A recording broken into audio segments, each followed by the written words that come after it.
With the advent of the brand split, the opportunity was there to steal the show and potentially increase your stock. Of course, if politics come into your way, there's nothing to do, but as evident as the coming years, many stepped up to the plate and brought themselves success. Eddie Guerrero's contributions to SmackDown in late 2003 brought him the WWE Championship and legend status. Rey Mysterio shined even brighter than he ever did in his career, and Benoit got a lot of the fans behind him to win the title at WrestleMania 20. Edge climbed to the top of the mountain and became the first person to win Money in the Bank. All this success stems from a little era in the 02-04 SmackDown time period aptly entitled the SmackDown Six. With Paul Heyman at the helm of SmackDown in 2002, he realized that there was an opportunity to do something special with the talent at his disposal. At the time, the brand split was still in its early infancy, so a bunch of trades occurred.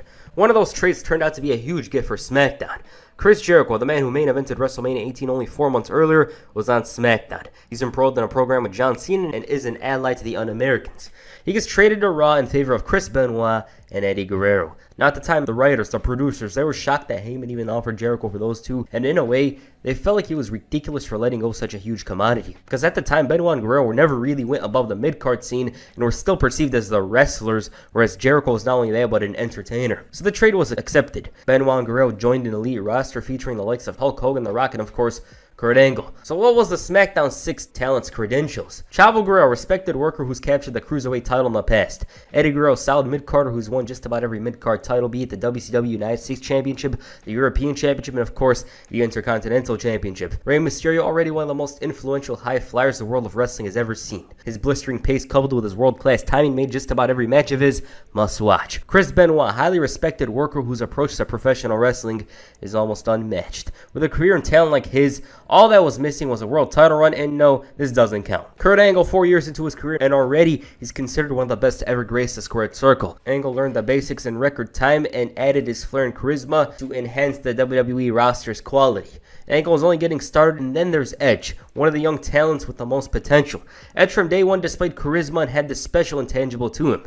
By 2002, he's done well for himself, having some of the most outstanding matches on a weekly basis and a cabinet full of titles such as the King of the Ring and the Intercontinental Championship. Some of these men interacted with each other in the past. Edge and Angle had a feud recently, Eddie and Rey as well, but the real beginning for me, when the SmackDown 6 officially began, well, I'd say July 25th, 2002. On this night, Rey Mysterio made his long-awaited debut, and instantly this man was sensational. Overnight, this man's already one of the most popular. Of course, WCW fans knew him, but for those that had no idea who he was, they were instantly fans. This was around the time where Stephanie brought Benoit and Eddie to SmackDown after Eric Bischoff was stealing some of her talent. Immediately, these wrestlers were interacting with each other, and one thing to mention is that the commentary called them the future of SmackDown. Rey Mysterio's early success led to Angle being a detractor. To make matters worse, he lost to Rey in a 6-man tag and was beside himself. He's like, oh, I got pinned by a 12-year-old. He complained about Rey being the illegal man and even an illegal citizen, and the man was making short jokes. Rey, meanwhile, was all about proving himself at SummerSlam. Angle thought this was going to be a door tossing, and it turns out Rey's serious and he accepts. I mean, in his eyes, it's a kid. Also, Angle was on this whole Carlton Banks thing, saying some random ass stuff, acting like him entirely. It was hilarious. Now, Rey was well aware of what was in front of him. He also beat him in the past, so the newcomer was confident.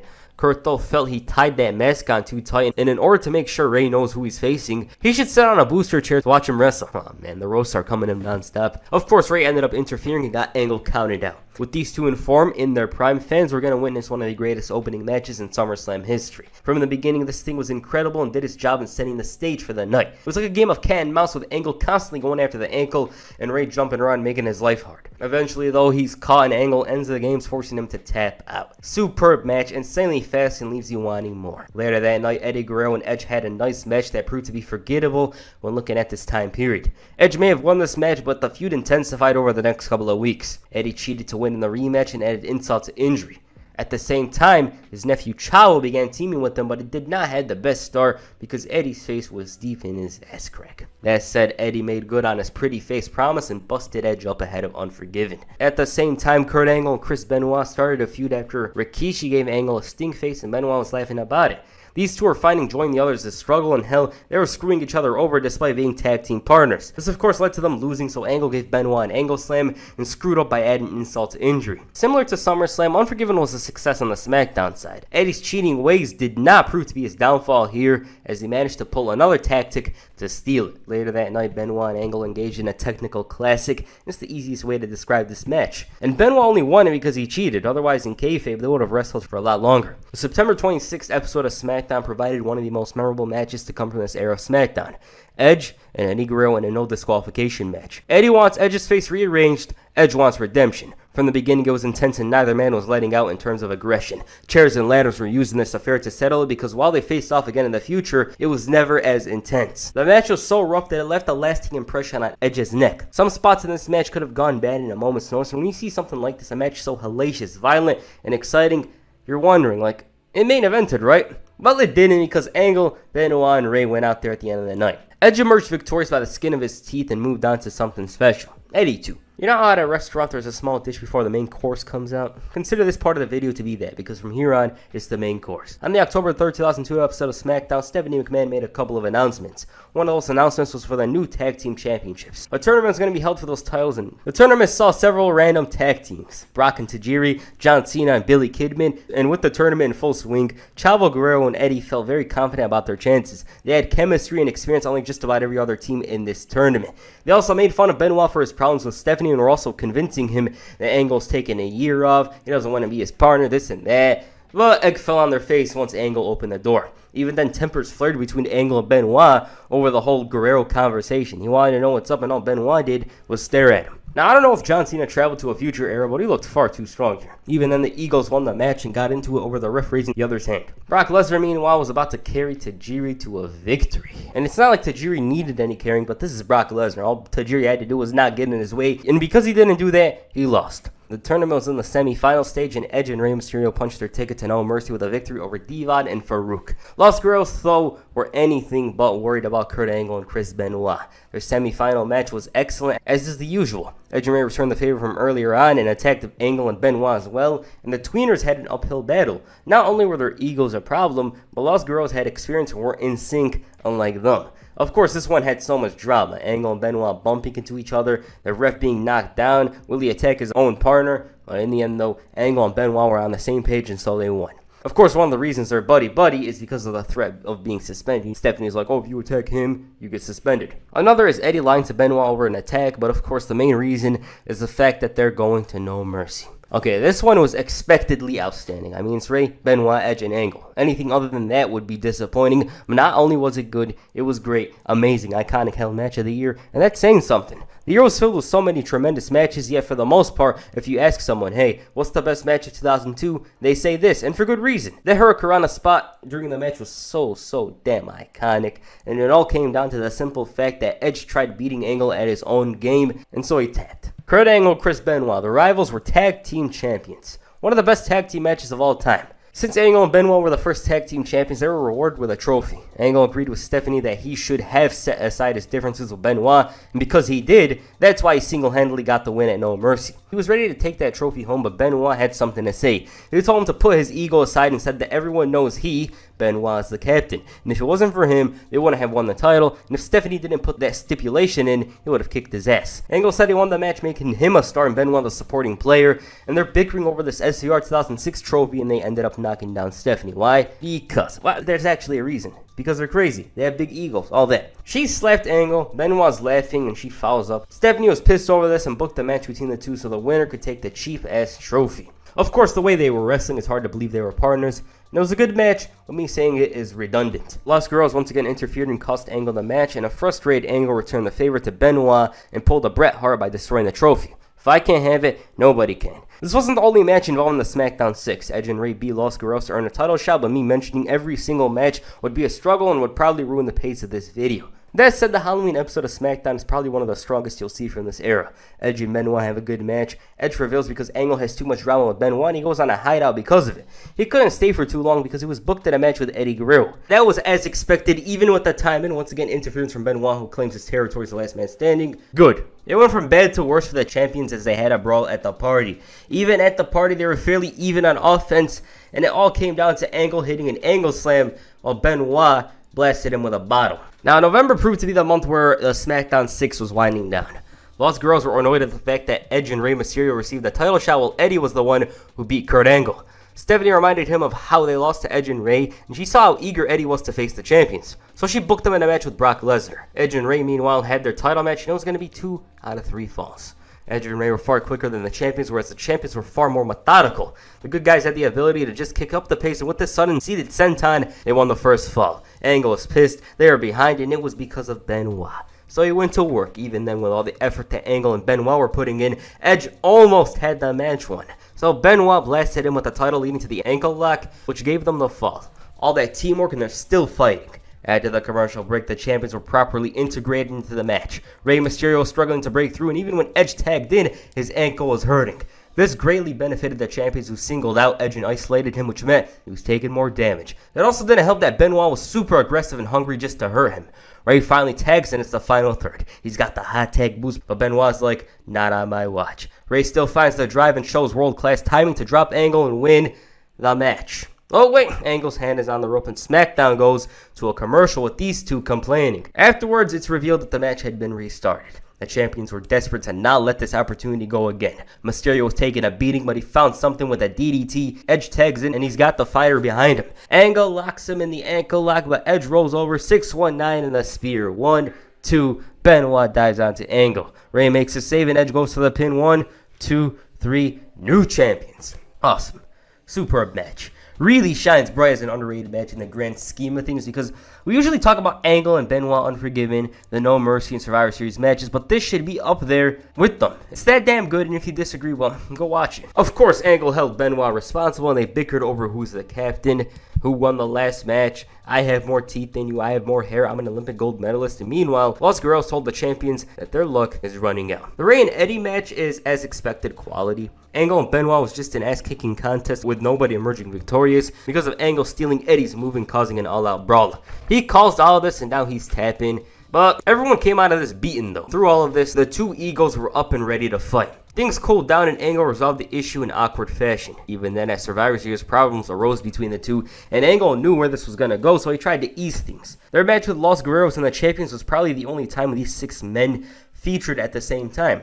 Angle and Benoit clicked just in time, and watching this one, it's a shame that they never followed up with a sequel of this match, because for certain it would have been better. Angle and Benoit's issues over trust cost them, and they were eliminated. Los Guerreros and the champions ended up having a quick sprint, which ended after Chavo blasted Rey with the title, leading to the lasso from El Paso and Rey taps. Good match, not on the level of the previous title matches, nor No Mercy, but it's still almost better than anything out there. The relationship between Angle and Benoit was still very tense. Neither man gave a damn if the other took a beating, but they still had one more match for the tag team titles. The fans were craving Kurt Angle in the match. Benoit's taking a beating, but he's forced his way out of their corner, and Angle's in. This meant the team was at their best. Benoit's on one side dropping them with Germans, and Angle's doing the same on the other. Angle's signed to Los Guerreros. They have the titles won, but ego once again. These guys, they didn't want to see the other actually win the match and carry the team. They double team Eddie. He's tapping, but Angle knocked down the ref. Chavo connects with his frog splash, but it's still not over.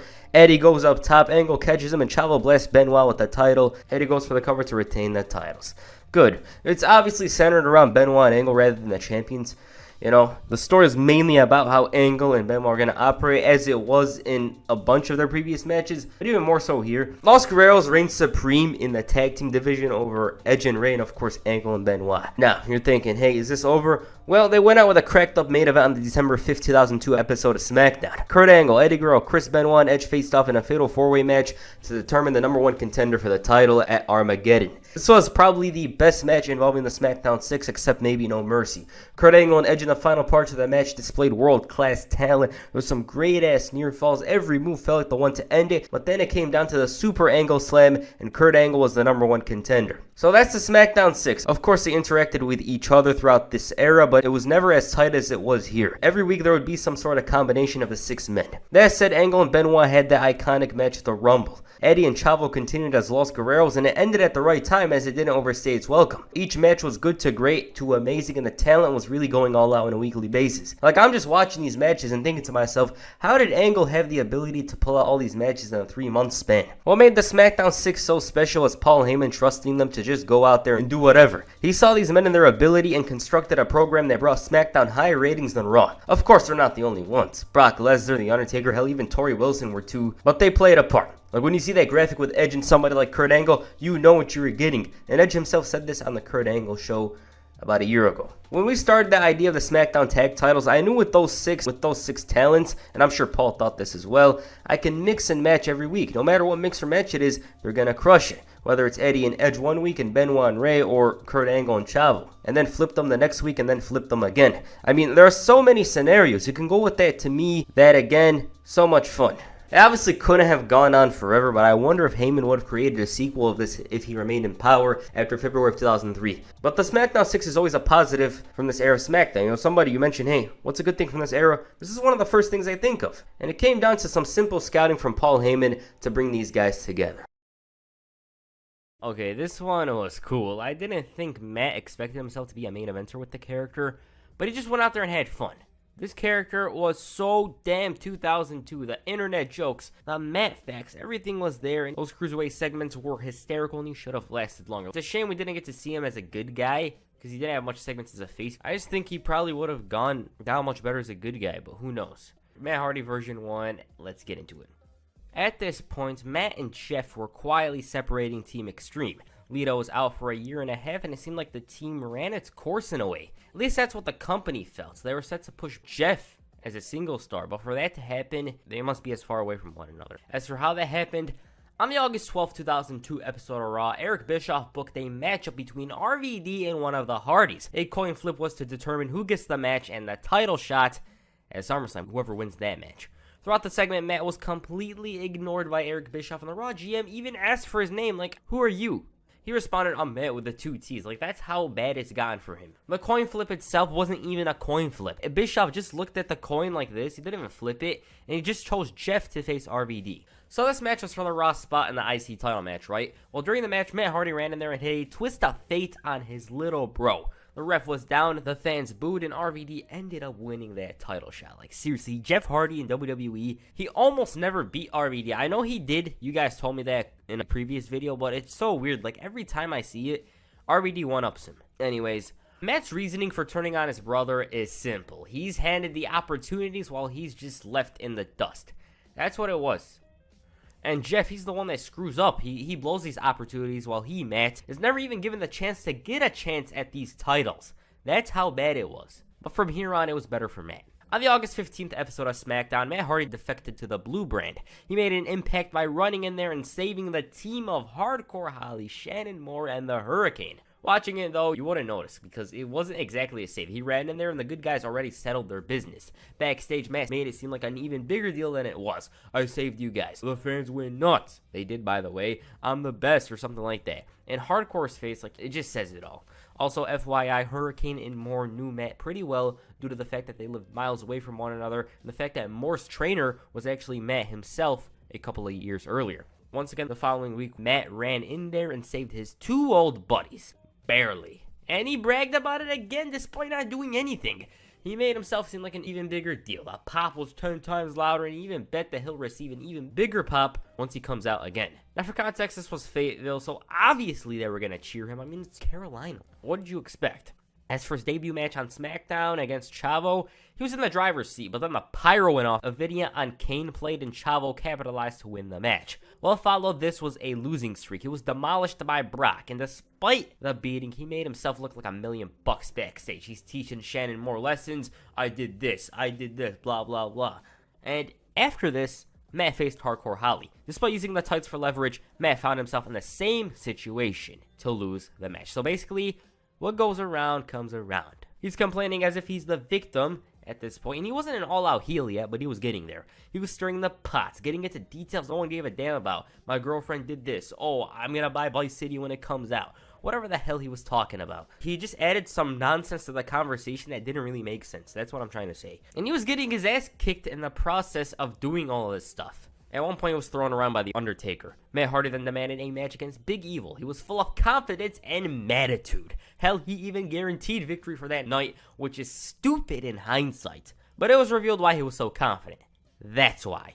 He debuted the Live for the Moment song on this night, I believe, and while he didn't make good on that promise, he didn't lose either. The Undertaker had way bigger fish to fry, or trout to fry, and Matt actually won by countout. He didn't specify how he'd win, but he technically made good on that promise. The whole Matt and Undertaker story didn't conclude there. First of all, Matt would finally break that losing streak by pinning someone in a matchup against his friend the Hurricane. That friendship was thrown out the window when Matt Hardy tried to cheat to win. He couldn't beat his buddy in a straight-up wrestling match, and he resorted to some cheap or very lucrative tactics. The sensei of Mattitude interfered in the main event on Unforgiven, review coming soon, I promise, and he got his ass handed to him.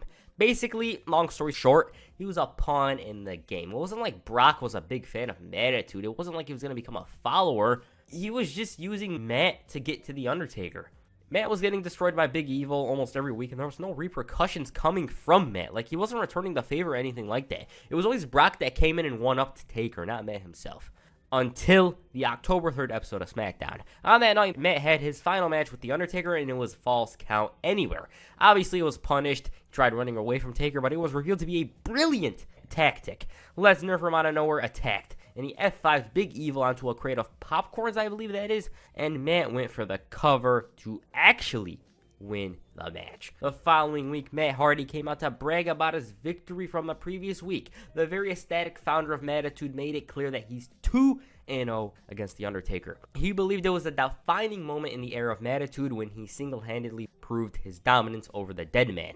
As he was rattling on, The Undertaker walked into the arena and approached Matt. He wanted some Mattitude. Version 1 made it seem like he was going to destroy and cripple Taker, but it turned out Mattitude needed a patch of sorts as he was left a bloody shell. Sure, he fought back, but The Undertaker had too much fire in him. No matter what Matt dished out on him, Taker was back up. Many officials tried separating them, but to no avail, until The Undertaker drove his injured hand into the steel post. Matt took the time to run the hell out of there, and looking at this, it's shocking that Matt wasn't used as some sort of sacrificial lamb for Lesnar, because that's what Undertaker usually did in the era. Following this, Matt began developing this version 1 character. He had a new Titantron that was unlike anyone else's at the time.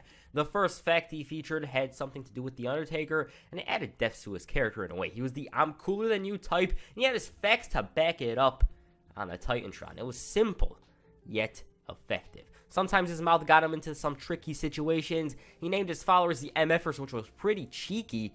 There was a whole website dedicated to the teachings of Mattitude. There it is, by the way. Also, he used to call his trainees morons, basically. Eventually, on the December 19th, 2002 episode of SmackDown, Matt Hardy introduced a new, or the first follower of Mattitude, Shannon Moore. He used him as an excuse to escape his match with Brock Lesnar, and he tossed him in there to the Great White Shark, and that throw, good God, what the hell was that? I was utterly shocked when I seen it while I was making this. Like, the fact that Lesnar threw him around as if he was nothing caught me off guard. Lesnar ragdolled him around and hit a vicious F5 on the torque. As you can see here, that was honestly ridiculous in itself. And that was all. Matt received his a minute later after he was distracted. The following week, Matt came out along with Shannon Moore, who was limping. The reason why the little MFers were here was because Matt issued a challenge to Brock Lesnar. He believed that Brock Lesnar was a problem for the entire SmackDown roster, and he praised Shannon for fighting through the pain and standing right here in the middle of the ring in spite of that. Then Matt challenged Brock to a match for the first SmackDown of 2003. Right afterwards, Matt decided, you know what, let's do this. He attacked his own damn follower, the one guy that believes in him, not his brother, no one. Just this guy. This is the only guy that believes in Matt Hardy in the entire locker room. He attacked him. He tried to make it seem like he's gone serious. That demeanor did show when Matt blasted the hell out of Brock with a chair, and he busted the back of his head open. Brock was seething, and once he seen his own blood, he was raging, and he was chomping at the bit to just grab Matt Hardy. Matt was starting to get scared, and he was practically back with Shannon. He wanted the extra protection out there for when Lesnar goes in Raw, and that protection that Matt was asking for did nothing. This was basically a 2003 Brock Lesnar highlight reel. You know, those moves, the backbreakers, the slams, all that stuff. Sure, at one point Matt had some fight in him, but Brock got it all together. He threw around both men, but then he found himself on the receiving end of a twist of fate. Lesnar kicked out at the last second, and then he led Matt into the F5 to win the match. From here on, Matt began to focus on winning the Cruiserweight Championship. Problem with this was the fact that he was a bit overweight in cruiserweight terms. Another thing to mention is that whenever Shannon Moore makes a slight mistake, such as taking credit for Matt's victory, the sensei is there to deliver a service pack in the form of a mean slap. At the Royal Rumble, Matt Hardy at one point dominated. He hit the twist of fate on the other guys there when his brother Jeff entered the match. He tried convincing him to be an MFer, but he wasn't having it. At one point, Shannon Moore even saved his leader by putting his legs up in order to prevent an elimination. And hell, he even sacrificed himself when Jeff wanted to hit the swanton. Anyways, Matt lasted longer than his bro at 27 minutes before getting thrown out by Brock Lesnar, the eventual winner. Moving on, Matt Hardy announced to the world that he's going to lose 10 pounds in order to enter the Cruiserweight division. I believe he was 230 pounds. He's going to go from that all the way down to 220 because that was the Cruiserweight limit back then. Over the next couple of weeks, Hardy was shown training his heart out in order to get that title shot. One of the Matt facts revealed that he's been miserable, dieting, and eventually he reached that goal of 205. These segments were pretty hilarious in hindsight. And at one point, Matt had to take off his pants and his damn underwear in order to reach his goal of 220 pounds. At No Way Out, Matt Hardy beats Billy Kidman to capture his first and only Cruiserweight Championship. The match itself, not bad. Sure, at some points there were some gasps, like some thoughts that Matt might not win. But with the help of Shannon Moore, he had a super twist of fate to win the title. The training paid off, and sure, he got slapped by his bro earlier in the night, but he's the one who stood tall. I mean, his brother lost to Chris Jericho, so there's that. The training paid off, and he was on a very good place. The only thing standing in his way was his weight. His first challenger for the gold was Rey Mysterio. After retaining the title against Billy Kidman, Matt Hardy's opponent for WrestleMania was to be determined by a #1 contenders match. REY won that match to clinch his spot at WrestleMania. Now, the match itself actually opened up the show, and it was pretty good. High-paced. It was a blink-and-you-miss match. Rey was flying all over the place. Matt was finding dubious ways to keep the title in his possession, and both men certainly belonged on the stage of WrestleMania. Also, how did they do WrestleMania without Matt previously? That's like one of life's biggest questions. Anyways, Matt took control and he dictated the pace for like 2 seconds, that's all. Rey was jumping around, Shannon was helping, and Matt at one point, he had a twist of fate. Despite this, Rey kicked out and he was shocked. There was this cool moment over here. Mysterio had the match won at one point, but Shannon put Matt's foot on the rope. Okay, it was no problem in Rey's eyes. He hit the 619, and just when he was about to drop the dime, he was unable to when he found himself in a very uncomfortable situation, which Matt took advantage of to steal the win. Awesome match, and if they went another couple of minutes, it might have been even more memorable than it already was. This match lasted for nearly 6 minutes, and it was so damn good. Rey Mysterio, he's the master of sub-10-minute matches like that. This guy, I can't even say anything bad about his matches. Thinking he's the guy now, version 1 got a little over his head and decided to challenge the one guy that was causing him trouble on SmackDown, Brock Lesnar. He believed that the champ should get over this concussion thing and face him in a champion versus champion match the following week. Now about that match, not to discredit Matt, he did bring the fight in the beginning, but when Brock found his groove, he chewed Matt and spit him out basically. Following this, Matt continued to coast along before finding another person to be a follower of Mattitude. It was Crash. He was training in order to reach the MFer position, like Shannon Moore was. And his Italian Tron was honestly hilarious, as you can see here. But anyways, Matt's rivalry with Rey Mysterio continued on the June 5th, 2003 episode of SmackDown. The Cruiserweight Championship for the first time ever main evented a SmackDown. They main evented over a Piper's Pit segment, Kurt Angle's return, and a John Cena and Chris Benoit match. I personally find it cool that it main evented. Adding the morons and Rey's family sitting in front row made for an intense and extravagant atmosphere along with the fans. After attacking Rey, those two morons were ejected from ringside, and Rey had the entire crowd's support, seeing as he was miles away from his hometown of San Diego. Matt continued to cheat. He targeted the groin and hamstring area, but Rey fought back. Hell, he even hit the 619, but then the morons behind the ref's back slammed the challenger on the mat, no pun intended. This gave way to Matt hitting a leg drop, which should have ended the match, but it didn't. Rey then caught Matt off guard with a leg drop and the fans went crazy. Their guy won the match. Dominic entered the ring. Rey's wife shed tears of joy and he finally arrived. That's a story for another day, and he did arrive about a year earlier, but it's a milestone in Rey's career, that's what I'm trying to say. As for Matt, he was on SmackDown most weeks. He wasn't showcased as much as he was previously, but whenever he was on TV, he had some kind of story like Eddie Guerrero and Zach Gowen. Those weren't that notable. Matt at one point even lost to Gowen at No Mercy, which is weird because they released him a couple of months later. Crash was released in June. Shannon Moore, he was eventually left alone on SmackDown because Matt opted to move to Raw after his contract expired on SmackDown. This was in storyline, by the way, but in reality, I believe it had something to do with Lita. On the November 17th, 2003 episode of Raw, Chris Jericho hosted the highlight reel. He introduced Lita, who was skeptical of Y2J's intentions, but there wasn't any bad in there. At least that's what it looked like, as Chris Jericho revealed that this guy's contract expired on SmackDown, and now he's on Raw. The moment that Titantron showed those letters, the typing sound, the fans, they were so damn happy, and now he came.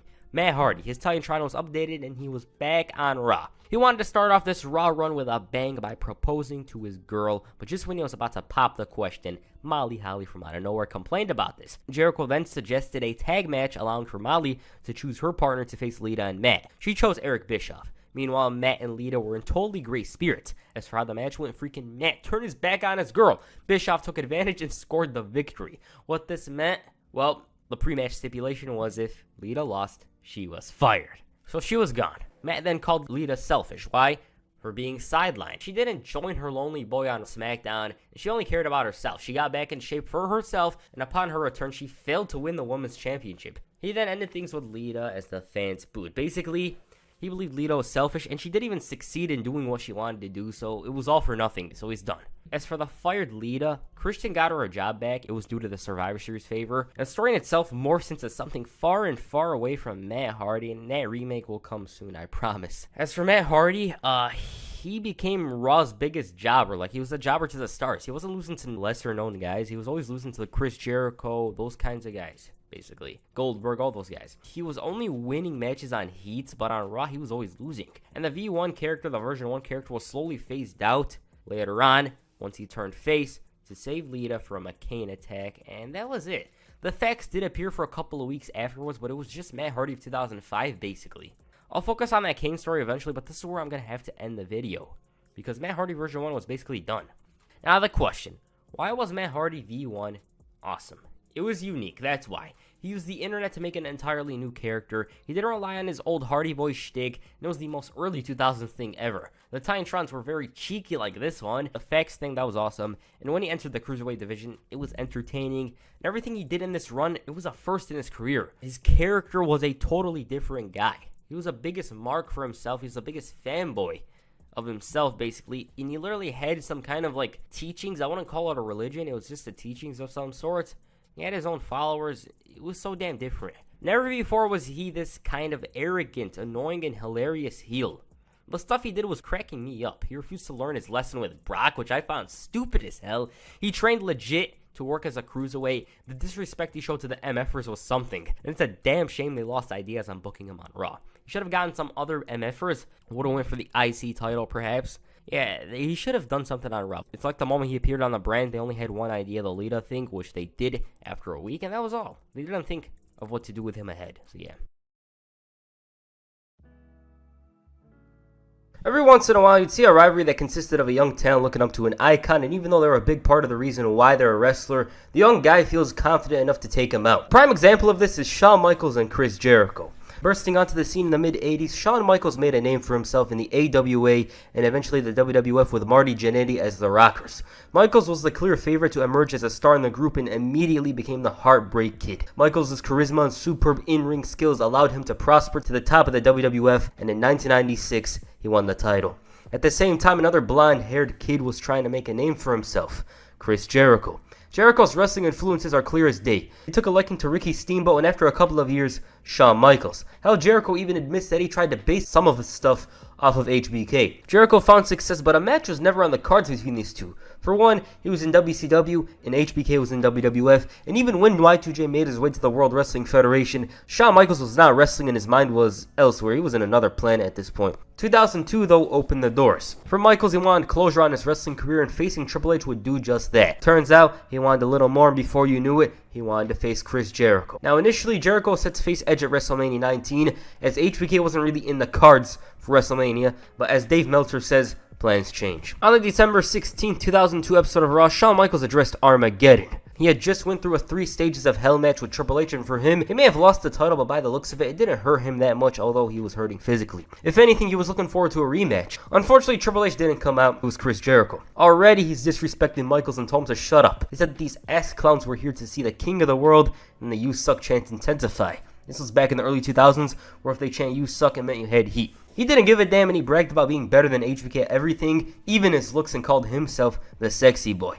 Asshole chant intensifies, and it means you're a true douche in the 2000s if you get that chant. You guys know. Chris Jericho admitted that nobody wanted to see him return as much as he did. He praised this match with Triple H, but also said it was sad. Why? Because old HBK would have done something special. But this HBK lost, and he's nothing more than a loser. It was embarrassing to Jericho because Michaels was the main reason he wanted to become a wrestler. He was a hero to him. Jericho told him he's finished, and if anything, the show is over. If he wanted to, he could kick his ass. HBK chants intensify, and Jericho says that it stands for has been kidding. Boom! He takes a super kick. Jericho's arrogance blinded him to the surprise element, thus the feud began, although Jericho says it wasn't supposed to be that way. It was never supposed to be. It was a one-shot thing where I did a highlight reel and I was calling him old, which is funny because he was 37 and I was 32. I was just kind of demeaning HBK on the highlight reel and he super kicked me in the face. And that was supposed to be the end of it. He walked to the back and I remember Vince sitting there smiling. Vince looks at Shawn and goes, "It's money." And Vince said, "You're right, it's money." This is where that whole angle started. It was supposed to be me and Edge that year originally. But that happened in mid-December, and after that, it's like, I think we got something here with Jericho and Michaels for WrestleMania. After announcing that he's in the Royal Rumble, Jericho's chin began glowing red because Shawn Michaels was here. He admitted that he wasn't here to piss him off, as he was annoyed at Jericho calling himself the best. Michaels shared similarities with Jericho that being the best wasn't enough. They needed everyone to call them the best and acknowledge them as the number one guy. Jericho entering the Royal Rumble at number one and winning it would make everyone recognize him as the best. He saw as Michaels trying to remind everyone that he's the only man to do that, and add to that he had to follow Shawn Michaels' footsteps. Unlike him, he beat two men that Michaels couldn't beat, and he did it on the same night. He said that he didn't have the right to talk and called him an SOB. Michaels told him to prove it and be number one in the Royal Rumble, because if he doesn't, then Michaels will. He'll be the number one entry. He did it once, and by God, he'll do it again. Jericho felt that he should kick his ass now. Then from out of nowhere, RNN breaking news, and Randy Orton made his return. Nobody cared because this was before Evolution Orton, and it confirmed that his in-ring return is soon, and claimed that Michaels was jealous of his return being more inspirational. He called himself the sexy boy and talked about his return when Michaels attacked him. Jericho took advantage, and there's RVD. Christian fouls up before the pyro goes out, and Kane comes out with a lot of pace. This wasn't the end of HBK and Jericho's night. Later on, Orton and HBK were in the corners of each team. HBK was in RVD and Kane's corner, whereas Orton was with Jericho and Christian. Michaels, of course, ruined Jericho's night because why not? In the ring, Van Dam hit the 5-star on Christian to win it. Jericho's ego was hurting him at this point. Shawn Michaels, a man he considered inferior to him, won the Royal Rumble at number one, so why not do the same thing? He agreed with Michaels that in order for him to prove that he's the best, he's got to win at number one and win the title at WrestleMania. Eric Bischoff wanted a Raw superstar to win it, and having Jericho enter so early would be bad, but he booked him in an over-the-top battle royal for later that night. Bischoff, though, was of no help, so he asked Mr. McMahon. He had enough power to help him, and he told him to shut up because he was annoying, he was interrupting him. Nonetheless, he booked the Battle Royal with the winner getting the chance to choose their number at the Rumble. He's all happy when McMahon says the winner gets to choose any number except one because HBK took it. Now, why is he mad? I don't know. If you enter at number one, it's like entering at number two, although there's that little surprise element. Jericho did win the match, but being the dumbass of the year, he chose number two. Michaels made a run-in and they did a Rumble tease with HBK eliminating Jericho. And at this point, him being an idiot blinded him from the obvious. His ego was getting to him in storyline, and it only intensify after the Royal Rumble. All he had to brag about here was being the first undisputed champion. I would beat Rock and Austin on the same night. But his intelligence came to play a while later as Jericho had Christian come out. HBK's all confused and boom, low blow. He goes on the attack and even blasts Michaels with a chair, busting him open and tossed him out like he was trash. Jericho put in the performance, but his problems with Michaels ended up costing him, and Test eliminated him. He was all over Jericho and he had to be separated. As for Test, Y2J had to deal with him the next night. While he didn't beat him in the match, he accidentally blasted Stacy with a chair, which gave him more heat. He shouted that it wasn't his fault, and he felt guilty. While he was initially regretful, Jericho lived up to the slogan of his t-shirt and was Ascalon. Well, technically. He did apologize, but then Christian came out and said that he didn't need to apologize for anything. Jericho realized, hey, Christian isn't right, but the blame is on Test. If he never ducked, then she wouldn't have taken that chair shot, and he apologized to Stacy for having a terrible boyfriend and shouted that it wasn't his fault. He also held resentment over getting eliminated at the Rumble and for bragging about testicles. Test has none, because he didn't take that chair shot. All of a sudden, Shawn Michaels came out, HBK chants intensified, and he made fun of Chris Jericho's pants. He then taught him how to be a man and said that he's coming to fight. Christian gets knocked out and they go at it. They jump him. Fans boo, but then Michaels overpowers them and sends them running. For the first time in a while, HBK got the chance to wrestle on Raw. It was clear where the feud was heading, so having this tag team match so early feels kind of weird. But whatever. This is when Jeff Hardy had this heel turn that nobody remembers, and HBK had to wrestle in his normal clothes because his luggage was missing. But because it was no DQ, it was befitting. Jericho used the no DQ rule to his advantage and handcuffed Michaels, allowing himself and Christian to isolate Jeff Hardy. Michaels eventually did get the key and brought out some of that intensity he's known for, and Jericho got his, and to make matters worse, he lost to 2003 Jeff Hardy, who was essentially in a slump like Manchester United recently. They were telling the story of how HBK was going to get him back on track, And for some reason, it gives me a WWE 2K game storyline vibe. I don't know why. Of course, because of this, Chris Jericho lost it, and in other places, he was still provoking Test by locking Stacy in the walls. There was no help. He's handcuffed. The fans are booing, and there's Shawn Michaels. Jericho made a run for it, but Christian ended up taking the sweet chin music. Hey, look who it is. HBK once again made the save for Stacy later on, but this time paid the price, and Jericho even said that Michaels being the hero got him here bleeding. He called him an SOB and said that he wanted to end his career,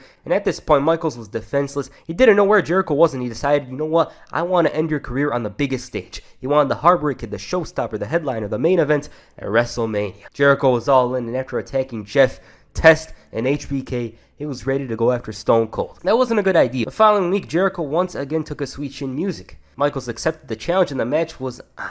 Many consider this a dream match, and I'll get into that soon. They did a damn good job of showcasing why HBK WrestleMania is a big deal with this video package. You get the pageantry, the amazing action, and of course a performance that will make his opponent look even better than they are. You know, he brings out the best in his opponents, whether it be Chris Jericho, John Cena, Ric Flair, whoever it is. He brings out the best in them. Chris Jericho felt that the footage was powerful. Later that night, Y2J ended up being the cause of the Scott Steiner and Test feud, but that's a different story. On the final Raw before WrestleMania 19, Chris Jericho talked about their match. He admitted that the video package brought him back to the time where he wanted to be like Shawn Michaels. He then showed a side clip of him hitting HBK's moves, and this was when he called himself the next Shawn Michaels. Even his first picture was similar to HBK. Back then, being called the next Shawn Michaels was something, but he didn't think about that anymore. He wanted to be the first Chris Jericho. Why? Because he's better. He became the man everyone wanted to see, and the showstopper was replaced with the highlight of the night. Michaels was making babies while he's out here making history, winning the Undisputed Championship. He admitted that he's faced Rock, Austin, all these guys, but there's nobody that he was more excited to wrestle than Shawn Michaels. He was also the same man he wanted to beat the most. And then Jericho said that after he wins, Michaels is going to have to admit that Chris Jericho is better than him. His skills have surpassed his, and Jericho wanted attention and he wanted respect. It didn't matter if he had to slap him. Michaels appreciated that and returned the favor because why not? The situation was tense and JR promoted their match at WrestleMania. Okay, this one was hyped up a lot. The build saw Chris Jericho doubt himself. He believed that he was the very best, the pinnacle of professional wrestling. Then Shawn Michaels comes in and he starts getting desperate, feeling that he needed to do what HBK did. I mean, this is the same guy that inspired him to become a wrestler. Why wouldn't he take his word for it and try to win the Royal Rumble from number one? Clearly on the outside, Jericho claims that HBK was irrelevant, yet he was out here trying to be the number one entrant. Through all the attacks, the chair shots, the blood, all of that, it was all about Y2J trying to show that what he believed, Michaels being finished, is a fact. In some ways, Chris Jericho being better than HBK is almost a fact in his eyes. He's just gotta beat him for it to be just that. Shawn Michaels was back at the WWE's biggest event, and he did it in a huge way. Michaels' reputation speaks for itself as he prided himself on being the best, and with the most eyes at WrestleMania, he'd usually pull up like he's 96 Jordan. Disappointment in Shawn Michaels at WrestleMania is almost non-existent, and if you think I'm meat riding him, well, just watch the matches. Michaels early on displayed more intelligence and experience than Chris Jericho, who had his fair share of both. The first part of the match was of course the wrestling, you know, the technical stuff. They're trading holds, trying to counter the others, and Jericho did have the youth and ability, as the King said, but HBK had the ladder, and so it was no problem. HBK worked on his left leg, whereas Jericho was all about working the back. Y2J did a lot more with the walls on the outside and almost won by countout, and this is where he was properly integrated into the match. He could take his time in going on the attack, and with the hurt back, it wasn't like HBK would get up. Hell, Jericho even found some time to mock HBK and go for his moves, but the showboating hurt him. This was the opening that HBK desperately needed. The match started going back and forth. They're going for the bigger moves, such as the lion salt and of course the walls, and it was back to the showboating. This time Jericho wasted too much time and Shawn Michaels kicked out. His back was hurting, but he found an opening and countered the backdrop before hitting the elbow, and that shot was so damn beautiful. This is the 2000s, the WWE in the early 2000s in a nutshell. Those flashing cameras, the big time vibe, whatever it is. But with those cameras, it makes it feel even bigger than it is. He's tuning up the band. Fans are all in, and he's in the walls. He's caught. Michaels showed perseverance and heart to reach the rope, and Jericho's complaints and grievances with the ref led to him taking the sweet chin music. The finish itself came from out of nowhere, with HBK reversing a backdrop with a reverse victory roll to win it. Owen Hart-esque vibe. And man, this was a WrestleMania classic. What makes this match so good is that the hype everyone had for it was matched. Everyone knew Jericho and HBK would have a good match. It's expected, but sometimes in these big match situations, the match is underwhelming. This didn't have that problem, and the expectations were met. Shawn Michaels and Chris Jericho did nothing wrong in this match. It was almost perfect. From them trading holds and HBK showing his experience to Jericho's ego being crushed by the fact that he couldn't keep him down. Personally, I don't know if they stole the show because there was a lot of great matches here. And they're all close, you know, there's not one match that's further than the other. Well, in terms of execution, yeah, this was the best match on the show. Jericho's idea of the finish, though, came at a bizarre place. And I quote, "Here's my favorite part. I was buying under tights for those long pants he wore in that era. We used to wear these Speedos underneath that Dick's Sporting Goods in Tampa. And I remember sitting there looking for the right size, and I was like, holy, almost like I had a vision. You don't put together a match. It's gifted to you by the energy of the universe, not to get metaphysical." And I remember going to the cashier and said, "Do you have a pen and a paper?" All she had was the back of the receipt. And I remember sitting there and writing this. Write this. I wrote the finish of the match literally in 5 minutes in the middle of the sporting goods store because it just hit me. He also added that while he initially didn't understand why he was losing the match, he realized that he'll get the heat afterwards because of the low blow, and he attributes this to Pat Patterson. Michaels after the match wanted to shake Jericho's hand showing respect, and instead he went for the hug, decided, no, screw this guy, I'm a low blow him, and he did just that. I love this tease. It's like he was showing his true colors, but then hits him where it hurts. For me, this is Jericho's best or second best match. He showed up, HBK showed up, and they were really desperate to prove that this dream match was everything fans wanted it to be. And for those wondering what the other match is, it's Rey Mysterio at the Bash for me. Following WrestleMania, both men were somewhat connected because of the Triple H and Kevin Nash feud, but their rivalry in itself was finished. However, there was a little part of it that continued a while later. On the July 7, 2003 episode of Raw, Chris Jericho in Montreal hosted the highlight reel. He took a jab at Michaels and played footage of the Montreal screwjob, and he was disgusted with that, and so were the fans. He then said that Michaels will give a long and overdue apology, and he came out. The boos were loud and clear, and Michaels apologized for the whole situation happening, but not necessarily for his actions. He then said that the fans could never get over it. "You screwed Brett," chant intensifies, and Michaels was like, "And your point is what? I had a job to do, and I did it." Jericho called him a sanctimonious son of a bitch, and the fans cheered. 2003 Chris Jericho being cheered sounds so weird. Shawn Michaels said that there's other reasons to hate him, such as him beating their fellow Canadian Chris Jericho at WrestleMania. Y2J chat intensifies, and he said that they'll never forget about it. Michaels asked if he's Mr. Canada, and on this day, he certainly was. These fans were loving him. The fans were cheering, and Jericho's building it up about fighting for Bret Hart before HBK asked, "Why don't you avenge your Canadians right here, right now in a match?" The fans were cheering, and Jericho's building it up about fighting for Bret Hart before laughing. He's like, "I like Canada, but Montreal." And he said that the economy was bad, the Canadian dollar was devalued, and he was all about the Benjamin. So wrestling here is like wrestling free. That's why he moved to the US. But if HBK wants a match, he will get it in the City of Stars, City of Angels, Los Angeles. The fans booed him, and he's like, in 1997, Shawn Michaels screwed Bret Hart. In 2003, Chris Jericho says, "Screw you." They were booing him because he declined the match tonight. It was funny. I love this segment. Jericho's white knight in Canada just for the sake of having something against Shawn Michaels, and he was putting over the city of Montreal. "Oh, you did this to Bret. Montreal wants me to beat you up." And then he just pulled their pants down, basically. Okay, on paper, this match had the potential to be something special. It had the LA crowd, and of course the time. But that never happened. You know, this match wasn't as good as WrestleMania 19 because WrestleMania 19 was something special. Even then, I love this match a lot more than others do. Okay, in the beginning, they had the feeling out process. This part of the match was nice. The coach was being trashed by the King on commentary, and Jericho had an answer to Michaels' quick offense. The emphasis was more on the technical side, and just when they're transitioning, Ric Flair comes out and takes a shot. Also, why the hell would you have a commercial break in the middle of the walls? I know HBK isn't going to tap out or anything like that, but isn't it a dramatic part of the match?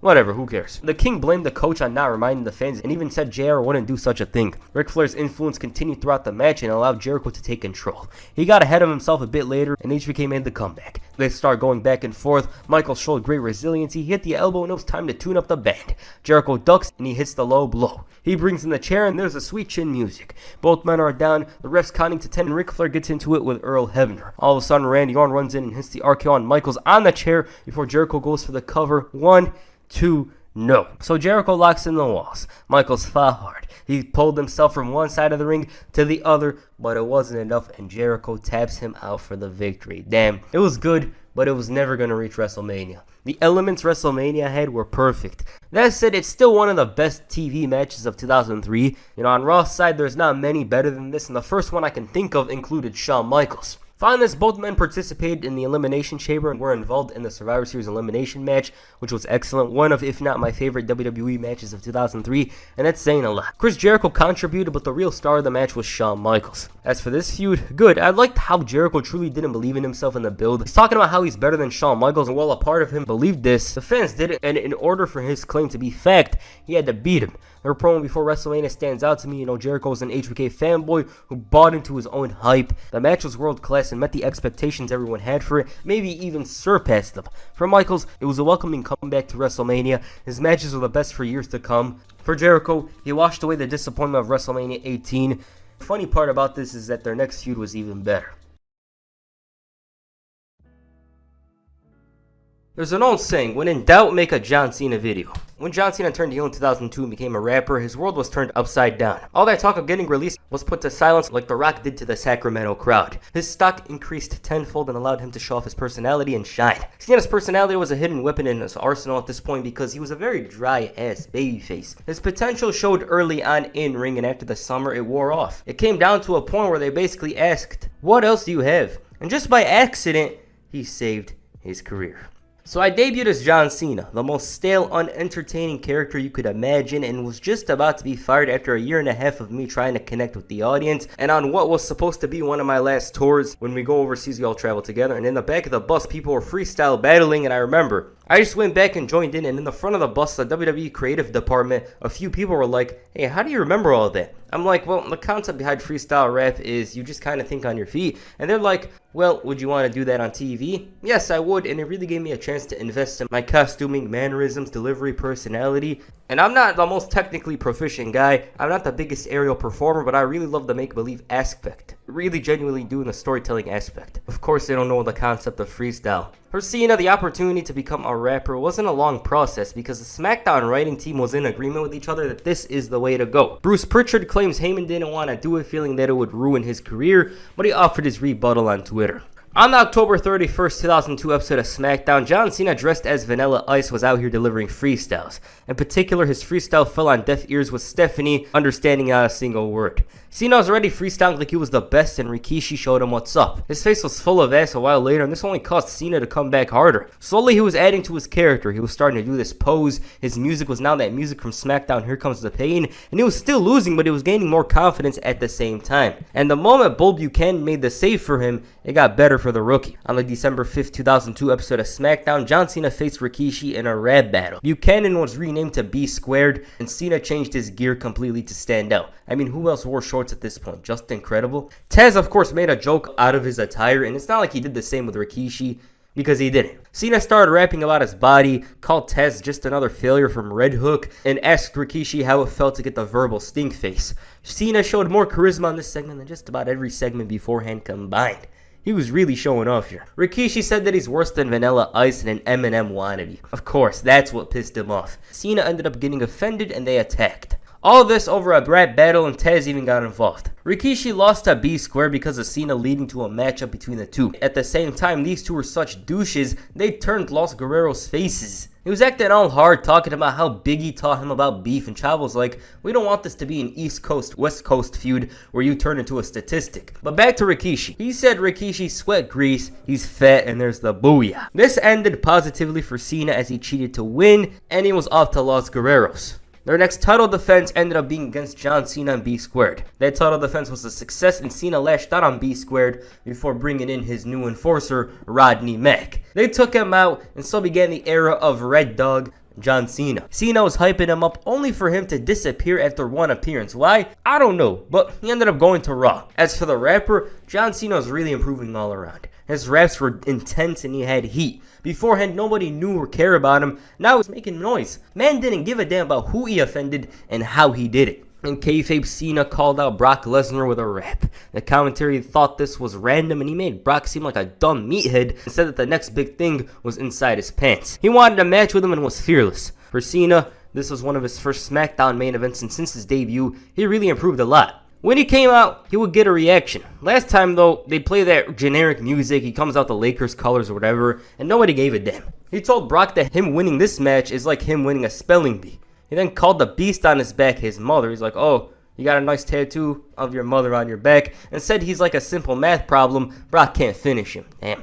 With all this talk, you'd expect John Cena to do something, right? Wrong. But in all seriousness, Cena wasn't treated like Matt Hardy or something like that. He actually got some offense in, but Brock Lesnar destroyed his knee. He's on the wheelchair now and is furious. I wonder what Eminem song is his favorite. He told Brock that they're inmates and he's dropped the soap. Okay. As if he could give a damn, though. Cena's resentment also comes from the fact that Brock ruined his hype. If it wasn't for him, he'd be the one challenging for titles.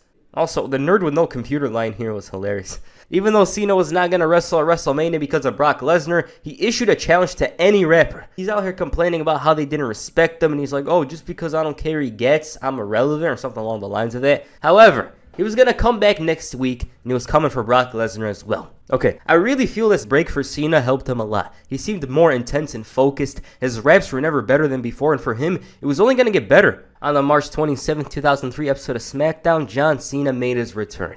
His stock had increased in his absence, and he also debuted his new theme song. He faced Rikishi. Now, if this was 2002 Cena, it would have been a problem, but he whooped his ass and hit the remix to the F5, the FU. Right after the match, he called out Brock Lesnar. Lesnar was nowhere to be found, so he brought him the fight. He got his fight, but Kurt Angle was there to make the save, and Cena was left a bit beaten. Not as badly as last time, though. For WrestleMania, John Cena, if he was lucky, could have been involved in one of the most memorable segments in the show's history. Now, John Cena challenging any rapper to a battle at WrestleMania, they wanted Jay-Z. Usually when you search this, the reports say Jay-Z and Beyonce, yeah, Beyonce was going to appear too, backed out because of a scheduling conflict. Cena, though, said it came down to Jay-Z wanting more money. So basically, he wanted dead presidents to represent him. As for Fabulous, the rumor was out. MTV reported that he was going to appear at the show. However, Cena claims WWE reached out to him and he never responded. By Thursday, the week of the show, they canceled the segment. I should also note that he was arrested because of a weapon possession on March 24th.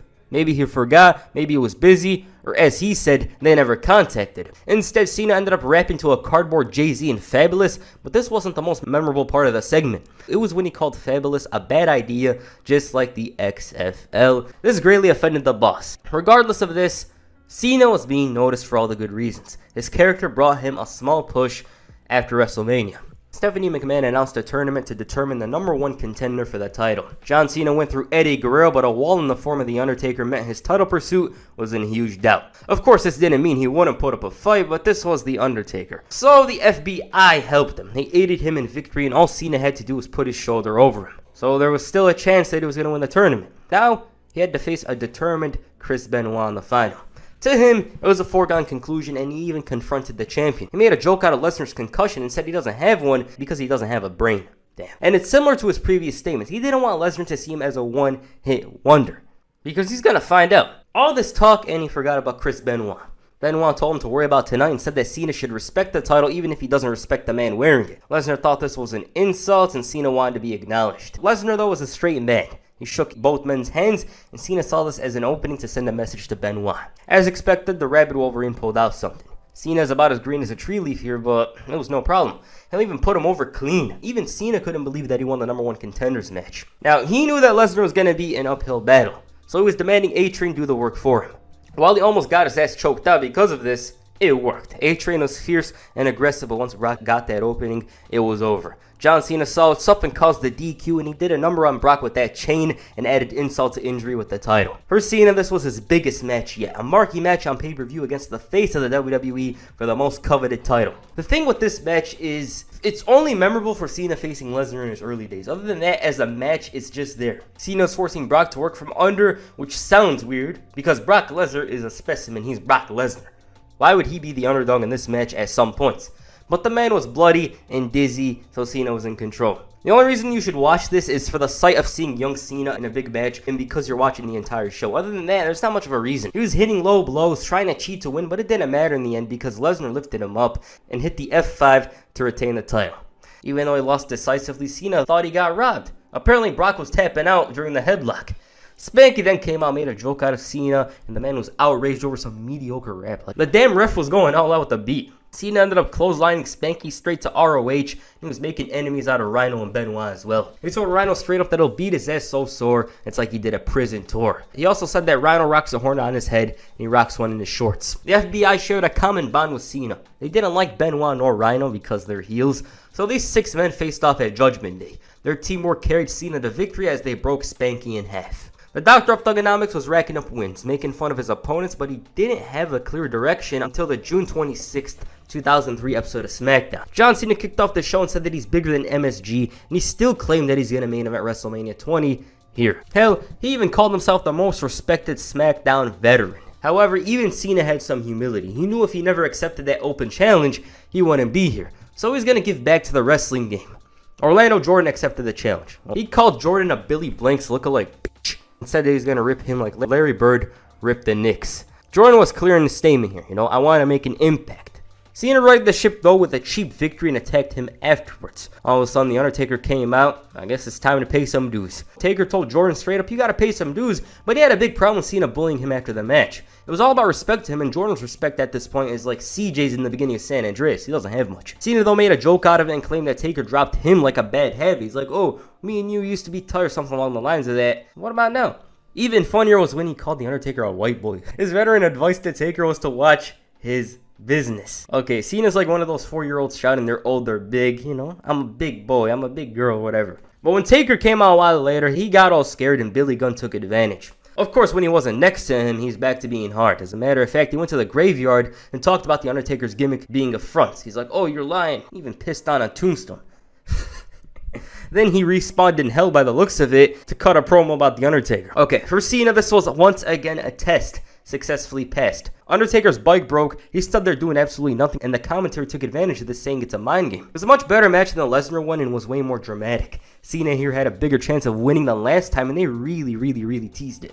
The steel chain, the FU, almost got him the victory, but it all came down to a mistake from Cena, who preferred showboating for the Undertaker to hit the last ride. Good match. According to the Wrestling Observer, it was supposed to go down differently. Many fans may be interested in knowing that the original plan at Vengeance for the Undertaker vs. John Cena match was for Cena to go over Taker with a clean win. This ending will see unanimous decision of the creative team. However, Vince McMahon himself decided to change the plan on the day of the show. It is being said that Vince didn't want to put an unproven talent over at the expense of one of his loyal veterans like The Undertaker. Many people were confused and second-guessing this change in plans backstage, but they didn't believe that the change in the outcome was due to The Undertaker refusing to job to Cena. However, Pro Wrestling Torch reported Cena being the good guy in the back is causing others to show more respect to him. John Cena is said to have taken his loss to The Undertaker very well, as he still feels lucky to even be in the ring with The Undertaker. Ironically, it was one of few not to be disappointed, as many thought that Taker protected himself way too much in that match to the point where he should have lost.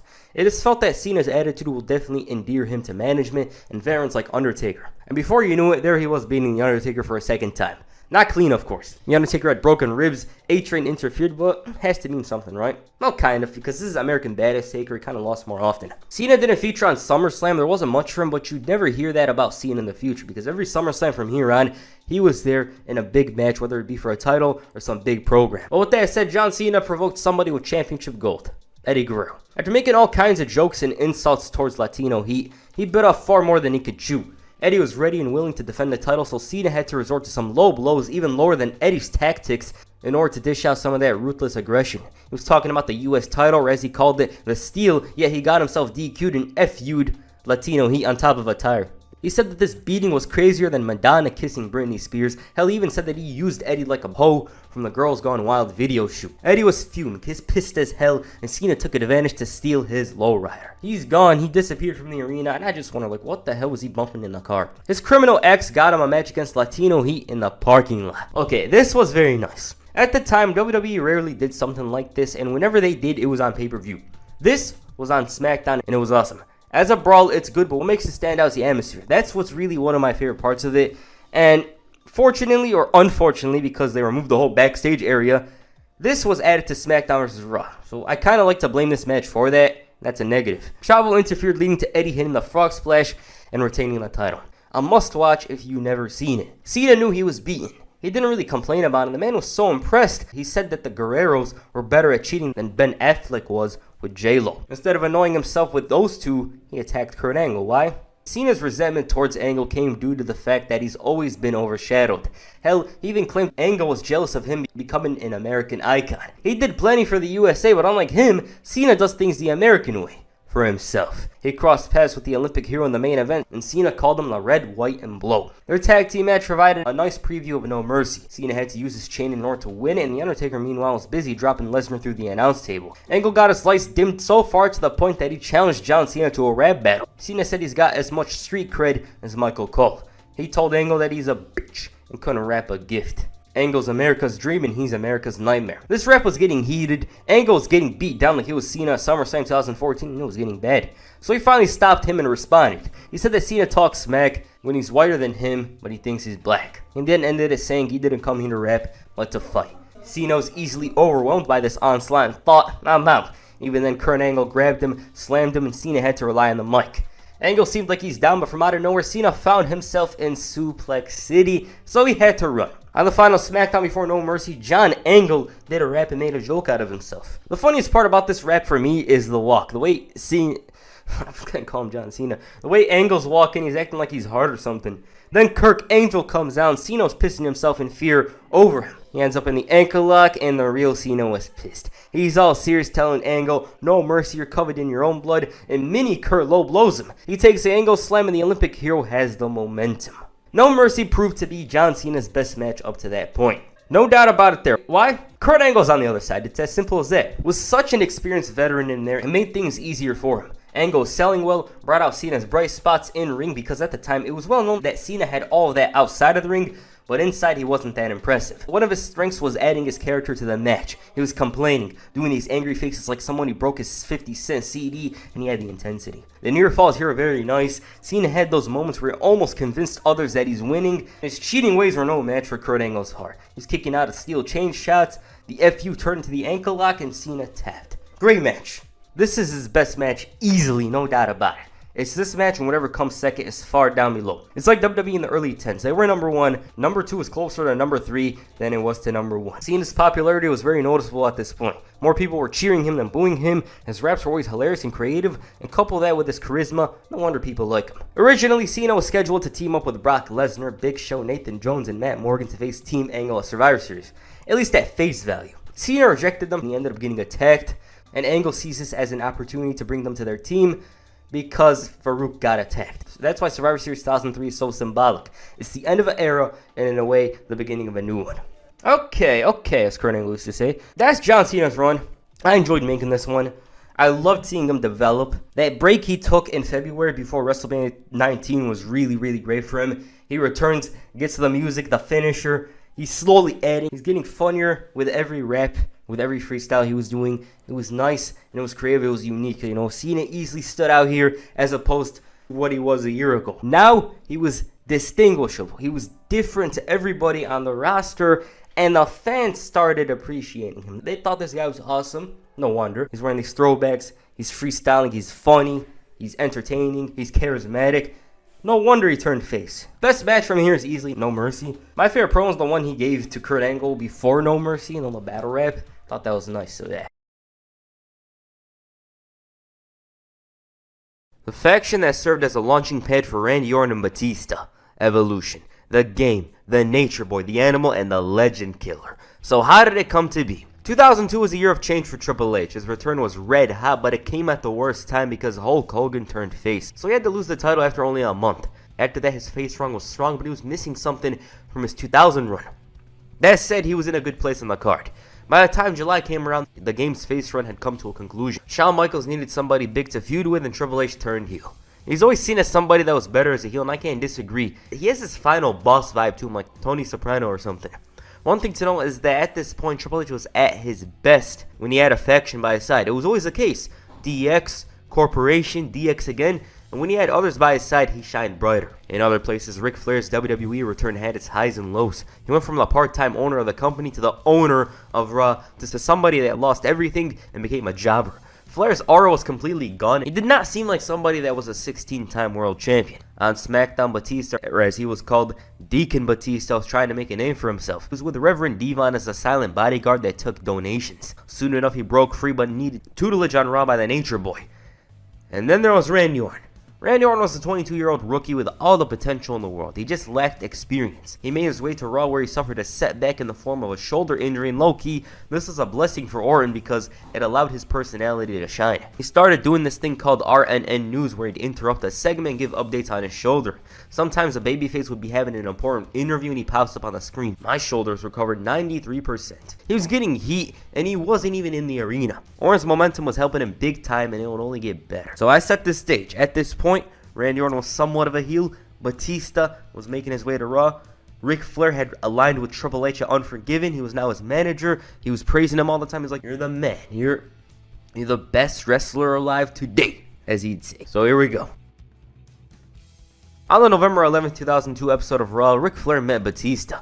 At this point, Triple H and Flair were buddies, and he couldn't bear to see his idol, his hero, in such a terrible place. And Flair realized that this was best for him. With that said, Flair gave great praise to Batista and said that he looks bigger than Triple H. He wished him luck, but it wasn't anything more than that. In the ring, Batista faced D'Lo Brown. The Animal destroyed him with ease and definitely left a positive impression on Ric Flair. The Nature Boy was still pressing Kane at the time, despite his feud with Triple H coming to an end, and by the looks of it, he needed help. From out of nowhere, Batista came in and assaulted the Big Red Machine and dropped him with a sit-down powerbomb. The partnership was officially confirmed soon enough. Ric Flair was now Batista's manager, and he was desperate to fulfill his potential by using his past as a weapon. He beat Kane at Armageddon and went on to focus on the Royal Rumble. As for Triple H, he had this bizarre feud with Scott Steiner, which saw them show off their physique, strength, and they even did push-ups against each other. Their build was odd, but the match was even weirder. Steiner spammed 100 belly-to-bellies, the crowd lost interest, and man, did this match happen at the worst possible time.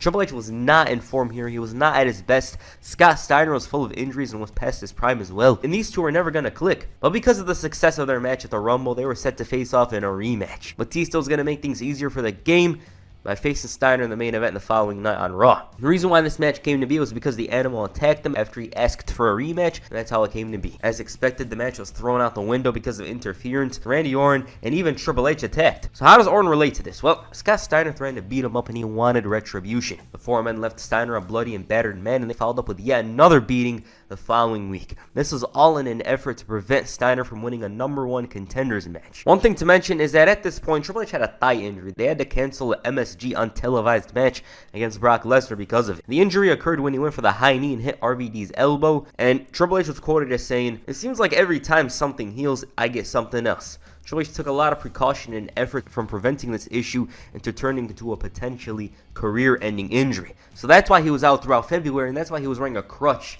throughout the month. On the February 3rd, 2003 episode of Raw, the four men came on and attacked Tommy Dreamer. Dreamer took a beating similar to Steiner, and a limping Triple H watched on before grabbing a mic. He said that everything evolves and called himself and these three the greatest example of evolution. Ric Flair, 16-time champion, the greatest wrestler of all time. He said that everything Ric Flair represents, he's that today. He's the new Ric Flair, basically. Good one. Of course, he talked best about himself, but then mentioned that evolution always continues. So he looked into the future. Dave Batista, his biggest gun, and Randy Orton. The business is in his blood. He has every gift a man could be given. He's the coal that will be squeezed into the next diamond. Triple H basically says, adapt or perish. He said that if you wake up in a hospital bed one day, being up, it's because evolution has passed you by. Okay, there it was. Evolution had just formed, and this was the beginning of a special faction, which brought a lot of success for Batista and Randy Orton. The night wasn't over for Evolution, though. The fun had to be put on pause because Orton and Batista had to go searching for Scott Steiner. They found Goldust instead and assaulted him, and they ended up electrocuting him, which of course led to Goldust developing Tourette's. A while later, Chris Jericho battled Scott Steiner for the right to challenge the game.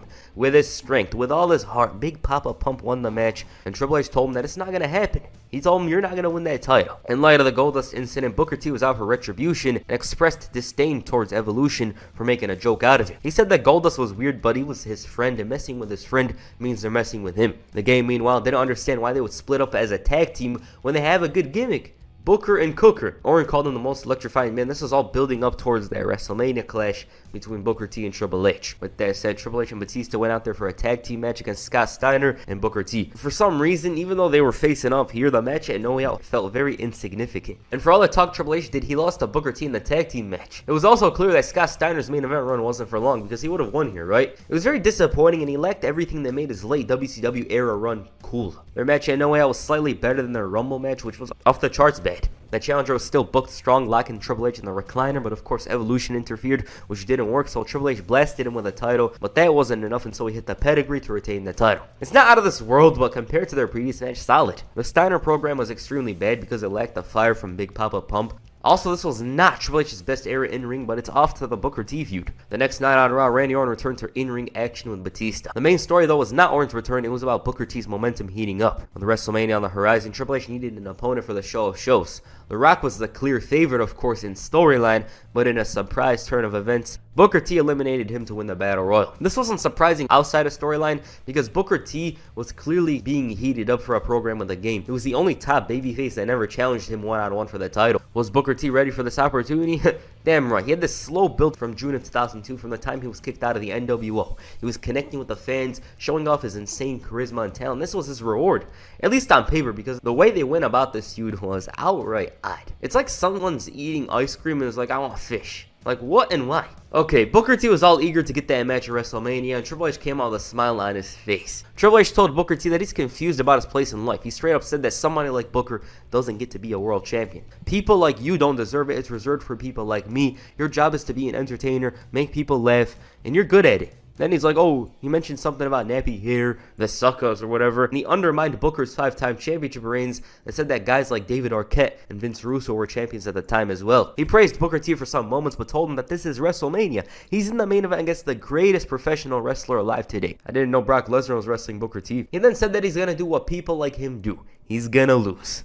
Are you serious right now? Booker T's all happy about getting a title shot, and Triple H comes out and talks about dancing in his hair, and some people are like, oh, it's about WCW. Nah. When you watch and listen to that promo in Triple H's tone, we know exactly what he's talking about, and why in the year of 2003 would a Raw main event program for WrestleMania, I should know, need that? I don't know, because this stuff was casual in the 80s. Greg the Hammer Valentine would be talking the talk, but this generation is very wrong, and we all know about this promo, you know? Like, I have to mention, obviously, because it's part of the story. The 5-time champion agreed with some stuff that Triple H said, but at the end of the day, he told him that he's going to WrestleMania, and somebody like him is gonna ragtag his ass and beat him for the World Heavyweight Championship. Triple H straight up told him, good luck, brother, you're gonna need it. He then poked fun at the WCW match with Booker T and Scott Steiner, which resulted in Booker winning. He ended up winning the match. The number one contender clearly felt that he didn't say enough the previous week, and he discussed the events of last week and agreed that he was an entertainer. Booker said that he was the youngest of 8 kids. He grew up in a single household after his father passed away, and life was full of trials and tribulations. His biggest mistake landed him in jail, and Triple H knows nothing about him. He then asked him to come out so he could dance over his ass. Ric Flair ended up coming out, and he told him that he ain't Michael Jordan, Tiger Woods, or Triple H. He then started talking about how Booker was dealt a card that doesn't say World Heavyweight Champion. Flair told him to carry their bags and be their chauffeur, do something that he's qualified for, or he could show up to WrestleMania and take a beating. Booker hit Flair with the right hand and went straight to the back after Triple H. He threw $1 in his face and told him to bring him a towel, so Booker dropped him. I mean, he wanted to smoke. That's what he gets. Triple H and Outrage destroyed Maven. I don't know why. After an incident with Goldust, the game beat him as well, and Booker tried doing something about it but was unsuccessful. It led to a tag team match between the 4 on the final Raw before WrestleMania. Booker T convincingly beat the game, and it got to the point where Triple H was downing himself. So strong build for Booker T. It looked like he had a great chance to win it all. His trials and efforts of rebuilding himself in WWE despite his reputation in WCW were finally rewarded. All he had to do in storyline was follow up. The story was built for him to win it all. It was controversial. The fact that they'd have this story randomly in the year of 2003, I don't know why they would do it, but if the ending was positive, it would have been a great moment. So what about the match? The match was very solid. It was a solid outing, and seeing Booker T facing Triple H at WrestleMania made sense. He belonged in there with the game. Booker hit this incredible Houston hangover, awesome moment. But that was when the match peaked, because Triple H had the pedigree, and after I went to eat dinner, come back, watched the promo of Triple H's, and played a match on FIFA, he finally goes for the cover and wins it. Booker didn't even kick out after 20 plus seconds. Okay, so how do you have that storyline and have him lose? I don't know, because if he just lost in a regular storyline, nobody would be complaining. They'd just be talking about how Triple H wins all the time.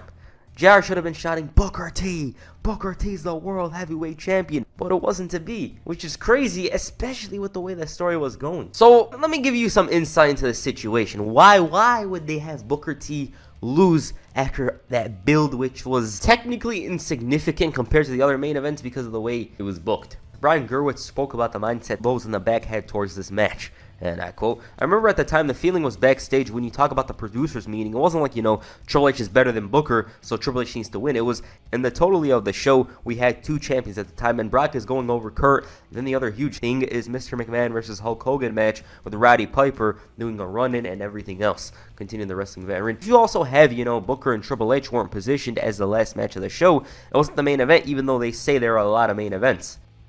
So basically, what it's trying to say is that they had Brock Lesnar win the title, and they don't want anything to take away from that moment, even if they wanted to sacrifice a storyline, which was controversial and only had one proper ending to it. Now, one thing to mention is that Goldberg was coming in around that time period. The reason why I'm mentioning this is because in their eyes, the big match was Goldberg versus Triple H. So even though Brian Gerwitz's statement, whatever he said, was true, and Bruce Pritchard also confirmed this in the interview, Booker's win had another hurdle to it. So in the first place, they shouldn't have done the story because Booker basically had no chance of winning.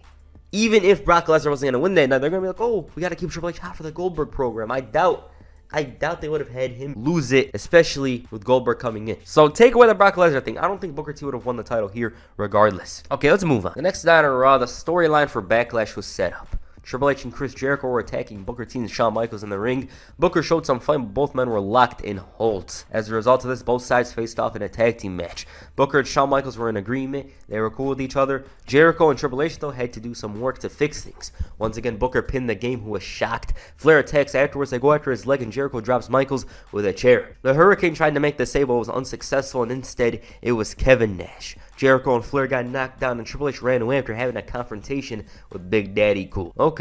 With Kevin Nash back, a lot changed. He was angry with how Shawn Michaels and Triple H started feuding with each other. He wanted to come back and do it one more time to reunite the band. He was constantly shouting that they're his friends. They have to fix things, and there's Triple H. At this point, it was confirmed that a 6-man tag team match was happening at Backlash, but despite this, they hugged, embraced for a moment, and the commentary was confused. Triple H straight up said that they will never be cool. Him and Shawn Michaels will never happen, even if HBK kissed his ass. Once he heard this, he wanted to fight. HBK told Nash that they will never bury the hatchet. He's a piece of trash. And then it came down to it. Triple H told him it's either him or me. And if you're with me, you're one step behind me. I'm the man. But if you choose HBK, he'll be undercutting you. The Game tried convincing him to come to his side. If he sides with HBK, Nash is a part of the world he's against. Triple H told him the most success they had was when they walked away from Shawn Michaels, to leave him thinking about it for a while. Later that night, Triple H once again attacked Shawn Michaels. Nash tries to make the save. He stares him down before accidentally dropping Booker T, who was more than angry with these turn of events. There was a lot of drama between those three. Nash was trying to get the band back together. Booker T was striking HBK after the whole incident. It was crazy. At the same time, Booker T got himself a World Heavyweight Championship match. Ric Flair wanted to put a stop to this, but Eric Bischoff made Shawn Michaels a special referee. It was all about drama, ratings to him. HBK clearly had an issue with both, and the match was very competitive. Michaels wasn't an issue initially. Booker T was booked very strong having the match won, but because of interferences, Triple H kicked out. At one point, pushed Michaels into the ropes to prevent Booker from hitting the Houston Hangover, and his pants fell. Scissors kick, but Jericho blasted him with a belt. HBK sensed something happened and dropped Triple H with a sweet chin music, and Booker T was so damn close to winning, but it wasn't to be. This was the Attitude Era. He probably would have won it here. Flair and Jericho attacked, leading to Nash coming out for the save, and he wanted to calm things down, but then Triple H kicked him in the balls and made his decision for him. Okay, so what it comes down to is Triple H does not want anything to do with Shawn Michaels. HBK likes dancing, he'll hate him. If he likes walking, Triple H will run. The only common thing that they have is that they had a past and the fact that they love championship gold. That's it. And Kevin Nash was out here trying to bring them close when that chapter in the book has been closed for years now. The Game said it himself. Kevin Nash was to blame for this. He told him not to be against him. This was Kevin Nash's first match in 9 months. The last time he was in the ring, the quad incident had occurred. This one I'd say was solid. HBK was easily the star of the match. Anything he touches, it's good. And that's what happened here. It took a while for Nash and Triple H to come face to face, but when they did, it was short. Funny enough, Kevin Nash in his first match back lost. Of course, he should have won here, but the reign of terror doesn't fall to best friends either. Which was odd because Kevin Nash needed momentum behind him, especially on a big stage like a pay-per-view. But whatever. The next night on Raw, Triple H challenged for the tag team titles. Kevin Nash, though, interfered and sent him running, and even then he destroyed his limo. Their problems made their way to the highlight reel where Chris Jericho decided to add fuel to the fire. Jericho was sucking up to Canada, talking about winning the world title, and after a while, he finally introduced Kevin Nash. Nash went off on Jericho before calling Triple H a dead man. Y2J loved drama, so he brought Triple H out to the highlight reel as well. He tossed Jericho to the outside and called to the Game. Jericho with a low blow and the Game gets his way. He gives him a mean-ass chair shot. The pedigree's countered. Fans are booing and they're trading strikes. JR was the most excited person in the arena. The crowd didn't want none. And it was not that interesting, and if cut down, it would have been better. Triple H was all bloody and there was no Ric Flair for protection because he was in Australia. This is a blood feud. A feud with so much history, yet nobody cared. Why? I guess it came down to the participants. The best part was when Triple H almost got ran over and stole a car like this was GTA. Nash was left fuming over these turn of events, and like I said, if they cut this down, it would have been way better. Flair did return the following week and went after the Hurricane. Triple H, though, was enlisting the help of Chris Jericho to tear Nash's quad. As expected, he was more than unsuccessful, and with the help of Shawn Michaels, Kevin Nash stood tall. Flair was out here fighting with ripped pants like he's SpongeBob, and Nash showed that he was more than capable of winning the World Heavyweight Championship. Triple H was up against such a threat that Stephanie McMahon was worried and told him to be careful. But this is what it's come down to. Kevin Nash's efforts of turning Shawn Michaels into an ally of Triple H brought him to become an enemy of the Game. Several years of friendship was thrown in the trash, and Triple H expressed no regrets. Even considering HBK a friend would make an enemy out of him. Now, usually in this era, Triple H would have had a very long match, but since Kevin Nash was limited, they wrestled for 7 minutes. What's funny is that it was too damn long as well. Kevin Nash was too much for Triple H, so he brought the sledgehammer. The ref gets angry with him and he uses it to get himself disqualified. Nash drops him with a jackknife and many officials tried separating them but were unsuccessful. Ric Flair's knocked down the refs, even Shawn Michaels, and Nash ended the assault with a jackknife through the table, and there's only one way you could go from here. Okay, the match wasn't good, we all know that, and the reason is because Nash in 2003 wasn't that notable. In ring, he couldn't wrestle long. Triple H was very disappointing, was injured all the time as well. The next night on Raw, Stone Cold called for Triple H to come out. He interrupted his long-ass entrance and told him to get his ass in the ring. The reason why he called out Triple H was because of his actions the previous night. What were these actions? He blasted a WWE referee. Stone Cold didn't give a damn about what happened the previous night and told Triple H he's wrestling. The champion felt that Austin was drunk in power and he also refused to wrestle. Since Austin was full of compassion, he gave him the option of choosing his opponent, as long as they're a former world champion. Triple H was like, okay, I'll wrestle Ric Flair, and he told him that it's the bottom line. Flair was very confused over these turn of events, and Kevin Nash, meanwhile, wasn't interested in watching this match. He wanted to face Triple H for the title. Stone Cold told him that he knows what's up. He's seen him the previous night causing chaos. He told him that he made a statement last night on Judgment Day and called him the #1 contender. He has the winner of Flair and Triple H. The Nature Boy was more than gracious of receiving an opportunity to face the game and, most importantly, challenge for the title once again. For Triple H, though, it was about an easy match. That's why he chose Flair. He lays down for him. Shawn Michaels took notice and tried to sway Ric Flair in his direction, and they had their issues, but HBK felt that it was his responsibility to remind the Nature Boy of who he truly was, the measuring stick. Flair's confidence was broken. He almost couldn't believe HBK actually thought he was good enough. That was more than enough, though. He actually started to believe. He confronted Triple H, mentioned the time when the game came up to him and asked where was the old Ric Flair. He told him that he's had 1,000 matches like the previous one and never complained about it. Oh, I had a little injury, whatever. He did not give a damn back then. To him, this was a test to know if he still got it. And he told him that he ain't laying down for nobody, nowhere, especially in Greenville, South Carolina. Finally, a good title match. It's been a while. Bruce, Triple H had a lot to deal with for the title. He was easily overwhelmed by a man with something to prove, and half of the match was Flair in control. It wasn't until the ref got knocked down that he started fighting back. Even then, Flair was showing him how to get dirty. The champion was in a fight and had to pull a pedigree from out of nowhere to retain. All of a sudden, Kevin Nash came down, and the look of fear on Triple H's face made you think he was asked to watch WCW 2000 or something. He's down on the stage when Austin tells him he's facing Kevin Nash inside Hell in a Cell. But about the match itself, it was pretty damn good. They really tried to portray Flair as a man who was desperate to show he still got it, and the fans were all in. I mean, it was Flair country, what do you expect? And by the looks of it, he was no longer a heel. Shawn Michaels brought him out the following week and told him that he's everything great and wonderful about this business. He's been wanting to say this for 18 years now, and Michaels told him that he's every reason why he wanted to be good at this job. And even then, it's still not good enough in his eyes. Michaels had tears in his eyes telling Flair that he's the greatest wrestler alive today. He was the man in his eyes, and he just wanted to know if he's in the same league as Ric Flair. So he challenged him to a match. Flair accepted, but then Triple H came out. He praised the Nature Boy, telling him he's back, but then he asked him if he was turning his back on him despite the great time they had together. He told him that as long as he's champion, he's the best, but he's standing alone now. Triple H started going off on him, calling him an old man, and said that he was the one that brought him back to being the Nature Boy, Ric Flair. He threatened him and told him not to allow him, Triple H, to make that decision for him, either be with him or against him. He was giving him time, but he was like, hey, don't make me make that decision for you. Eric Bischoff came out and decided to book Triple H in a handicap match against both Shawn Michaels and Ric Flair. The champion was enraged at this, and despite his efforts, he was unable to get out of this match. He confronted Flair about this and told him he's changed. He said that he's always been the Nature Boy and told him to come out to the ring and try to jump on the old man tonight. One thing to note is that there was a masked man out in the arena.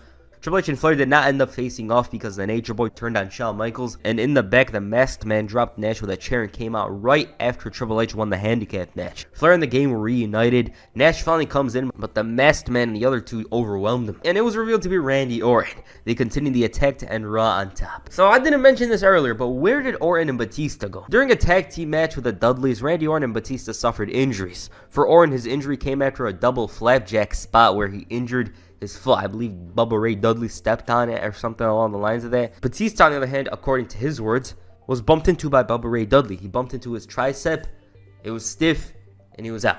Batista was set to be out for 6 months, which was terrible, and this was amidst his big push with Evolution, and it got to the point where he was about to get replaced.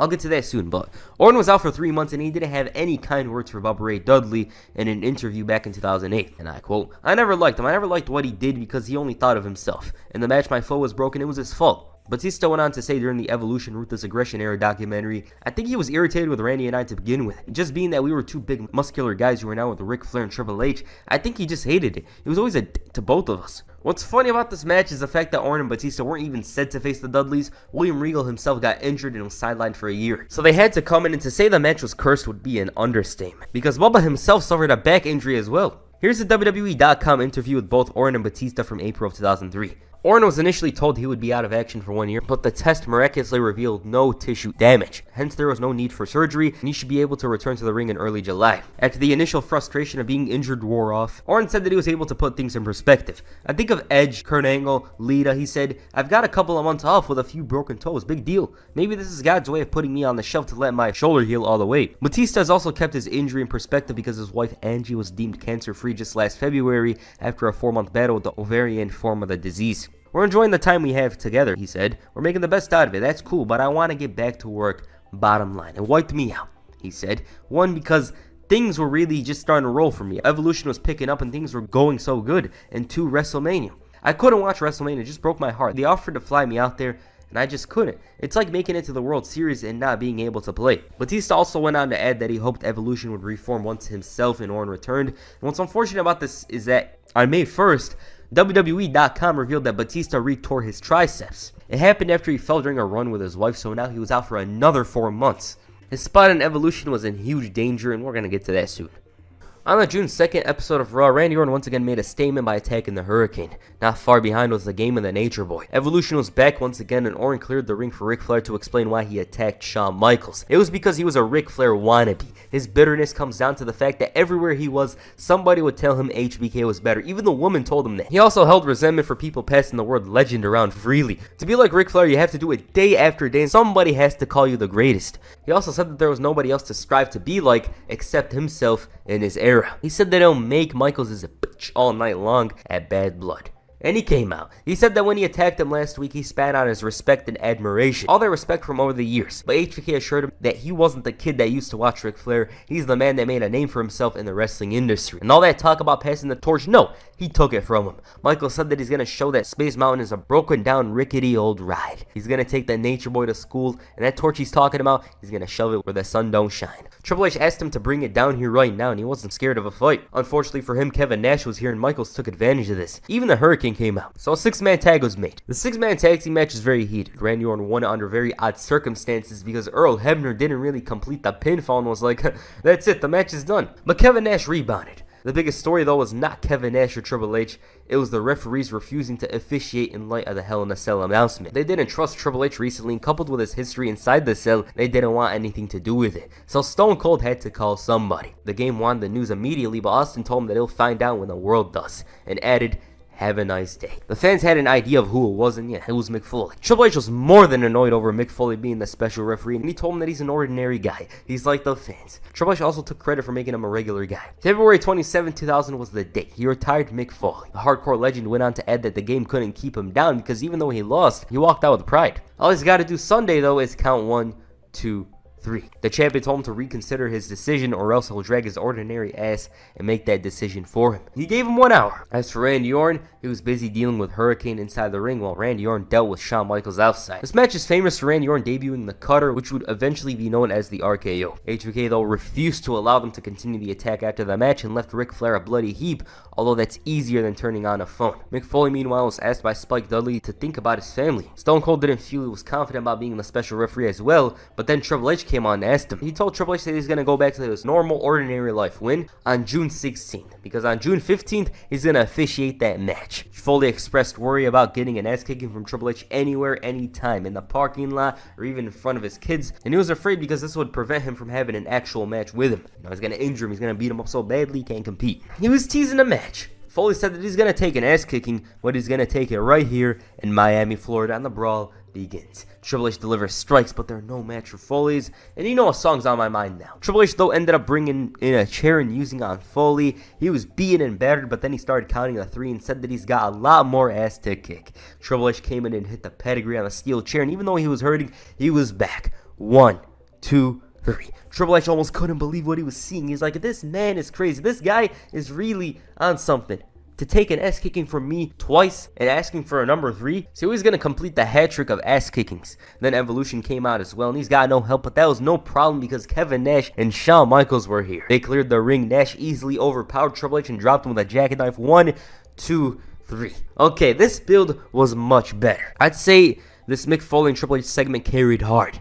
It also helps that Nash's inclusion was explosive near the end. I'm gonna get to that, but the segments between Foley and Triple H really brought out the best in both, and for certain it's the best segment Triple H had in a while. But Nash's inclusion was short and sweet. It wasn't long and overdrawn like the brawl from a month ago. They just had him come in, whoop ass quickly, and drop Triple H with a jackknife, and it's kinda sad, because at this point his run wasn't working, but it was best. There's a reason why the feud felt so unimportant at times after Judgment Day, and there's a reason why Mick Foley was brought in to be the special referee. But they were gonna have one more match, and it was good. I think it was much better than everyone thought it was. For now, though, I want to talk about Shawn Michaels and Ric Flair. This was definitely considered a dream match to some because of the impact these two made in the industry. They're both highly regarded as great characters and great in-ring performers. Flair was a bit older, but he could pull through. The match was very solid. It wasn't great. Kind of good. Flair worked on the leg. HBK just pops up and drops both Orton and Flair. Flair in particular went through a table, which was pretty random. Orton retaliates with a chair shot and gives Flair the victory. So this feud is basically a precursor. It's a precursor for what would be a Randy Orton and HBK feud. As for Triple H, he had to go through hell. The game had to bring in weapons to even the playing field against Big Daddy Cool, and he almost screwed himself over by trying to fight Mick Foley. But he was properly integrated into the match at this point. Hell in a Cell was his environment, and he showed why by bringing in a 2x4. Nash, of course, wasn't going down without a fight and turned the champion into a bloody heap. It got to the point where Triple H had to bring in a crane and drop Nash with him. He was going all out, and Mick Foley refused to allow him to brutalize the challenger, so he striked him. Triple H was dropping everyone in sight and had no regard for the referee that was supposed to count the fall. And Mick Foley decided to bring out the sock. This was all so damn dramatic. Foley gets knocked down to the outside and Nash hits the jackknife. There was almost no time wasted, but Triple H still kicked out. This thing was awesome, and the crowd was all in. It came down to a clutch moment from Triple H, who dropped him with a sledgehammer and hit the pedigree to retain the title. Good, maybe even great match, although I'm probably stretching it a bit. If this match happened in this era, it would not hit the same because it felt like a war with Nash and Triple H. Even Mick Foley drawing blood from each other and using 2x4s. The environment situation helped these two greatly. Like back then, everyone and their mom bled. It didn't mean much, but here it had a semblance of, damn, this was the final match. These guys hated each other. But the effects this had on Kevin Nash were severe because this was his final match as a main eventer, and he would slowly fade. His importance was not as high as it was in the Triple H feud because he was around doing stuff here and there. He even competed in the Elimination Chamber later on, but then he started losing to the likes of Test. For Mick Foley, this Hell in a Cell only served to intensify his feud with Evolution. The next night on Raw, Evolution confronted the Hardcore Legend. Orton started trashing him before giving him the opportunity to potentially become the 4th member of Evolution. Because the talk around here was, who was joining Evolution? Foley called them a 4 horsemen wannabes. He mocked Orton for whining about his injury and told him that when he shows the guts it takes to travel day in and day out, then he'll talk to him. Until then, he's just a 16-year-old boy. Foley didn't want to hear from somebody who didn't hold WWF gold. Yeah, he called it WWF. Orton's like, if you got all the talent, why did these people pay to see me? And he started talking about how he doesn't have to go through what Foley did to find success, then said, why would I mutilate a body like this? Orton also expressed an interest in beating up Foley, but said that Triple H retired him. For Foley, he can't wrestle, but he could certainly fight. They started brawling. Foley's going all out, 3-on-1, but he put up a fight. The numbers overwhelmed him though, and he had to be saved by Maven and Al Snow of all people. They met up later that night and it didn't end so well for Evolution. As for Triple H, he was seeking a monster to join the group, Kane. He saw the chaos he caused and asked him to join. He told him, oh, fast cars, faster woman, this and that. But then Stone Cold Steve Austin interrupted. He started talking about how Triple H saw him as a threat and wanted to make him a puppet. The game told him that he's scared of Kane joining Evolution because they'll become untouchable. Austin then brought him his offer, which was a World Championship match at MSG. Eric Bischoff, though, wasn't fond of this and he wanted to add to it. He told him that Kane could either join Evolution or challenge for the title, but Bischoff told him he better win because if he loses his mask. Kane was ready to chokeslam both, but when it came down to it, he chose Austin. Nope, Triple H. Something had to give. Madison Square Garden, Triple H's 6-month title reign, or Kane's mask. I mean, if you've seen the previous matches in Kane's stagnant run recently, you know how it ended. With Raw and MSG, WWE is going to pull out all the stops. Randy Orton was busy reading Mick Foley's book and making fun of him. They ended up confronting him later about this. They double-teamed him and Randy Orton even punted him down the stairs. All of this right in front of the boss, and to say he was furious would be incorrect because he called for a janitor.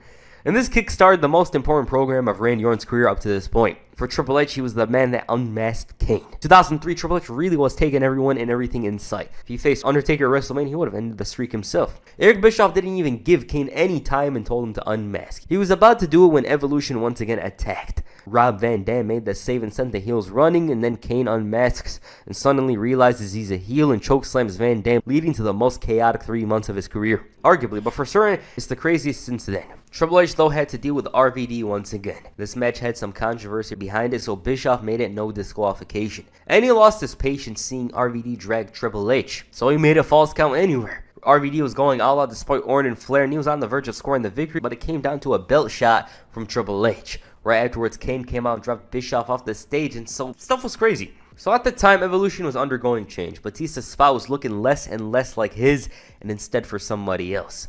Pro Wrestling Torch reported in June of 2003, Kevin Nash is reportedly campaigning to go heel, as he feels this will give him something to do storyline-wise, and upset that WWE had nothing planned for him after the Triple H feud. He's been telling Vince McMahon and Triple H that he wants to join Evolution, and whether this will happen or not remains to be seen. You see, the fact of the matter is, as Triple H used to say, Kevin Nash's spot in WWE was slowly dwindling. He was a main eventer, kind of, here and there, but not as much as he was previously. Now, he wasn't doing much. Joining Evolution, he had something to do storyline-wise. Of course, we all know it didn't happen, and if it did, people would have complained because he just randomly turned for no reason. You know, he turned heel and joined Triple H after having a big-ass feud with him. And most importantly, it was going to make Triple H look good, so I don't think it would have been ideal. It would have ruined the vibe Evolution had. Another person considered was Maven, but that's later on. But the person considered and technically was a part of Evolution at the time was Mark Jindrak. Jindrak's profile was perfect for Evolution. He was billed at 6'6", was young. He was actually 26 at the time and had great potential. In addition, he was already on TV before in WCW, so he had some experience. I've almost never seen someone so close to superstardom ever like Mark Jindrak. He probably wouldn't have been world champion, but for certain, he would have been in a better position than he was in WWE. Overall, it probably would have been worse for him because his time in Mexico was big for him. It was a good thing for him, and joining Evolution probably would have prevented that. But back to the topic, Jindrak was in a couple of shoots. His suit was straight out of 2003. It fit that time period well. He looked like he was being drafted second overall after LeBron James. JBL would be pressed to wear right now as well. But the problem with Jindrak came down to the fact that he was having too much fun with Randy Orton. They're laughing, doing this and that in the card, and Triple H couldn't take it. Also, he wanted Batista, so even if he didn't mess with Orton, I doubt they would have kept him. Jindrak spoke about this on Cafe de Rene, and I quote, "It was kind of funny how Triple H was so blatant. Yeah, me and Rick didn't want him in the group. It wasn't Rick. Because I can tell stories when me and Orton were in the car riding with Rick and Triple H," he said. The problem was Triple H wanted to talk about fucking hot tags and a 3-hour ride. He wanted to talk about arm bars and hot tags for 3 hours, and I understood it. He wanted to talk X and O's, but Flair wanted to talk about young stuff like girls and clubs. So when he said me and Flair thought it was a bad idea, it was just Triple H. The portrayal was kind of weak as well, he stated. If you watched that thing, if you weren't a wrestling fan, or you didn't know that I went from Mark Jindrak to Marco Corleone, you would think I would put $100 that this guy's a crackhead in about a year. They made it look like it was the end-all be-all. He didn't make Evolution, so he must have killed himself. It wasn't like that at all. I went and regrouped and went to Mexico and had a great career for myself. That's the portrayal, but they're always going to do that. Okay.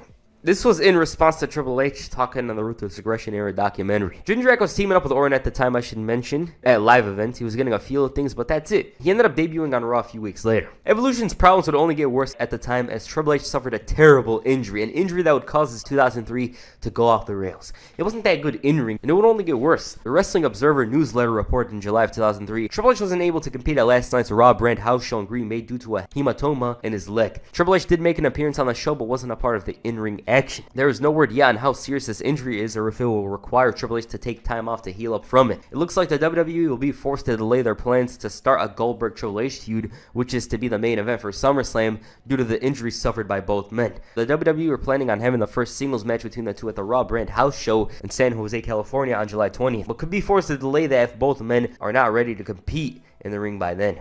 I should also note that Goldberg had an arm infection at the time as well, and it happened at the worst time because this was the match WWE invested in most. Ever since February, before Goldberg even signed, they wanted it to be the game against Bill Goldberg in the main event of SummerSlam. As you can see here, Triple H was bandaged up. He wasn't really going all out in ring because he couldn't.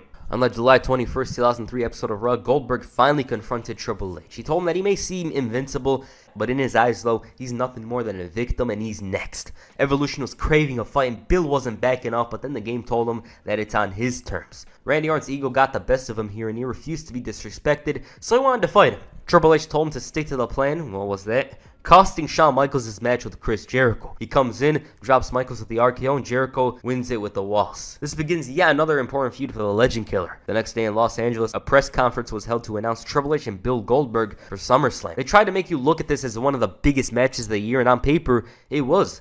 Goldberg's run was odd up to this point, but it was all going to be fixed with the victory. Triple H undermined Goldberg's victory against Stevie Richards and said that he's got no idea what he's up against. Goldberg was up for a fight though and asked him to come down to the ring, and his reasoning for not coming down was because he was relying on Bill to make him a lot of money at SummerSlam. Coming down to the ring and killing his reputation right now would be crazy. So Goldberg called out Flair. Bischoff though stopped things and booked a match between the two for the following week. Randy Orton meanwhile was a guest on the highlight reel. He revealed that his move was called the RKO, and Jericho was very impressed by the name, calling it majestic, and then got in his face saying he didn't need Orton to come out to help him beat HBK.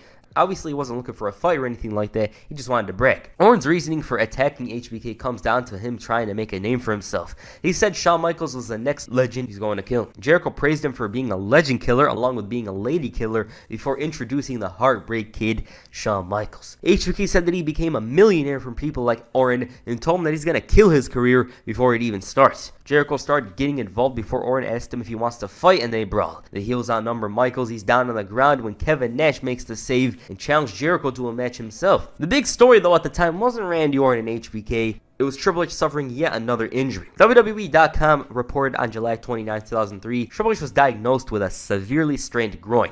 He was set to go on the Australian tour of the Raw, but then he was revealed to be unable to compete. There's a lot of doubts about his status for SummerSlam. This was terrible timing. It was already bad for Triple H, but this was the cherry on top. This spawned the Australian tour went to Goldberg, who was widely rumored to have turned it down. There was this big rumor at the time that he turned down the tour, which led to him getting heat from the wrestlers. They're talking about him, and the true story wasn't revealed until a while later. They revealed that Bill's problems weren't that much of a big deal, and if he truly wanted to go, he could. So, the original story is technically true. With that said, Goldberg's match with Ric Flair turned into chaos. Stone Cold felt that he should add to the match and added Chris Jericho, Kevin Nash, Randy Orton, and Shawn Michaels in an elimination chamber match. The game was absolutely enraged at this decision. In reality, Triple H's injury, his groin injury, was such a huge problem that he couldn't wrestle a singles match. So having him feature in his own match with 5 other men made sense. Goldberg and Flair had a rematch the following week, but this time Triple H and Randy Orton were barred from ringside. Since Bischoff wanted to make good for Evolution, Randy Orton was a special referee. The Legend Killer was doing the most to piss off Goldberg, but he got some as well, and with the help of Shawn Michaels, Goldberg won the match. On the final Raw before SummerSlam, things intensified. Chris Jericho's highlight reel only served to increase hype for the match. Triple H was very resentful towards HBK in his victory from the last chamber match, and he promised Evolution would ensure he walks out of the chamber before attacking. The trio got their shots in when Kevin Nash comes in. He doesn't do much because Goldberg ends up running in and spearing him. At this point, Randy Orton and Goldberg was booked. Austin wanted to ensure the match goes down properly, so he made himself the enforcer. As expected, he had to get involved, and Goldberg looked almost unstoppable. Triple H felt provoked by this, and to top it all off, Punisher Kevin Nash hit the jackknife on Goldberg, and Shawn Michaels dropped Triple H with a sweet chin music. Chris Jericho from out of nowhere catches HBK with a chair, and Nash looked pissed. He told him that on Sunday, Nash is bald and he's champion. Of course, he wasn't bald, as you can see here. Chaotic build, it was from out of nowhere, but it had to be done.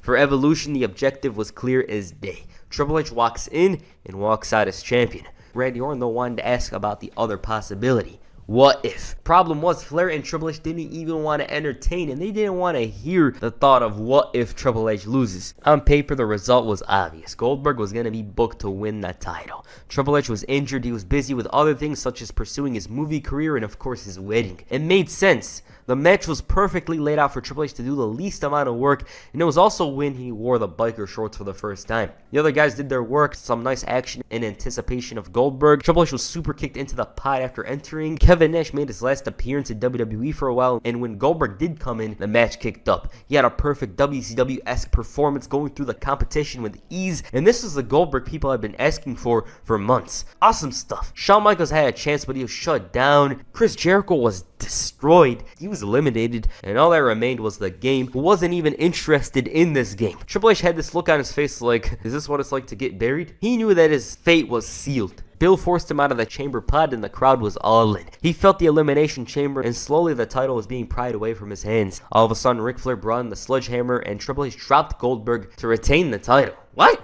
Man, if he wasn't here, that crowd wasn't going to leave a roof on the arena. Goldberg was so damn exciting here for the simple reason that he was his WCW self. But in a surprise turn of events, Triple H retained.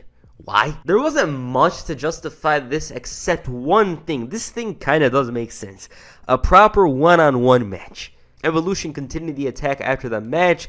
Goldberg was bloody and destroyed as Triple H tells him he'll never win this title. Good match. It's very fun to watch back, but that ending should have been different. It is what it is, though, and Goldberg probably doesn't really care because he made more money by dragging his title victory to Unforgiven. The buy rate was much better than 2002's, all because of Goldberg and Triple H's main event. The next night on Raw, Goldberg called out Triple H and challenged him to a match. The game basically warned him and said that he's proved that he's the best wrestler alive today. Triple H asked him what makes you so different to all the other guys. They all thought they could beat him, but they didn't. He reminded him of who he was and told him not to forget his name. Triple H then started complaining about Goldberg and was fed up by his presence. He had enough and said that he'll give him a title shot, one-on-one.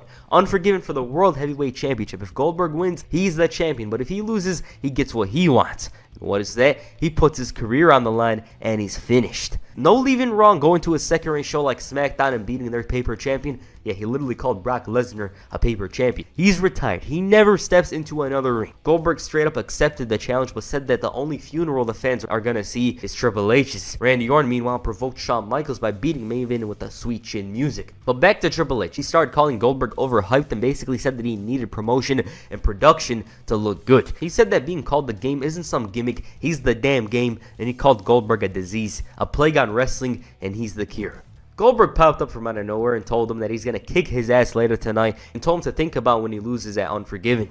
The main event saw all the drama. Orton and HBK, Maven and Flair, and all of it came to a head. Triple H got a first-hand experience of what Goldberg was capable of, and to say he was furious would be an understatement. Ahead of Unforgiven, both men were given a surprise partner. Triple H got Flair and Goldberg got Orton. This was revealed to be a setup by Eric Bischoff, and they even brought down the steel cage. Goldberg was beating the odds, but it was too much, and after a mean-ass chair shot, he was busted open. Goldberg at one point sold a pedigree early by the looks of it. But anyways, he was beaten and battered like a stuck pig. Triple H even went as far as to prepare a goodbye party for him ahead of Unforgiven as well. While he's busy organizing the events, Randy Orton was trying to make a name for himself. He RKO'd the fabulous Moolah in her hometown on her birthday.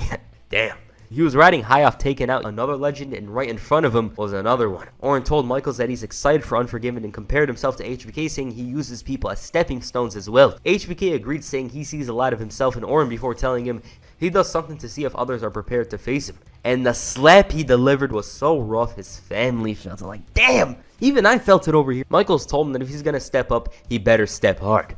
Triple H, on the other hand, was in a festive mood. Stone Cold questioned his manhood and basically made him go out there alone. He goes out, has some fun, and tells everyone that this is the last time they'll see Goldberg. He calls himself the only dynasty in sports and the greatest champion, and on Unforgiven, he will beat Goldberg. In an effort to give Goldberg something to remember, he gave him a gift of the previous week. After talking for a while, Goldberg finally popped up on the screen and told him to take a long, hard look at the man that's going to beat his ass, and if he's looking for a special moment, he's about to get one. Goldberg stormed down to the ring and dropped Triple H, giving him a preview of what's to come at Unforgiven. So it's not been a good night for Evolution. Unforgiven, though, was a mixed night for them.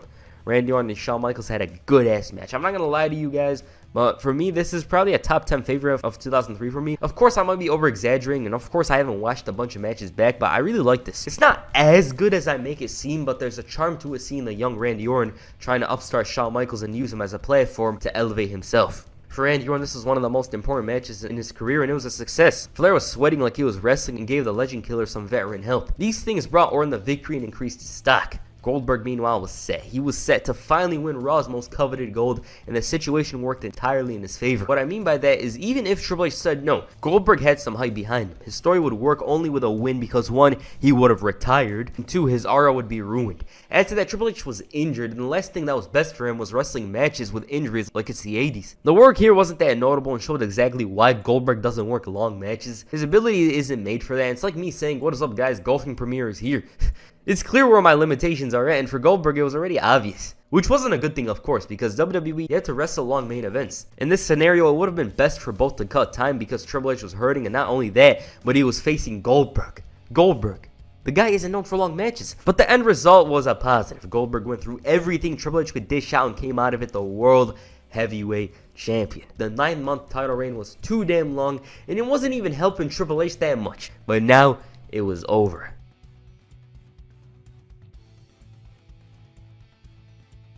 The next night on Raw, Evolution attacked Jindrak and Cade. The game was absolutely incensed, and man was this commentary so terrible. Al knows like he's probably mad about last night. No, he's mad that he can't listen to their amazing commentary. A bitter Triple H believed he beat himself. It wasn't Goldberg that beat him, and it was because he didn't believe in the hype. Now he does, and he wanted to make Goldberg believe. Triple H told him to keep his title warm because when they face off, he's taking it back. At this point, Triple H went on hiatus. It was much deserved, but on TV, he wasn't officially away. Why? Because he put out an announcement.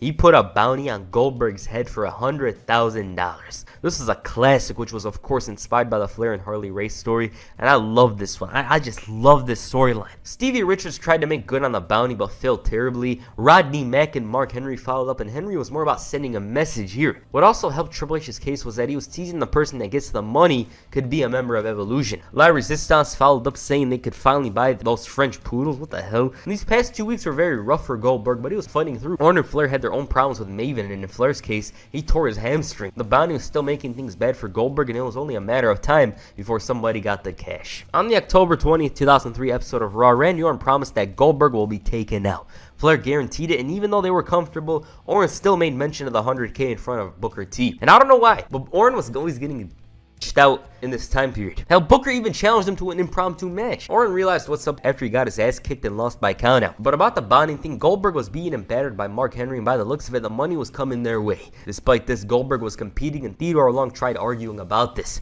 Flair was very confident that his guy was going to collect the bounty, but Jindrak and Cade felt that they had found a different way of collecting the bounty themselves. What did they do? They assaulted Orton before stealing the money. He's all worried trying to look cool and natural, while those guys probably went out spending the money in a strip club or something. Once Flair got news of this, he went crazy. Bro was raging like he had some plans to blow the money himself on some woman and alcohol. 10 minutes later, Jindrak and Cade are shown making a run for it. They had all night to run away, and just now they run away. A 2x4 drops them, and it's Triple H. By God! It's Triple H. But seriously, in storyline, how big of idiots do you have to be to spend so much time in the arena before running away? You deserve to be dropped like that if you spend so much time in the arena. And damn, Triple H was like the final boss. I always called him the Tony Soprano of Raw from this era, and this adds to that claim. Triple H is finally here, and Flair outed Orton like that. He told him to make sure he doesn't lose it again, and like Ric Flair said earlier, Triple H guaranteed somebody is gonna collect that bounty. From out of nowhere, Batista made his return during the HBK and Goldberg title match. He destroyed Michaels before making good on Triple H's word and taking out Goldberg, and like that, Bill Goldberg was taken out. This was the perfect way to bring back Batista as the cold-hearted mercenary who was out to reclaim his spot as the most dominant wrestler on Raw. It was the final piece to Evolution. Why? Because Evolution lacked the big guy element. Orton and Flair would fly out of the way by some babyface. Now they would have to deal with the Animal. Evolution has more depth now, is more interesting as well, and for Batista, this was a great decision. It set his career on the right path once again, and up to this point, the Bounty storyline was the most entertaining story for Evolution as a whole. I love the entire thing and the way it tied into the return of Batista. The following week, the Animal addressed the events of last week, and he told Goldberg that being taken out shouldn't be taken as a negative, it should be an honor, and as good as he is, Batista's better. And about the parking lot incident, it was him. He wanted to make him paranoid and vulnerable. Good promo. Batista had a very good promo here, which was a bit surprising if you look at his previous work. Randy Orton said that the title shouldn't go back to Goldberg because of his injury, it should go back to Triple H. Eric Bischoff was furious over these turn of events and told Evolution that they made him the happiest man on the planet. He trolled them. If it was anybody else, he would have been angry. In his hand was the World Championship, but since Goldberg wasn't going to defend the title after 30 days, he was going to strip him of the gold and give it to Triple H. Just as he's about to present the title to him, Stone Cold interrupted. He reversed Bischoff's decision, saying Goldberg promised to return, and he booked the title match at Survivor Series. Flair was absolutely enraged, asking, what if he can't walk again? What if he can't wrestle again? Austin responded, telling him that if he doesn't show up, it's a short night for Triple H. Batista, though, wasn't a fan of Austin trying to embarrass Evolution, and he even teased assaulting him because at the time, there was this no-touch rule. Unless provoked, Austin can assault. Batista told him that he's next, and in the ring, Jindrak and Cade went after Evolution. They ended up getting their asses beat later that night, but man, this match, just for the sight in the year of 2004, would have banged. I don't know if it would have been good, but just the sight. The tension between the co-GM and the Animal was very high. Batista told him that he doesn't provoke anyone anymore because he's a coward.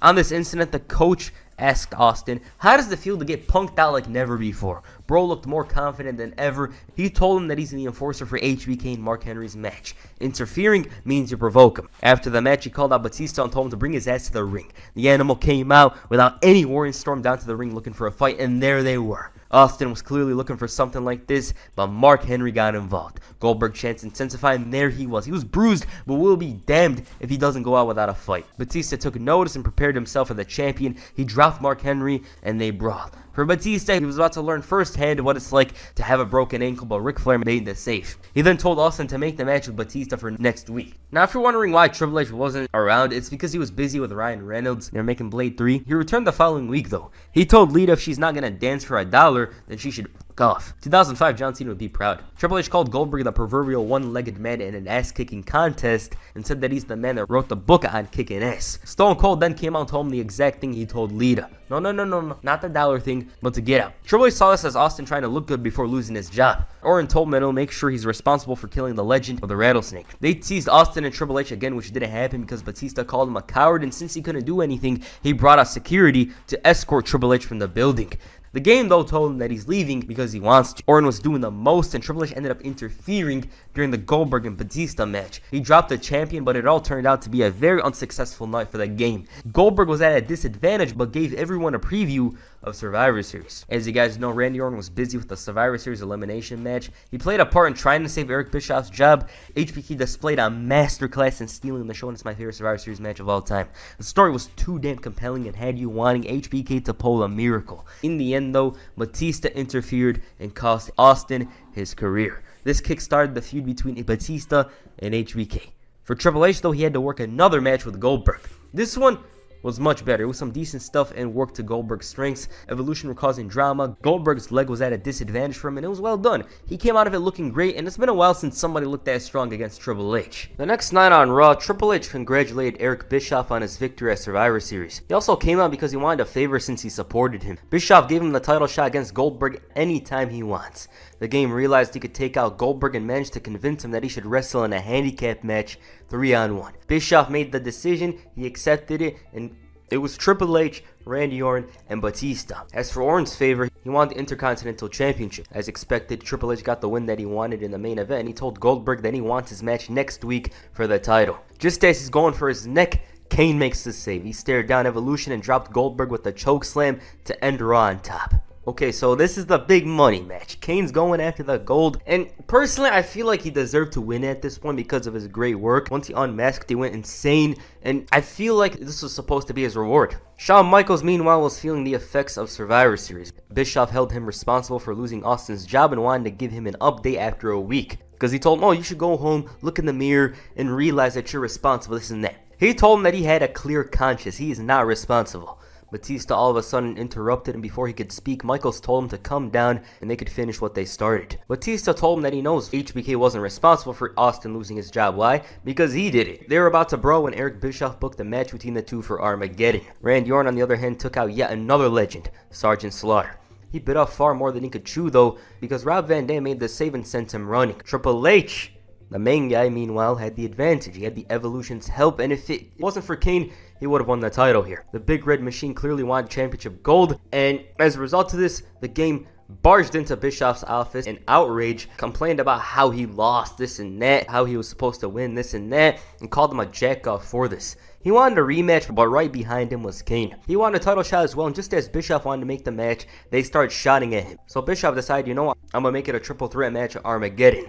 Kane forced Triple H to say it was a great idea, and he gave Bischoff a death stare. In the main event, Chris Jericho was dropping his partner, Shawn Michaels, and basically assisted him with a victory. So it was a two birds in one stone situation. He drops HBK and wins the match at the same time. This led to Batista once again destroying Michaels, and he beat him up so badly that he was bleeding internally. Even then, Batista felt disappointed that he didn't tear his head, and he promised that tonight he'll put him out of his misery. That main event had all the drama on Raw.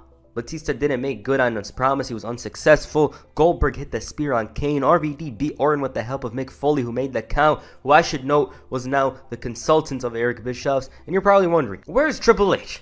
He was busy filming Blade 3. Evolution, meanwhile, discussed their plans for Armageddon and showed great confidence. They said Triple H is winning the title, Orton's winning his, and Batista's gonna destroy Michaels. But before that could go down, the Animal faced Rob Van Dam. He gave him a hard time, but of course, the Intercontinental Champion bounced back, but Evolution made things harder, and Batista won it. The main event between Kane and Goldberg was a lumberjack match with Evolution. They of course got involved, and the match was thrown out the window. RVD, Booker T came out to top it all off. Shawn Michaels is here. They cleared house and sent the heels running, and it was a good ending. Armageddon turned out to be the most memorable night in Evolution's run. Randy Orton and RVD was a decent match. Mick Foley was the special referee. It wasn't memorable as a match, but the result, though, certainly was, because Randy Orton captured the Intercontinental Championship. This is the most memorable moment in Randy Orton's career up to this point, and it would only get better from here on out. Shawn Michaels guided Batista to a solid match, a match that exceeded expectations, I'd say, because Batista was green and didn't have much experience. HBK was in the fight of his life, and Batista was too much, but he pulled through and dropped him with the sweet chin music to win it. He lost by a clutch moment, and the fact that HBK fell right onto him as well. Batista was so incensed he went after Maven a couple of minutes later. He started to complain about Flair about this, shouting that he's better than him, and the Nature Boy told him that he's a made man and he has that special thing in him. He said that good ones always get back up. He even told him that he's got something planned. Title belts. What Flair was talking about became apparent a while later when Eric Bischoff came out and told the Dudleys they have one more team left in the tag team turmoil. The Dudleys could barely stand it, now they had to deal with an angry Batista. The heels went after them and won it with ease. So now they had the Intercontinental Championship and the Tag Team Championships as well. All they had to do now was win the World Heavyweight Championship. As for the main event, it wasn't that good. I had a feeling of, oh, it happened. For Triple H, though, this was the night. He reclaimed the title with the help of Evolution, who pushed Kane away after he did all the work, and now Evolution had all the titles. The way they got there wasn't interesting because the main event wasn't that notable, but the image itself is iconic. Evolution had all the gold. Goldberg, though, wasn't too happy over these turn of events. He threw a fit backstage and showed a lot of frustration over the result of the match. When Triple H confronted him, he was all cool and shook his hand. He's like, oh, good match. That led to Goldberg getting suspended the next night. He disappears for a while before coming back for the Royal Rumble, but this isn't about Goldberg, it's about Evolution. So now Evolution was on top, and this is where I'm going to end the video. I hope to continue this with Randy Orton, Mick Foley's feud, Triple H and HBK, Chris Benoit storyline, all that. And of course, Orton's win at SummerSlam. We got a bunch to talk about hopefully in the future, so yeah. Alright, Evolution was off to a great start, I'd say. Triple H didn't have the best year because, well, he was a bit bloated and it affected his performances. It also didn't help that he was all over the place, so once you're not doing great work and people see you all the time, they're going to be trashing you. That's literally what happened here, you know. It wasn't a good year for him, and 2004 was better. 2004 was way better. Sure, he was all over the place, this and that, but he had much better matches. He was fit compared to his old self, and he was losing more often, so that's a good thing. For the other three, though, it was a much better year. Flair, he was revitalized with Triple H. You know, he comes out, he shows a lot of charisma. Fans still love him, even though he's a heel. Batista, him as the enforcer for Evolution, was a great position. He was almost going to be replaced, which would have been unfortunate, but he managed to make it back, and he never looked better. Randy Orton, though, was the most improved. This guy had the charisma, the in-ring skill, the promo skill, but he lacked the moments. He didn't have the moments up to here. Sure, he won the IC title, but it wasn't a star-making moment. It was a memorable moment, though. Easily his most memorable moment, but he still needed that one moment, and Mick Foley was going to help him, so yeah. My favorite storyline from this Evolution run was definitely the bounty. I just loved the bounty thing. It was amazing. It was entertaining as hell. I wish they did more with it, but it was great. I loved it, so yeah. My favorite match was, if you won, this technically doesn't count, but I'm going to choose the Survivor Series elimination match. But if you insist on an Evolution match, probably the Elimination Chamber match. I'm probably going to go with that because I thought it was very fun. I thought it was very entertaining. It was great. So yeah. Evolution had a very strong 2003. Initially, it seemed like the faction was going through problems with Orton and Batista being out injured, but it all worked out in the end, and by this time, Evolution was holding every single men's title on Raw. On the December 15, 2003 episode of Raw, Evolution came out with all the gold. The game was loud and proud and was mostly excited to mention that Goldberg failed. With him, you don't need to hype him like Goldberg, and to put it simply, Triple H said that they have all the gold and everyone's gonna learn to live under them. And they tried to demonstrate this by facing Shawn Michaels and Rob Van Dam in a handicap match later that night. For HBK, this was yet another strong performance. He put in the work and provided a tough challenge for Evolution. Van Dam was flying high on the outside, and at this point, despite the advantage Evolution had, it was anybody's match. He dropped the game with the sweet chin music and pinned the World Heavyweight Champion. It was going badly for the group, and it was all down to Randy Orton to change that. Eric Bischoff was relying on him to save the day because his job depended on it. You see, Mick Foley was a co-general manager with Eric Bischoff, and he wasn't happy about it. He motivated the IC champion to cast his own shadow, and this speech was enough for him to go out there and beat Mick Foley and send him packing as general manager. Foley booked the world title match between Michaels and Triple H for San Antonio right before he went out there. This was also for the Intercontinental Championship. This match was heated. Orton, despite that confidence, had a little nervousness. Turns out, he didn't need to worry because Foley walked away. He was ready to leave when Bischoff popped up. He ignored him, knowing very well that he's no longer a co-GM. Randy Orton, though, had other things to say, and he called him a coward and spat in his face, adding to his already hated heel character. And Foley did nothing about it. Okay, this was an iconic moment in Orton's career, but it took some convincing to do. You see, as much as Orton was a big heel in WWE at this point, he still had a lot of respect for the legends in the back. I had to talk Randy into spitting on me on camera, stated Foley. He did not want to do it, and then he finally said, please, Mick, what if I just pretend? I won't really spit on you. I said, Randy, this is one of the most important moments of your career. You need to dig down as deep into your lungs as you can, and people need to see that residue. Randy Orton felt that Foley was a smart coward, even though he backed off. It was for good reason, because he's a legend killer. It's better for him to not humiliate himself and go away. Since Foley walked away, Orton wanted to be named the winner of the match. Even wanted to be called the new hardcore legend. All of a sudden, Booker T came out. The 5-time champion told him to be worried about people that are around here. His New Year's resolution was to whoop Randy Orton's ass and win the Intercontinental Championship. Okay. Mark Henry ran in, assaulted Booker before Orton accepted the challenge. You see, a wounded and hurt Booker T is much easier to face than 100% Booker T. Alright, that sounded bad. I'm sorry. It's like saying 1 + 1 is 2, like duh. The Legend Killer seemed to underestimate Booker T, but Kane of all people ended up saving him. Orton capitalized on the distraction and dropped him with the RKO to retain the title. It was very quick, but the real match was the main event. Shawn Michaels in his hometown challenging for the World Heavyweight Championship against The Game. This match came from out of nowhere, and it wasn't really expected to be such a classic, but they gave them all the time and let them do their thing. Triple H didn't have the best reputation around this time period, and 2003 was actually one of his weakest years, if not his weakest. Very technical match early on. Both men were about wearing each other down with holds, and The Game managed to take control and isolate that once injured back to dominate. Flair was assisting on the outside and giving The Game an additional advantage. Match kicks up a notch. Michaels proves why he's the showstopper. Ref gets knocked down, and Triple H uses the belt, but it's still not enough for the win. Bischoff runs in, becomes the ref. Back and forth action. Triple H is bleeding, struggling with the HBK's fast-paced tempo, and even though it went against everything Bischoff stood for, he counted the fall for Michaels, who hit the sweet chin music on The Game. The fans were going crazy, and for once, a match was gonna end with the hometown hero on top. Nope! This is WWE. Disappointment is what they love. Turns out, Shawn Michaels' shoulders were down on the mat, and it was a draw. The Raw GM even provoked Michaels, who ended up dropping Flair and gets back to dealing with Bischoff. He delivered a right hand on the Raw GM and he got fired. That was quickly reversed as Stone Cold was made the Sheriff of Raw. But yeah, this was a great match. Absolute classic. And again, nobody really expected Triple H to do it here, but that motivation HBK had was ridiculous. Great match. One of the best matches in Raw history. Probably the very best Raw match of the year. And it was on the final episode of the year. Now, this also meant that the feud wasn't over. Austin was the Sheriff and was going to do something about it. Triple H made fun of him being the Sheriff. He flipped him off, and the champion also made a joke out of the badge. Now, I'm not gonna lie, I don't care what you say. This was funny because he then asked him if he had the plastic belt and hat. I don't know, I was bursting out laughing because it was funny. Why am I gonna lie and say, oh, it wasn't funny? The Texas Rattlesnake said he'll uphold the law, and if it comes down to it, make Triple H's life a living hell. So basically, he thought Shawn Michaels had Triple H beat the previous week. He whooped his ass. Shawn Michaels came out and Stone Cold booked the last man standing match for the Royal Rumble. The champion was upset, so he dropped Michaels with a pedigree. Later that night, Flair and Batista dealt with the Dudley Boys. They attacked the duo earlier on to get a slight advantage, but that didn't work out so well, and Triple H had to save them. Michaels, though, was waiting after the match to get his get back. Randy Orton, meanwhile, was still looking for a match against Mick Foley. He challenged him to a match for that night, but as expected, it didn't happen. He was provoking him, calling himself the new hardcore legend, making a joke out of Foley, but it was eventually gonna come to a head. Ahead of the Royal Rumble, Shawn Michaels and Triple H went face to face. The coach mentioned how both men were friends and wanted to know how they were actually together. This led to Triple H scooping in and mentioning that they were cool. HBK didn't want to talk about it, but The Game did. He held animosity towards Michaels. Why?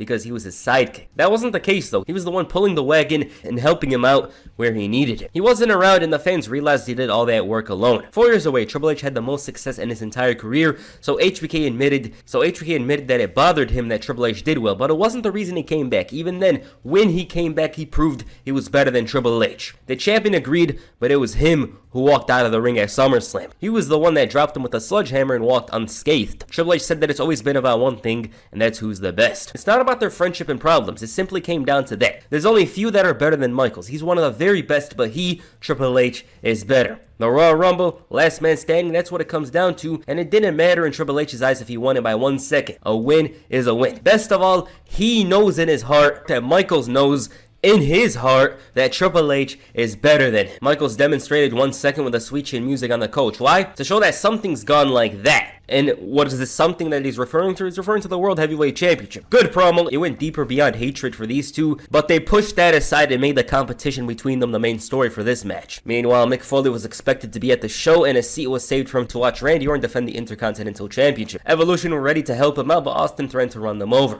With that said, Orton took a brutal beating from RVD just in time for a limo to arrive. After the commercial break, the IC champion was in control and these two put on a pretty good match. It's not their best match though. Ref bump, Orton with a low blow and a failed RKO, so he managed to hit a brutal DDT off the top rope to retain the title. He was constantly provoking Mick Foley, calling himself the new hardcore legend, and he still never showed up. As for Batista and Flair, they were set to defend the titles against the Dudleys at the Royal Rumble. It wasn't all good for Evolution. Orton almost won the right to enter the Rumble at number 30, but screwed up and got eliminated by Goldberg. Evolution tried to help, but failed. With that said, that tag team tables match at the Royal Rumble was very rushed. They opened the show but quickly ended things with Batista driving Devon through a table. Back to the game in HBK. While they did have personal animosity, this was simply down to competition. Triple H hated Shawn Michaels' guts and everything he stood for, manipulating the fans into believing he's the good guy in the story, having jealousy for his success, but it was all about the World Heavyweight Championship. This match is pretty good or boring depending on who you ask. With that said, watching this here, I understand why people have a problem with this last man standing match. For some reason, Shawn Michaels and Triple H were always desperate to put on a classic that when it actually comes down to it, the match suffers. They had a classic the previous month and they didn't need to think too hard with it.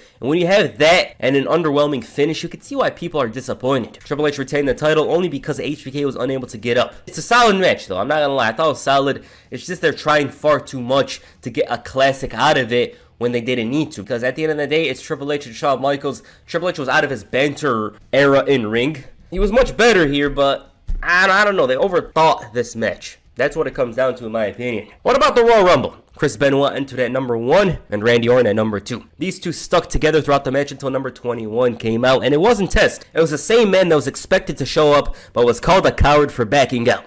Mick Foley. Orton was looking like he saw a ghost, and Foley delivered a flurry of punches. He sent the legend killer and himself over the top rope, and this didn't matter to Foley because all that mattered was taking out Orton. He managed to fight back and make a run for it though. So there's that. The Mick Foley Randy Orton was asking for was here. He was ready to fight. He was ready to retaliate after the weeks of provoking from Randy Orton. Evolution would continue to have more and more obstacles in their road to WrestleMania. The next night on Raw, Triple H came out to talk about the Royal Rumble. Now you guys know this guy will sell a beating like Dolph Ziggler sells finishers. He said that 2 men bled last night for this title, but in the end, he stood tall. Shawn Michaels interrupted and the game was irritated with dealing with him and he had enough. Even then, HBK said that they haven't gotten started, and there's the Sheriff. Stone Cold Steve Austin. He had plenty of praise for both men, especially HBK saying he deserves a rematch, but that wasn't going to happen. He mentioned that the winner of the Royal Rumble gets to choose who he faces. There's a loophole, and so he brought him out. Chris Benoit.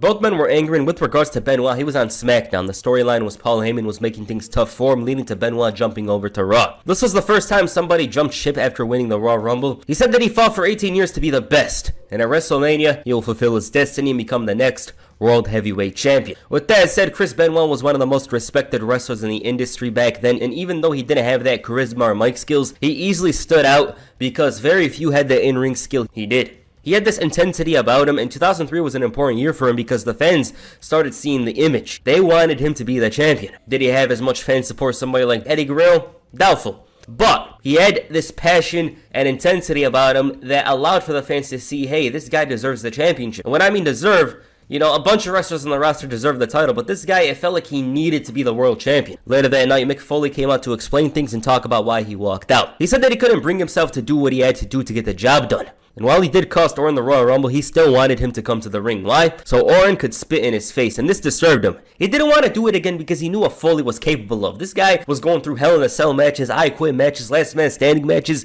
and through all of that, he was always intense. So why would he spit on a man who's more unpredictable than a Florida citizen? The hardcore legend was doing all he could to provoke Orton and make him do it. He was literally instructing him to do it, and when he did, Orton knew what was to come. Foley said that the idea of Orton as a hardcore legend is horrible. He refused to be spat on and disrespected after all he did for his legacy. There's no worry of entering the darkness because for him, he's already there. If anything, he'll welcome it. He snapped and Orton was in danger. Evolution had to run in there and make the save, and Foley rebounded and sent them running. Great promo. You could feel how much it frustrated him that he didn't do anything a month earlier. He himself disrespected his own legacy and spat at everything he represented despite spending 16 years in the business. This blood, sweat, and tears, and he just allowed for some random guy to spit on him. He was a coward. And man, Mick Foley is one of the greatest on the mic, but I haven't heard many say it these days. If you go back a couple of years ago, his legacy is at the top with the best talkers was cemented, and me, myself, I almost forgot how good he is because I don't go back to a bunch of storylines that involve him a lot because I probably did them a long time ago. But I'm going to just say it right now, there's not many like Mick Foley out there. The following week on Raw, Chris Jericho hosted the highlight reel with his guest being Chris Benoit. Benoit was well aware of who he was dealing with. Y2J casted doubts in Benoit's mind, telling him maybe he can't win the big one. He showed similarities with him, mentioning how he became the undisputed champion. Hell, even Ric Flair doubted him at the Royal Rumble. The Nature Boy came out to talk about this, and he called him the most technically gifted wrestler of all time, but he's a runner-up. Now, instead of praising him, he went about glazing Triple H. Benoit said that he has the privilege of fighting the man at WrestleMania, but it would be great to fight the Nature Boy now. That didn't happen. Instead, he faced Mark Henry. The game watched on from a distance, and he was impressed with what he saw. Shawn Michaels, meanwhile, was still upset over Chris Benoit joining Raw. So Stone Cold told him to do something about it. Mick Foley was confronted by Test, meanwhile, leading to Orton capitalizing on this and dropping him with the Intercontinental Championship. So that feud was continuing to develop, and it would lead to a whole other thing about a month later.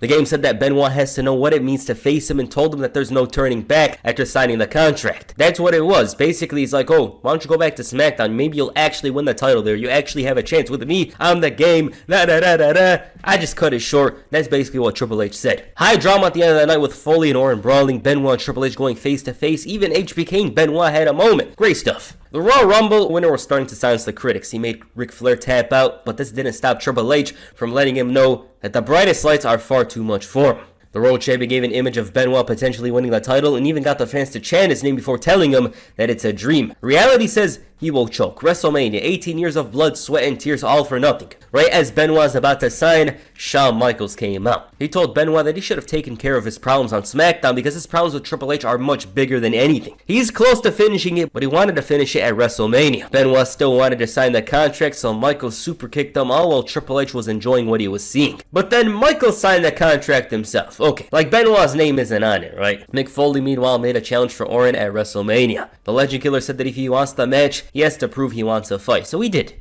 But this turned out to be an attack by Evolution. A beaten and battered Foley still managed to come out at the end of the night, but only made things worse for himself. He took an RKO on the concrete floor. Triple H was upset with the whole contract situation, feeling that HBK didn't deserve a title shot, and he was worried about defending the title twice. So he called out Eric Bischoff. The Raw GM gave him the option to defend the title then and there, but he didn't give a damn about what the fans thought. Chris Benoit came out, and just as things were getting tense, Triple H wanted to steer him in HBK's direction. That didn't work, and Evolution had to run in and make the save. It went from bad to worse, with Evolution losing the tag team titles to RVD and Booker T after Mick Foley interfered and caused enough drama, leading to RVD and Booker capitalizing to win the titles. This heated rivalry between Foley and Orton was far too intense, with Eric Bischoff allowing them a confrontation. But it's non-sanctioned. Once again, Orton turned down the WrestleMania challenge, feeling it wouldn't be fair. Foley's broken down while he's not even in his prime yet. This was a one-sided brawl, but it didn't take too long for Batista and Flair to come out. Orton took advantage with a low blow and they went to work. These beatings were getting more and more brutal, with Orton practically fighting a dummy. It got worse with a punt, a Batista bomb, and to the trio, it felt like Foley was never going to be seen again. Later that night, Benoit and Michaels had a competitive match. Triple H, though, came out, and this slight distraction led to Shawn Michaels scoring the victory. He dropped him as well,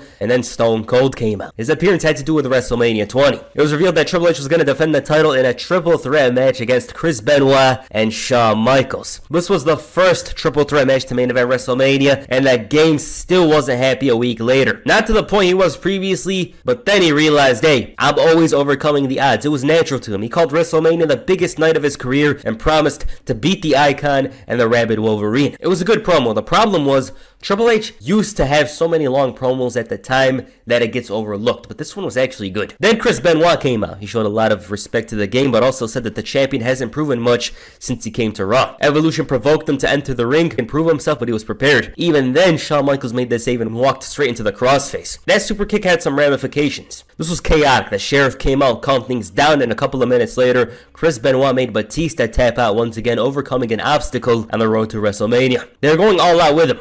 Batista, despite being a mid-carder, never tapped out before until now. Far too much drama for Evolution heading into the big show. Orton and Batista were saved by Benoit and HBK's own drama in a tag team match, which opened way for Evolution to capitalize and take out their rivals. The night was looking good for the faction. Mick Foley, who was embarrassed and demoralized, made his return, and Triple H couldn't believe Foley was this stupid to come back. The trio were ready to take him out at the end of the night, but not before giving him some words. It was clear they were heading towards a fight, and for Evolution, it was going to be business as usual. But they were bored. They had enough of beating him up, so Orton gave Foley the option to leave and walk away. He had enough as well, and after Orton made the challenge, he decided to challenge all three of them, and he had a partner. Foley's reputation was ruined. It was shot in the back, so he had to give somebody else a call. Orton made a mockery out of Mr. Hollywood and accepted the challenge. But then Foley revealed he shouldn't call him. They should tell him face to face. He said that Mick Foley was coming back to Raw, but he didn't say he was coming to Raw alone. And there was The Rock. He was back for the first time in 3 months, and for the first time during this feud, Mick Foley finally got one over Evolution, emphatically, with the great one hitting the people's elbow, the rock bottom. It was a great moment. The Rock was slowly disappearing, and moments like this weren't happening often in this era. The Rock told Evolution that their days of beating up Mick Foley are over. The Rock and Sock connection were back,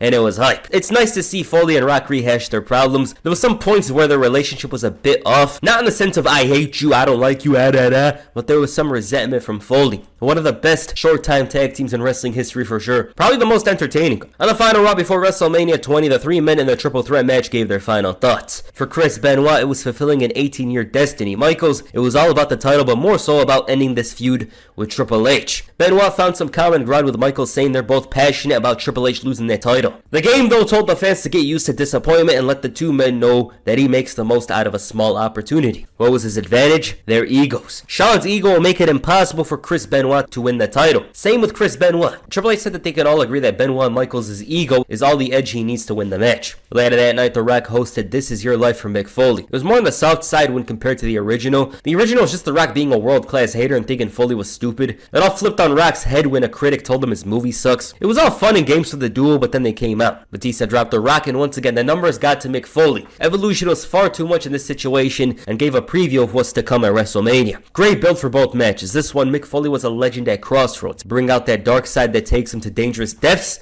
and give Randy Orton a lesson, or back off and allow for the young upstart to cause chaos as he sees fit. Ultimately, Foley can't run away from what brought him to the dance. It was second nature to him at this point, and it was also necessary to shut up Randy Orton for the good of the fans and for the good of WWE. Destiny is what drives Chris Benoit. 18 years in this business. Surely all this hard work leads to something. But wait, the Heartbreak Kid's story is meant to end for good here, right? Returning to the main stage in the main event against his old friend. Both had strong builds. Evolution had a great promo right next to the stairs. Orton kicked Foley, and Rock and Sock electrified before the match, and about this one, it was strong. This match feels a little unbelievable all these years later, because when you hear Mick Foley face Randy Orton at WrestleMania, it's like, yeah, he did, we know that. But then you hear The Rock did face Randy Orton at WrestleMania, and it still feels strange. This match was one of the best handicap matches ever. I really enjoyed it, and especially looking at it differently. This was The Rock's last WrestleMania for 7 years. He finally faced Orton and Batista. Despite being away for a while, he looked really good out there.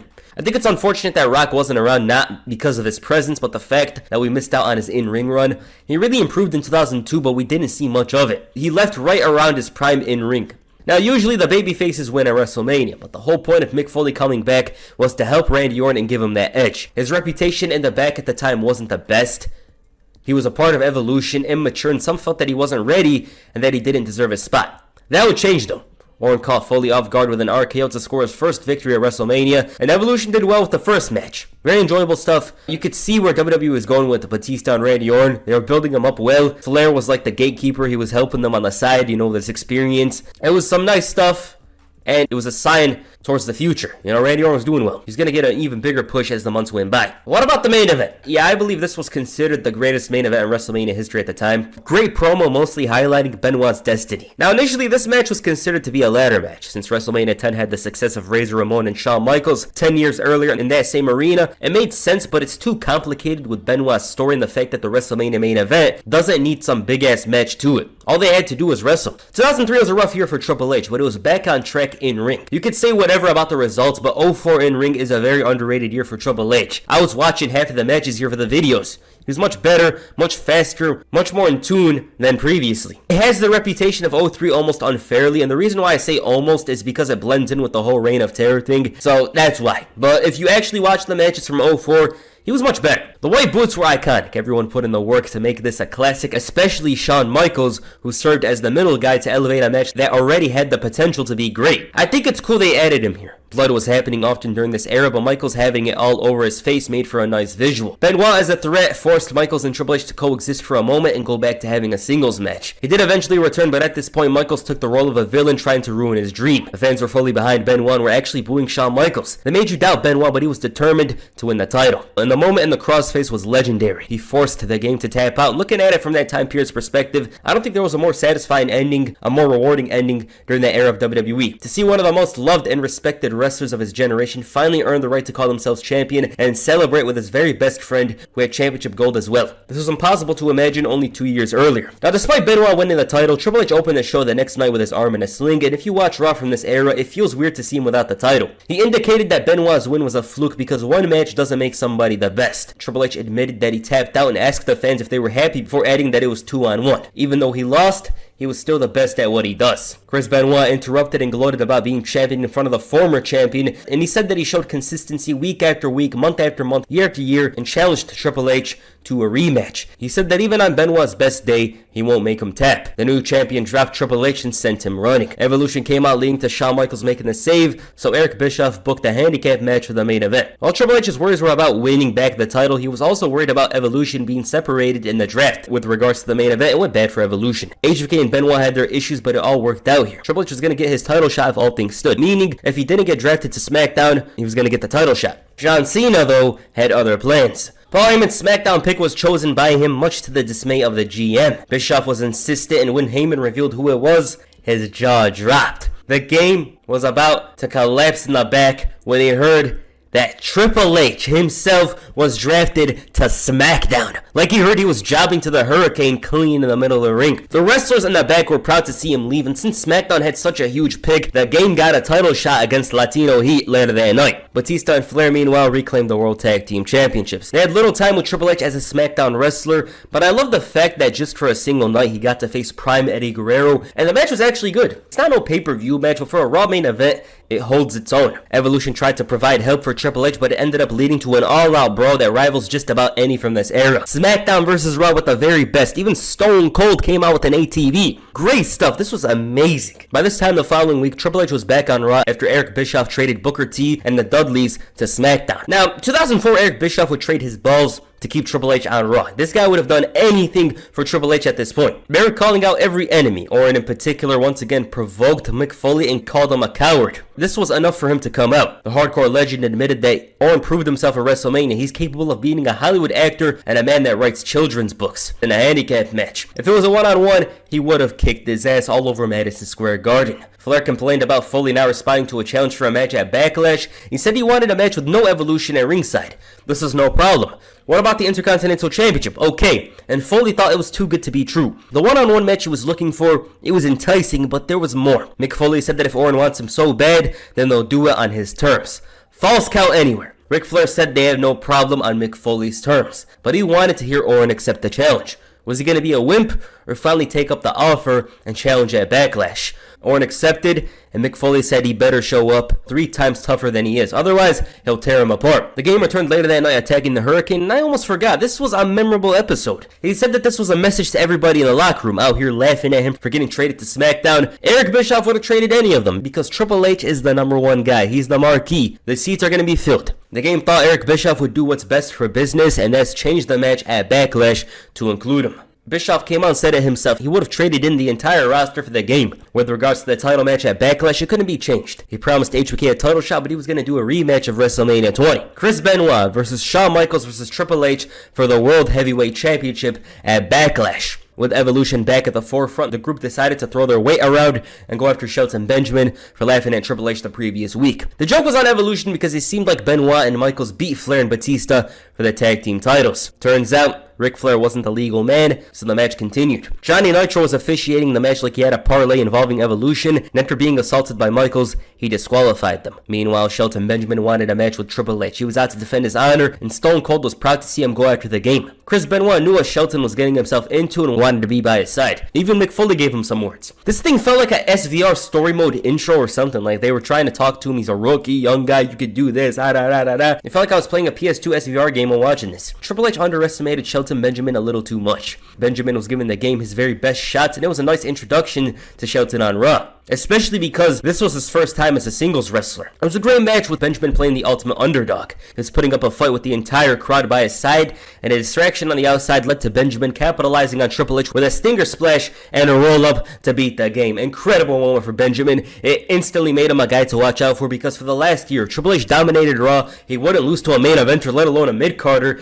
And this is exactly what he complained about the following week. But in the moment here, Shelton Benjamin was a made guy. Was he a superstar? No, but he was on his road to becoming a big star for WWE after beating Triple H. It showed how much they thought of him, how highly they thought of him to actually go out there and beat the game. The guy who just main evented WrestleMania, who held the World Championship twice in the span of a year. It was nice stuff. Triple H did complain about losing to Shelton Benjamin, but the main topic was about the triple threat match. He thought the odds of Benoit winning twice is impossible. It was a miracle he won the first one. How's he gonna win a second with Shawn Michaels and Triple H? Shelton Benjamin came out and the game told him that he can make a career out of what he did last week, and Shelton Benjamin added fuel to the fire. So Triple H gave him a rematch. Meanwhile, Mick Foley had some words for Randy Orton. He brought out a present. Foley gave a daunting preview of Backlash and said that he's going to bring the kind of blood that involves using special effects in movies. The Intercontinental Champion was stressed and worried because this was a crazy kind of Mick Foley he was dealing with. It wasn't the previous one who just wanted to shut him up. This was a guy that wanted to hurt him. Now, even though Triple H promised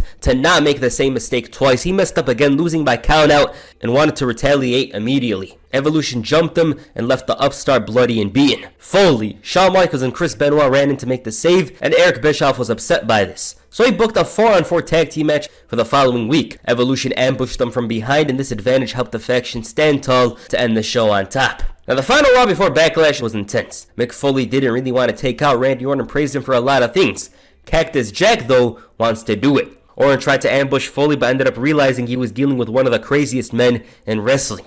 With that said, this was the only time Evolution ever teamed up on TV. It sounds a bit strange, but it's actually true. This was the only time I think Evolution ever teamed up in a tag team match in general. Raw back then was experiencing a resurgence. In ring, it was better than SmackDown after WrestleMania 20. They were having longer matches. Everything was crazy back then. Like, there was actually some hype regarding the product on Monday nights. And there's a lot of mentions here that I didn't mention, but a lot of them involved Evolution in 20-plus minute matches. And for the most part, they were good. And this main event only served to cement the effect of Raw being better than SmackDown in ring at the time. The crowd in Chicago was so into it, and for good reason. This was awesome. Raw hadn't seen an exciting multi-man match like this in years. It almost reminds me of the Attitude Era. Every story coming together with some intense action that never gets dull. Shawn Michaels scored the victory for his team, and it didn't look good for Triple H ahead of Backlash.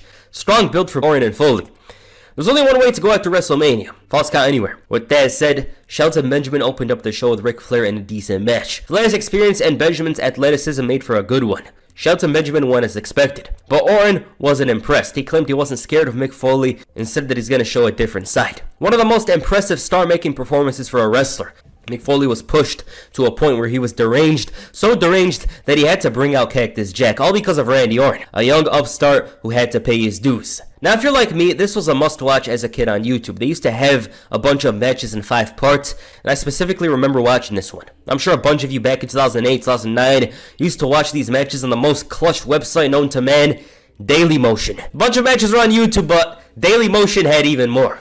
Foley physically disfigured Orton's face and taught him a lesson in hardcore wrestling. The Legend Killer was humbled and was forced to adapt to this entirely different situation. Foley was doing whatever he wanted and almost lit up a barbed wire baseball bat, but Eric Bischoff threatened to give Randy Orton the win. Orton took spots and went above and beyond to make this work. He was seen as a pretty boy, and for Foley, it was business as usual. The best spot was the RKO onto the thumbtacks. Foley reversed it, dropped Orton onto the thumbtacks, and it was insanity, and that moment, it changed everything for Randy Orton. And through all of this, you forget it's for the Intercontinental Championship. Foley was looking to rip his skin. The last thought on his mind was a title. Then Foley threw him out the stage. The refs tried to push him away, but he dropped them and jumped onto Orton. He was throwing everything at the champion, but he still kicked out and was fighting back. Orton had to hit an RKO on the barbed wire to retain that title. An incredible performance. Randy Orton in a tough situation was guided to superstardom by Mick Foley. It served its job in establishing Randy Orton as a star. He went from a young upstart to a surefire main eventer, and this performance only cemented his main event status. It was a situation where WWE started imagining Orton as the next World Heavyweight Champion. Mick Foley went above and beyond. This man randomly came out of retirement, hurt himself all to help some random young guy. That said, Orton himself has a lot of respect for Foley. He said, "I thought it was really special for Mick Foley to come out of retirement just to work with me." Orton proclaimed before thanking a few more of his mentors, "I'm so grateful for so many superstars that took the time to help mold me into what I eventually became in this business, and Mick Foley is at the top of that list, along with Triple H and Ric Flair for helping me get there. Without them, I wouldn't be here." Great stuff. One of the best matches, it was the coming out party of Randy Orton. This was where everyone started to see him differently and was like, hey, this guy's actually good. He's not overhyped. He's not overpushed. He's good. With that said, the triple threat match was yet again another memorable match. Chris Benoit was back in Edmonton in front of his family. HBK was hated. They were still pissed at Montreal, and they even teased it at one point with the sharpshooter and Earl Hebner. Other than that, this was amazing. I prefer WrestleMania 20, but this match really holds its own, and to some, it's better than WrestleMania. It was that damn good. Benoit did it again, but this time he made HBK the most hated heel of the night tap out. They really went all out to establish him. He made both Triple H and HBK tap out. Great stuff. One of the best matches of the year. It's kind of weird watching it, though, compared to WrestleMania 20 for obvious reasons, but it was actually good. It was really good. Triple H was in a foul mood the next night, but it was the opposite for Orton. He felt all grown up and thanked Mick Foley that he didn't face a children's book author, he faced Cactus Jack, and he came out of it a living legend. Edge interrupted and came in all pissed, saying Orton should spit in his face and disrespect him. Batista and Flair ran in before Benoit came in to even the odds. Triple H followed up with a lot of anger and dropped him with a pedigree. Eric Bischoff booked the tag team titles match between Flair and Batista and Benoit and Edge. They were battered and beaten, so the edge was with Evolution. But they ended up losing the titles. It went from bad to worse with Triple H having no title shot. HBK got one over him, and Tajiri spat green mist in his face. Was this month Triple H's community service for the Reign of Terror? I don't know. But that said, he ended up destroying Tajiri later that night, so I guess that proves our theory to be false. Randy Orton was still busy disrespecting legends. He provoked Harley Race and spat in his face. Another legend disrespected. Shelton Benjamin ran in, overpowered the Intercontinental Champion with a ridiculous clothesline, and made his intentions known. He wanted the title. Edge got one over him as well the following week. So Evolution was in a tough situation at this point. You know, stuff's going down, but it wasn't going well for them. And Edge winning that match, this gave him a title shot. Meanwhile, Shawn Michaels and Chris Benoit had one of the best matches of the year, a very competitive bout that felt too good to see on Raw. This was pay-per-view level stuff. But then Triple H came out and cost Michaels the title. This meant Benoit was moving towards another feud, and Triple H and Shawn Michaels were going to wrap up theirs. HBK returned the favor the following week, and slowly but surely, the feud was becoming far too intense for a normal match. HBK said that he wanted to finish it then and there, but Bischoff ruined everything. He suspended him. But before he could leave, Shawn got some of Triple H. In other places, Edge and Orton had an exciting match. It wasn't on the level of their future matches, but it was solid stuff. The Legend Killer got one over Edge, who was seething. He would be put to the side and would come in later on, but for the moment, Orton had to focus on another challenge. Orton was proud of himself but wanted to make the night about Evolution. Triple H was going to win the Battle Royal, and they were going to ensure it. All of a sudden, Shelton Benjamin interrupted. He couldn't believe Orton was doing all this talk and sucking up about Triple H, a man Shelton beat twice. Tonight wasn't about Evolution, it was all about Shelton Benjamin winning the Battle Royal, to which Orton said luck runs out and straight up said he's better than Shelton. So he wanted a title shot. Orton's like, "You're uppity. That's the problem with you people. Give you an inch, take a mile." Whoa. And so Shelton insulted him. He overpowered the champion, and even though this frustrated Orton, he couldn't let it bother him because he was busy. He had the chance to win the tag team titles with Batista. That didn't work well, but the main goal was Triple H winning the Battle Royal. That's what mattered most. He knew that they would come in clutch and get the title shot. Evolution had done well with the numbers advantage, but ended up going another direction as time went on. Shelton Benjamin in particular frustrated Orton and Triple H and even eliminated the Intercontinental Champion. He got thrown out of the game, and at this point it looked like Triple H was going to win this thing when all of a sudden Shawn Michaels ran in and cost him the match. He returned the favor and even made a mockery out of the game. Since these issues were personal and far too intense, Eric Bischoff booked the match for Bad Blood. Triple H versus Shawn Michaels. The following week, the game was waiting for Michaels outside the arena and ended up attacking Stevie Richards. A while later, Michaels popped up and a bunch of referees had to separate them. It was intense. It was some very entertaining stuff. Like, back then, I'm not trying to be an old head back then, back in my day, whatever, but back then, these feuds had this, intensity about them that's very hard to replicate nowadays. I think the usage of blood and all this violence helped a lot. You know, it really helps. In the arena, Chris Jericho hosted the highlight reel with his guest, the Intercontinental Champion, Randy Orton. Y2J asked if he changed his mind about giving Shelton Benjamin a title shot, and it was the same answer. So Jericho asked, "Why are you so scared of Shelton Benjamin?" It was getting intense with Orton showing disrespect on Jericho's own show, and he said that if Shelton Benjamin is unworthy, how did he beat Triple H? The Legend Killer had no problem adding Chris Jericho to the list of legends he killed, and Orton slapped him. So Jericho hit an enziguri. Batista makes the save, leading to Shelton Benjamin running in, and Eric Bischoff booked the tag team match. This time around, Shelton Benjamin pinned the Intercontinental Champion. So they were pushing Shelton Benjamin hard. Once again, I'm saying, they're pushing him hard.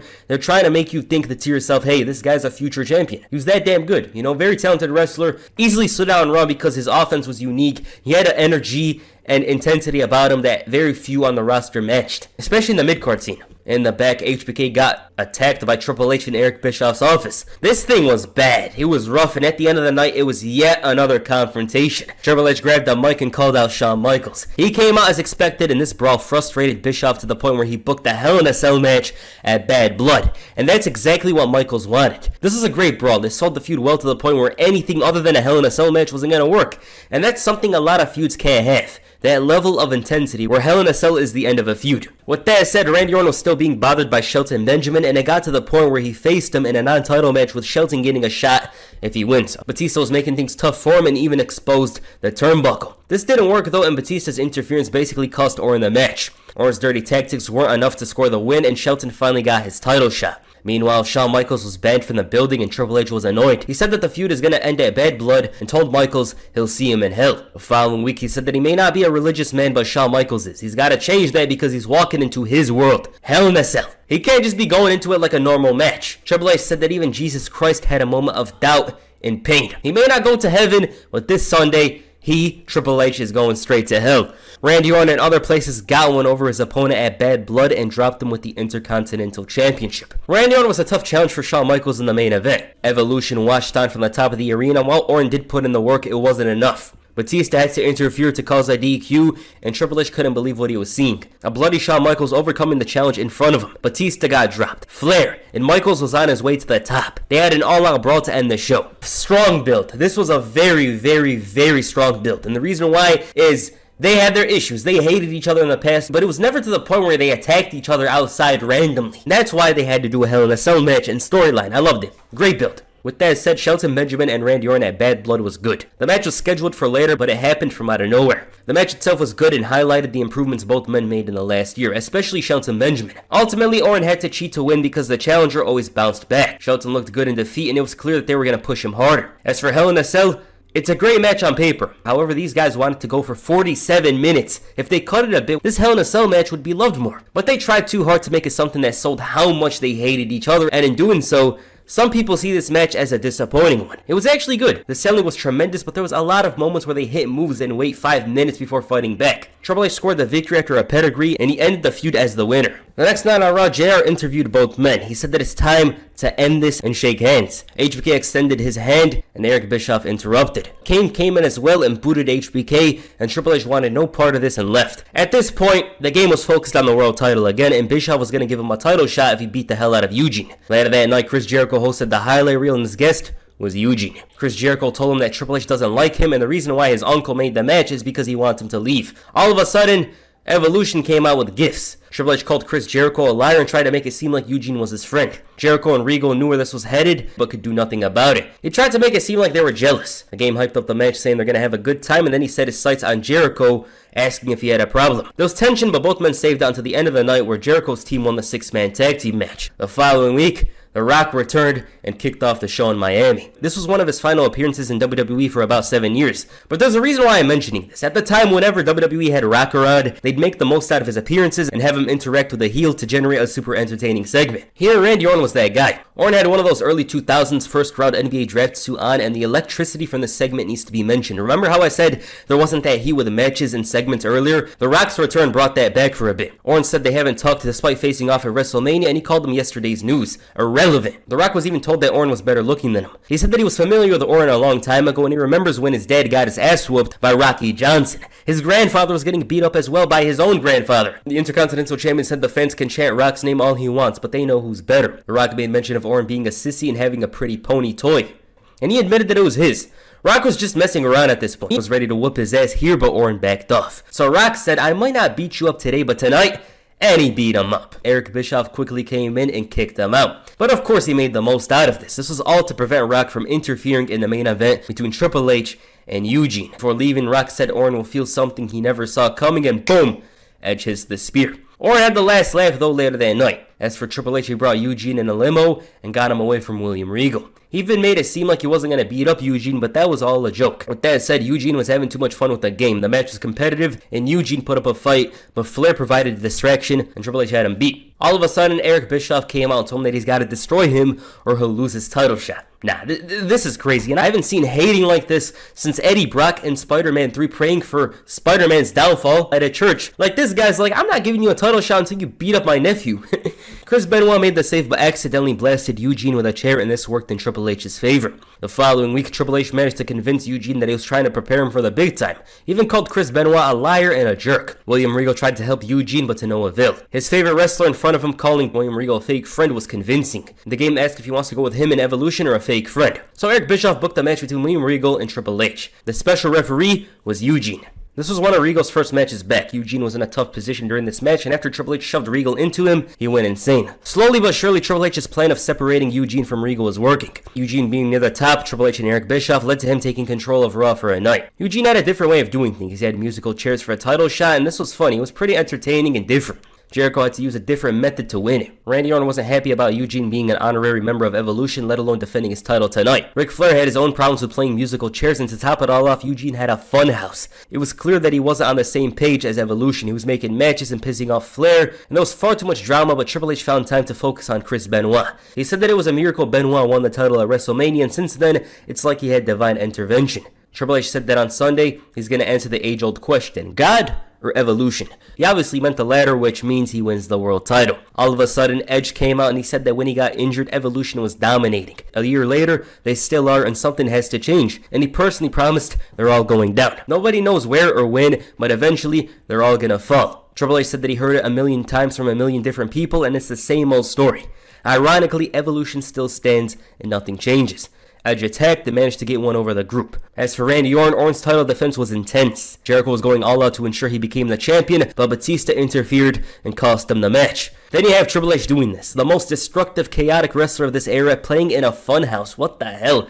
But it was all going well. Eugene was fully convinced he was a member of Evolution and considered anybody against Evolution an enemy. And with that, Triple H managed to beat Chris Benoit 6 nights before their match at Vengeance. Eugene, he was in tough situations, but always did what was right for the group. Vengeance was a turning point in Evolution's run. Batista, after having Jericho's number over the last few weeks, finally faced him in a match. While Y2J did put on a fight, Batista was far too much. Great start to the night for Evolution. It was a controversial finish with Jericho's foot on the rope, but it didn't matter. Triple H was still confident that Eugene would be the difference in the main event, and he was doing all he could to satisfy him, even at the expense of his own guys. Eugene teamed up with Flair to challenge for the World Tag Team Championships, and they did well, but lost by disqualification. During all of that, Ric Flair was pissed off at Eugene for copying him, wearing his robe. Eugene was doing Flair's moves, getting him all angry, but they came up short. Randy Orton and Edge's match for the Intercontinental Championship was interesting.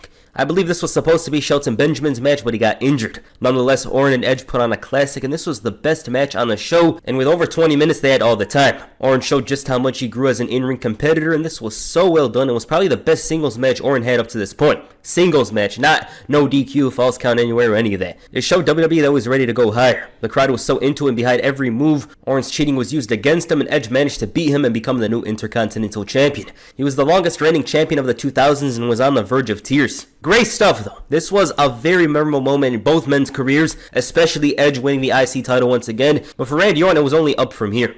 As for Triple H and Benoit, this was a very good match, but it was all about Eugene. That was the problem. Benoit was kind of a third wheel at this point. His titling was being overlooked by other stories such as this one, and they kind of realized, hey, it's over. We're going to end it. The game was doing everything well until he got his guy involved. Eugene didn't want to use the chair, and it went from bad to worse, and this led to Benoit capitalizing and scoring the victory. The game was angry and incensed. Eugene knew that he messed up, and it seemed like Triple H was going to beat him up, and every one of them had a reason to be angry, but he was going to drag it on for a bit. Eugene apologized and Evolution wanted to know what's up. At the same time, Eric Bischoff booked a world title match for the main event. At one point, he thought he won the title, but it turned out Benoit was still in it. Evolution comes out and Triple H finally beats him up. After weeks of claiming he was his friend, Triple H finally turned on Eugene and destroyed him and left them a bloody mess. In light of his actions, Triple H kicked off Raw the following week. He said that he knew the fans weren't proud of his actions, and even then he didn't feel bad. Triple H straight up said he hated Eugene and he was never his friend. He also thought it was pathetic that Benoit and Regal were crying for Eugene, somebody that didn't belong here. Eric Bischoff booked the title match between Triple H and Chris Benoit, and it was going to be an Iron Man match. The game Triple H had the night off, but Benoit had to face Batista. The Animal got himself disqualified, but managed to hurt Benoit and give Triple H an advantage heading into the Iron Man match. Legend Killer in the main event faced Edge, and yet again it was another great match. This match is overlooked because it happened right before Orton's big push. I recommend this one. Orton failed to beat Edge again, and this time he was outsmarted. But it wasn't all bad for the Legend Killer. He managed to win a Battle Royal to become the #1 contender for the World Heavyweight Championship the following week. Triple H obviously had envy for Orton winning, but didn't show much, saying he didn't need luck to win in the main event. The Iron Man match was very good, and it's not the best one, but there was more good than bad. But once again, the problem was the title match wasn't the main focus. It was more about Eugene, Evolution, and all of that. Evolution's interference did nothing because Eugene came in and cost the game the title. In light of this, Triple H didn't let Raw kick off the following week and was all pissed over what went down. He was complaining about how he fought hard and said that championship was his life, so he called him out. It wasn't Eugene that came out though, it was William Regal. He revealed he was the one that let Eugene into the arena and told him to interfere. He said that it was foolish of Triple H to make an enemy out of a disadvantaged man and was ready to fight him. It was a great promo from Regal. It was his very best one because he showed a lot of emotion and it felt like it came from a real place.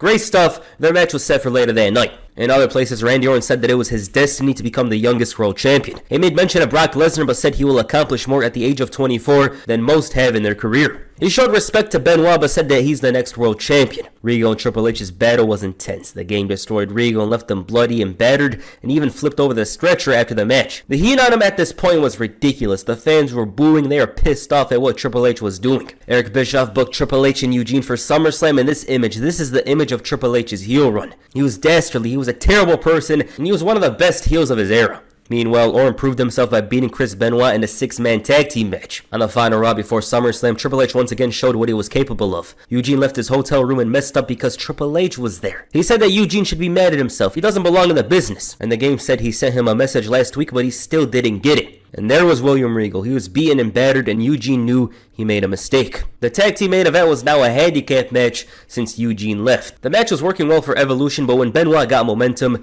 Ric Flair interfered. Eugene ran in there, he was dropping everyone, and Triple H made a run for it. Simple build for Orton and Benoit. It was more about Orton's story of being the youngest world champion, but SummerSlam, though, was a positive night for the group, at least for the most part. Batista didn't win the Intercontinental Championship, he came up short. Edge was being booed during their match, even though he was in his hometown, but he had a good performance. But with regards to the other two, it was much better. Triple H's match with Eugene was decent. It was Eugene's biggest match, and they put in the work. He was undefeated heading into it, so everyone expected him to take the L. Triple H was much higher on the card than him, and the push wasn't going to last long. His inexperience in storyline was used against him, with Triple H hitting a pedigree to win the match. Solid stuff, is decent. The main event, though, was incredible. Randy Orton walked into what was his biggest match up to this point, and his push was huge. WWE saw everything was in line for him at this point, and they were ready to push him to the very top.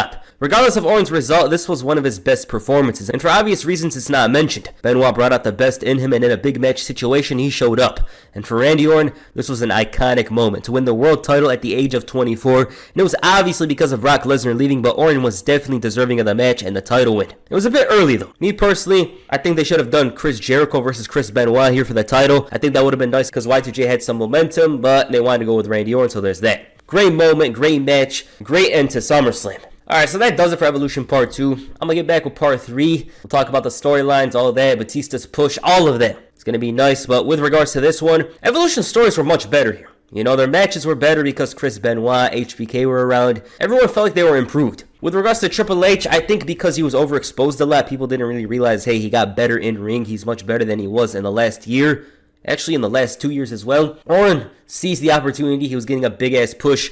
Batista was slowly improving. Flair was still loved by the fans even though he was a heel. But compared to the first video, Evolution was much more in tune. They were much more connected. They clicked. Last time around, Batista was injured, Orton was injured, and it took them a while to get going. But here, they're much better. Their matches were better. Everything about them was better. The Eugene story was a bit random. You know, Triple H having a SummerSlam match with him is kind of strange. But it is what it is. Orton won the title here, and it was only going to get better for him. So yeah. Talk about trying to make a talent look bad. Lance Storm was obviously not the most charismatic, but damn, they didn't have to do that to him. Like, I get it, you're trying to get something out of him, but it really shouldn't have gone down like it did. Of course, at that time, Mike's skills and charisma was bigger than the wrestling itself, but Storm himself could have remained in the same area. By handing them this weird-ass gimmick, he was worse than before. He was one of the biggest jokes on the roster. I don't got much to say. Let's wait until the end where I could watch the whole thing unfold. So at this point in time, Lance Storm enjoyed a decent career. Hell, his run in WWE wasn't even that bad. He was used as a solid hand that could have had decent matches, and for that skill was made Intercontinental and Tag Team Champion. But at this point, his partner William Regal was out and Storm was left sort of directionless. On the June 16, 2003 episode of Raw, he was set to face Garrison Cade. As expected, Storm didn't receive that much of a reaction, and when all of a sudden, the co-GM Stone Cold came out repeatedly shouting, "Boring, boring," with a pillow and a damn blanket in hand. Since he never slept these last few days, Storm's boringness could have possibly helped, you know, he could cure his insomnia. Austin praised him for a bunch of things before saying maybe Lance Storm is boring. He wanted some emotion, attitude, something from the guy, and there he is having a match, all while Austin's shouting, "Boring." Slowly he was apparently falling asleep. Storm's too busy with the match, and he's like me when I tried watching Raw 3 weeks ago. He continued criticizing Storm for, you guessed it, being the most boring SOB he's ever seen. He's finally angry, but it ended up costing him, and Steve for the 100th time called him the most boring man. While some people were thinking, oh, this was a burial, oh, they're trashing him on live television, it was clearly leading somewhere, right? Like, why would WWE do this? According to the Wrestling Observer newsletter, I don't know if this is true or not, I just want to mention it. It was supposed to lead to a push. Many wonder why the WWE has given the boring gimmick to Lance Storm. Well, there are two reasons. The first is that WWE hopes to recreate the same success that the "You Suck" chant had with Kurt Angle, and it's designed to give Lance a big push. The second reason is that many officials are worried that with the WWE starting to focus on a more slower-paced style of match to help reduce injury, the fans might become restless and start chanting boring during the middle of the matches. Thus, they are trying to focus the boring chant directly at Lance Storm to help prevent the chant from showing up in other matches. Well, that push never came to fruition, but anyways, the following week, Chris Jericho hosted the highlight reel in MSG with his guest being his old buddy, Lance Storm. Now, Y2J had a huge issue with Austin treating a good talent like this. Loud, boring chant from the crowd while Storm's preparing to read a statement. The statement read that Stone Cold stepped his boundaries the previous week. Storm's an athlete whose abilities should be more than enough to entertain the crowd. Y2J is playing mascot, and Storm said that because his pride was damaged, maybe the crowd should stop chanting boring. All of a sudden, some guys came in and took away the highlight reel set, and it turns out it was Austin. He noticed that the MSG crowd was bored with Lance Storm. Last week was just a motivational speech, but since he's such an extraordinary athlete, he's going to have to team up with Jericho to face the Dudleys. During the match, Storm was constantly bombarded with boring chants, and he ended up taking the L. The chants were annoying him so much to the point where he was threatening to file a lawsuit against the fans. But he came to terms with this and realized, oh, I am boring. Storm admitted this and whined about getting boring chants in his home country, and so he asked Goldust of all people for advice. Goldust's approach was having Storm wear face paint, act like him, and it was absolutely horrendous. The man was reading stuff off of a card and was lacking any effort in his voice. The idea clearly didn't work, but Goldust was still a firm believer. He was trying to get Lance Storm to show personality and finally silence the boring chants. Lance thought whatever went down, he was still a boring person. So Goldust responded with that weird stutter telling him to be unpredictable. So he asked Storm to go into the women's locker room, say whatever pops up in his mind and kiss the first woman he sees. We didn't get to see what occurred firsthand, but Storm revealed it was a setup apparently. According to Goldust though, Storm was making progress, ordering a burger with pickles, even named his fans the Stormtroopers, and the man was slowly looking outgoing and acting very confidently. Rico told him that he's always going to remain boring, so Storm struck, and this turned him to a babyface, I assume. The fans were no longer chanting boring. That was old news, and at one point he even kissed Jackie. The man was even smiling and dancing, which is a total 180 to the previous stern, emotionless Lance Storm. For all the effort that was made into this newfound tag team, WWE dismantled it by having them lose to Mark Henry and Rodney Mack. From here, Jericho tried getting Storm to complain about Stone Cold, but he refused to do so. Because of the whole boring thing, he's been living his best life recently, and that's all thanks to Austin. Because Christian and Y2J were reasonable, they attacked him, and this led to a tag team match with Storm teaming with RVD. Shockingly though, he actually pinned Chris Jericho, and you gotta wonder, like, were they planning on pushing him for real? Now that Lance Storm was more interesting, he caught the eye of Val Venus. It was makeshift as hell because for one, they only had one segment with the pair, and it was all to reveal that Storm had a big schlong. Like, Val's music plays, they come out with the ladies and barely win their matches. Anyways, the duo competed occasionally on Heat before Lance Storm randomly popped up on Raw in March of 2004 to finally admit that he's fed up. He tried to please the fans with this music, a dance, but he felt as if he was a joke. You know, he was being ridiculed by his fellow wrestlers and fans, and he wanted to move to SmackDown in the draft. That clearly didn't happen. Rhino interrupted, and since Storm was a jobber, he was gored. Oddly enough, this was Lance Storm's final Raw match, and it was such a spectacular way to go out. Oh wait, nobody remembers it at all. This was a failed attempt at trying to force Storm to become something. I personally feel they shouldn't have done it because he fell further down the card. You know, it never seemed to benefit at all, and it only hurt him. Were there positives? Hell yeah, I really enjoyed the Goldust thing, but they never followed up.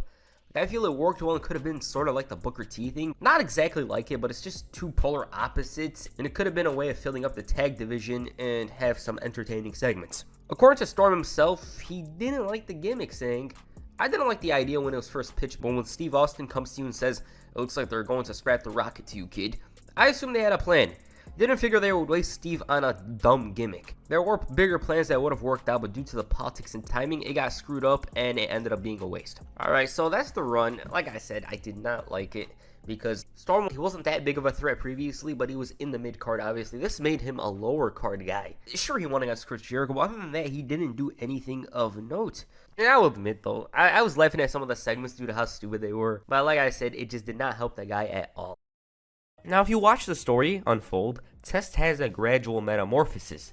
I'll get into it right now. One thing to mention is that the story takes the most bizarre turn. You probably already know what happened, but it has to be the most outlandish thing in 2003, right? Okay, right now let's get into it. As you may know, Test in late 2002 was directionless. This was after the Un-Americans disbanded, I might add. Soon enough, he was paired with Stacy Keibler, and as for how that came to be, here it is. On the October 21st, 2002 episode of Raw, Keibler officiated a matchup between Test and D'Lo Brown. I don't know why she was the referee. Raw was weird back in late 2002. Right when the bell rang, she slapped the hell out of D'Lo Brown, and later on she did a slow count. Once again, she screwed him over by tying her shoes, and Test took advantage of D'Lo and booted him to get the victory. She then latched onto him after the match, and he had a small smile on his face. A week later, she ended up being Test's girlfriend. To put it simply, she was his marketing advisor. She suggested he get a nickname for the fans, and the name, well, Testicles. He really didn't want to say it at first, but after some conviction, went through with it. And the marketing plan was working. Next, he had to get a new look, and once again, Test didn't really want to go through with it, but in order for this whole thing to succeed, he had to do it. Over time, Test began to embrace this newfound adulation from the fans. Stacey was working hard to get Test gigs and whatnot, and slowly, he was turning into a babyface. On the January 20th, 2003 episode of Raw, Test faced Chris Jericho. Y2J was looking for payback from the Rumble after Test eliminated him, and Jericho's form of payback came in the worst way possible. He accidentally struck Stacy Keibler.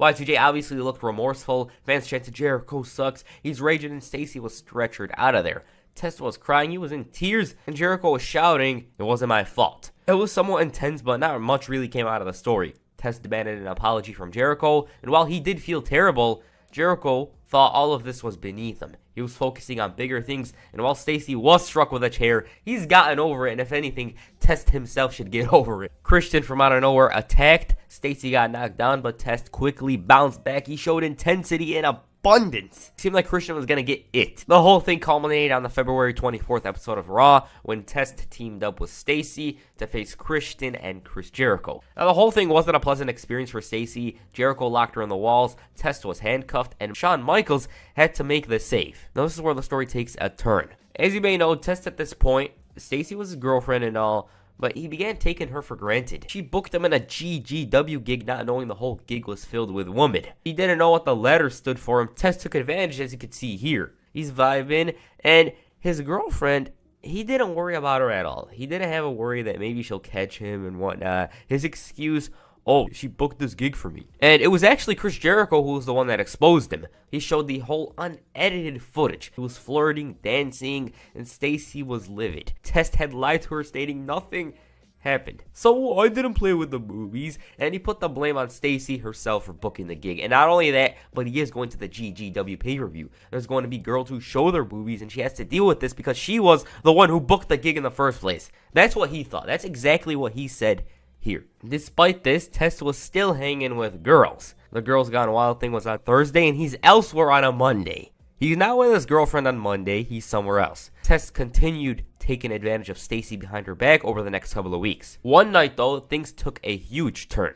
During a tag team match featuring Test and Scott Steiner, Stacy stood on the ropes when Jericho sent her flying into the arms of Big Papa Pump. Test realized what's going on and took offense. Jericho took advantage and he was victorious. She tried explaining to Test that Steiner caught her, but he walked away.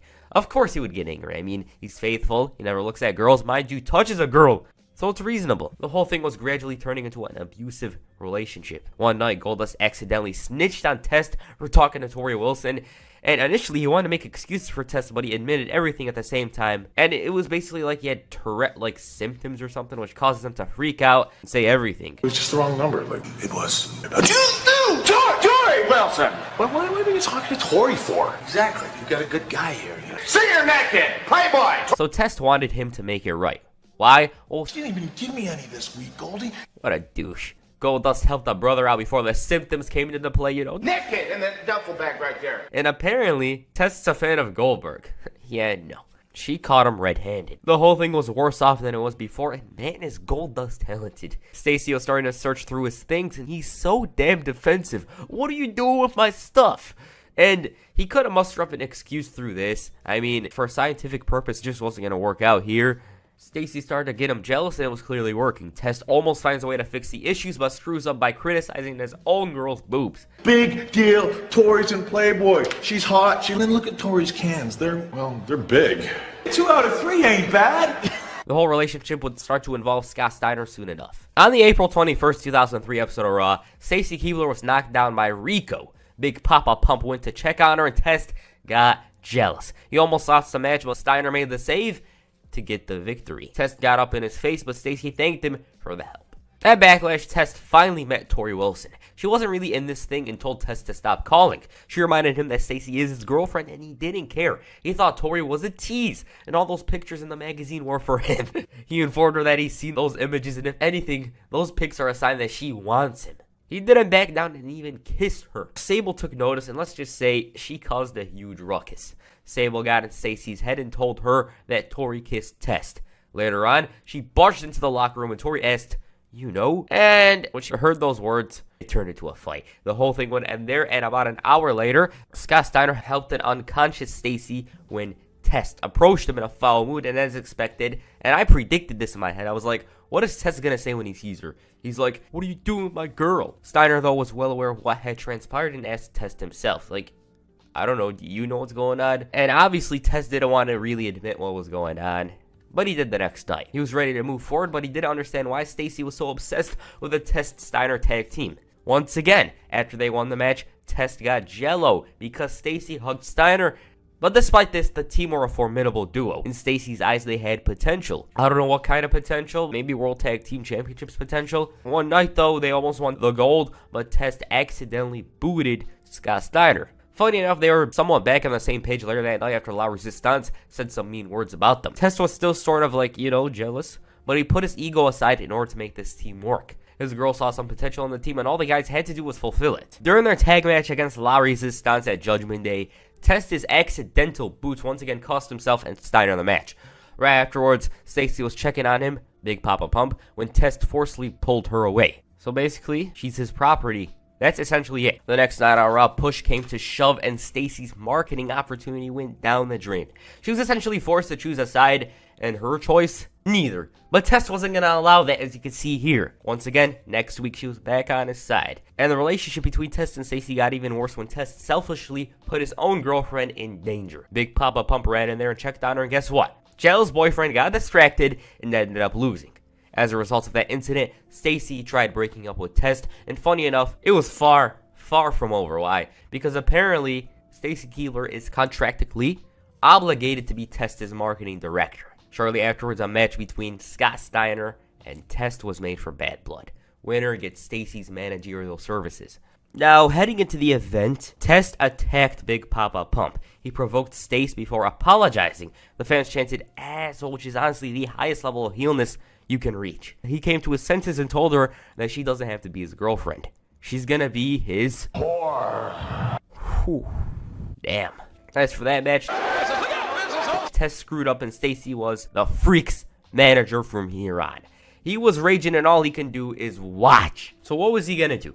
Well, he continued to show what he's made of. He hit a pump handle slam on Mae Young. He shoved Steiner into Stacy. Hell, he even faced Stacy in a tag match, and during the bout, he had a rough pump handle. And seriously, it's the push-ups for me. Like, the showboat and the arrogance. He made it seem like he conquered the ultimate challenge. Test's disrespectful attitude towards Stacy wasn't limited to her. He tried approaching Trish Stratus and informed her that she's made his list. A list of hookups or something like that. She declined and he refused to take no for an answer. So Kevin Nash took notice and got into his face. So they were booked to face off. About that match, Trish interfered. Test shoved her to Nash and he received a boot. And so in a way, Test beating Nash was somewhat a big deal. And the only person to beat Big Daddy Cool at this point was Triple H. Also, it wasn't like Test was finished with Steiner.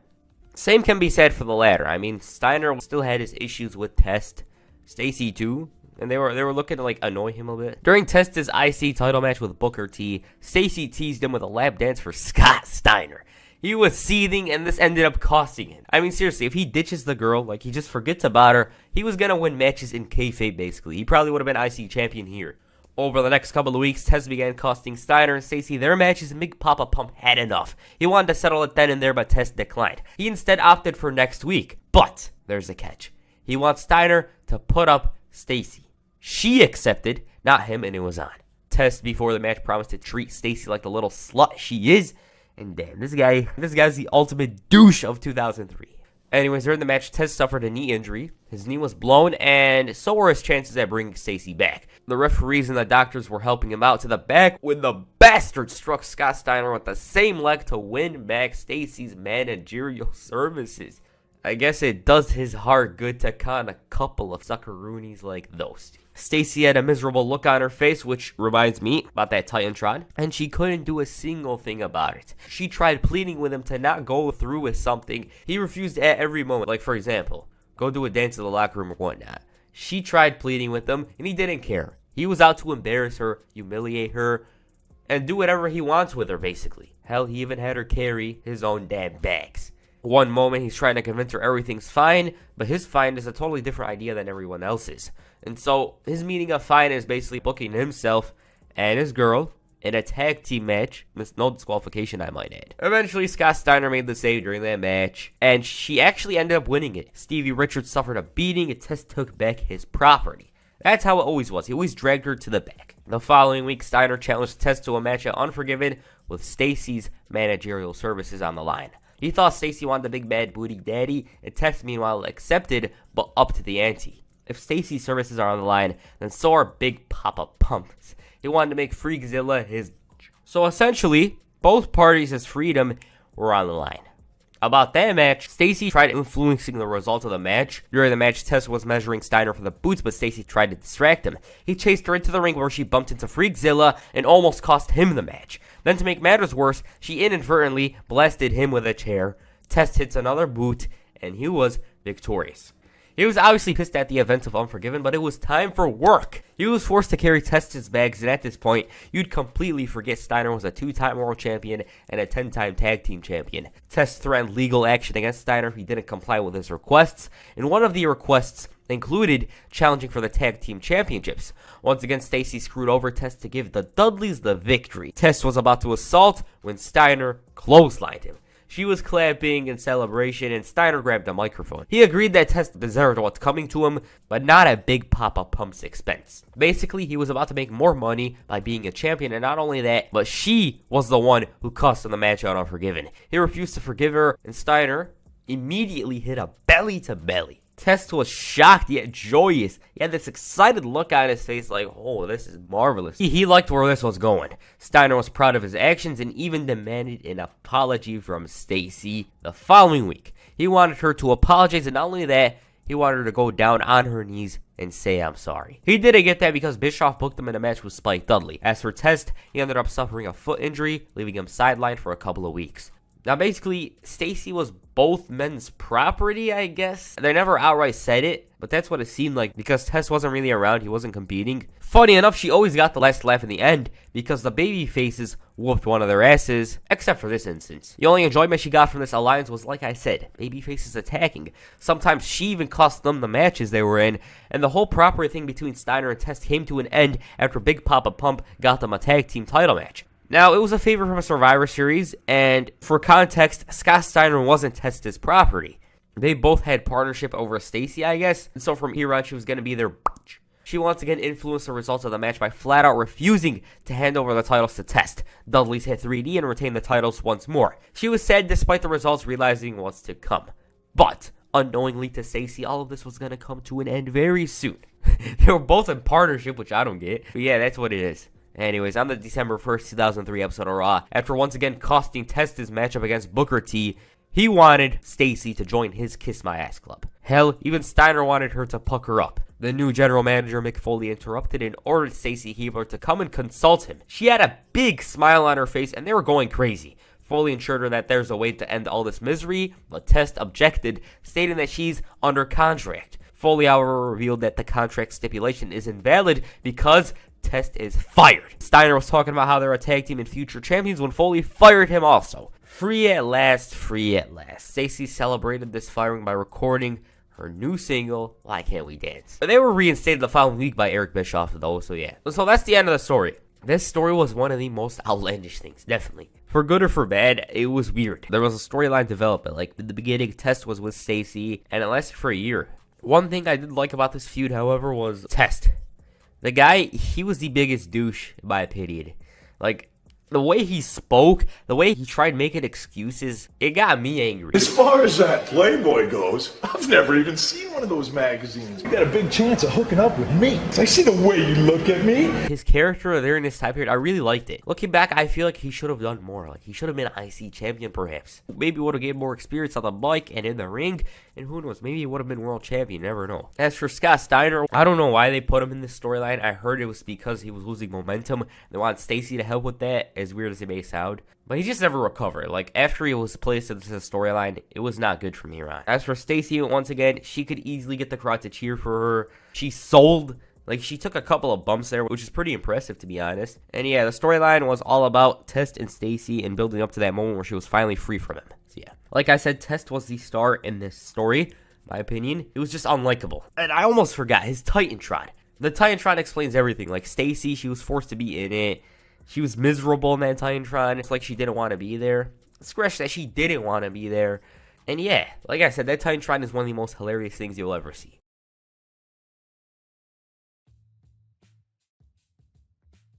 What is up, guys? Wrestling Premiere is here. Oh yeah, the often overlooked storyline. On paper, it seems like something that would be terrible, but ended up being one of the most entertaining and standout storylines of the year and in all three parties' career. Matches, good to great. Segments, entertaining as hell, and I can't see anything bad. I'm not gonna waste your time with the intro. Let's go back to a time when the moniker CLB began to exist. So at this point in time, Christian and Chris Jericho were mid-card mainstays. Y2J had main evented WrestleMania but was relegated to the upper mid-card and was an occasional main eventer. Christian had ditched the long locks in favor of a new look and was finding success capturing the Intercontinental Championship twice within 3 months. Both men were tag team partners on and off, capturing the titles, embarrassing themselves in odd segments, and overall were ass clowns. While Christian kayfabe-wise wasn't on the level of Y2J, he slowly rised up the ranks and was becoming a notable name on Raw. He wasn't no Goldberg, but there was a nice place for him. Suddenly though, those two friends made a huge bet that ended up fracturing the friendship. Alright, let's explain how we got to that point. On the October 13, 2003 episode of Raw, Chris Jericho randomly came in and checked on Trish Stratus, who had been attacked. This was about as random as Lance Storm's gimmick at the time, because in the past those two were always trading insults left and right, and it came right out of the blue. I loved how the crowd expected him to assault and were silent. That would quickly change. Jericho was confused, Trish was befuddled, and Y2J was looking like he developed some sort of love interest. On that whole incident, Trish felt that it was to stick it to Stone Cold, but despite this, she thanked Y2J, who responded saying it wasn't even about Austin. He actually respects Trish. Awkwardness enters the room, and in other places, Christian, who was straight out of Zoolander, ran in and saved Lita. It was extremely similar to the Chris Jericho incident, and again, this left JR and King shocked. Clearly, this didn't go over Trish and Lita's head because they weren't stupid. Jericho was starting to call Trish on the phone, and Lita grew suspicious of this because the two did the exact same thing at different times. Captain Charisma, though, claimed that he read her book, mentioned how they were close friends in the past, but she wanted to keep it in the past. Nonetheless, he continued pushing her buttons, checking out her after getting blasted with a wrench, and as he's leaving, he had a little smirk on his face, like he's in. Chris Jericho, on the other hand, was on much better terms compared to Christian. He got Trish's number, was worried over her well-being, and slowly but surely, she was changing Y2J for the better. He was suddenly switching up his demeanor and gained enough confidence to shoot his shot and ask her out. She accepted, and both parties were absolutely joyous. With regards to Christian, he used his Survivor Series here to bring back Lita. This good deed did not go unnoticed at all. Now, long story short, Jericho managed to convince Bischoff to book a tag match featuring Lita and her returning boyfriend Matt Hardy.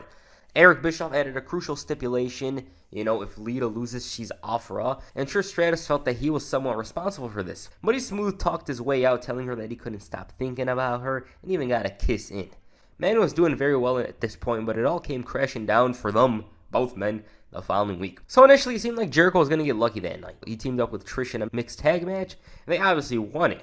Christian and other places faced Matt Hardy. Lita watched on the ringside, and she ended up getting attacked by Molly Holly, and Matt stole the victory. Nonetheless, Christian was in there with Lita and was feeling very confident about winning a bet. Jericho disagreed, but Christian saw right through his words, knowing very well that he's into the hugs and kisses. He of course denied this and mocked her. The bet itself was about who nails the girl first, and it was for $1 Canadian.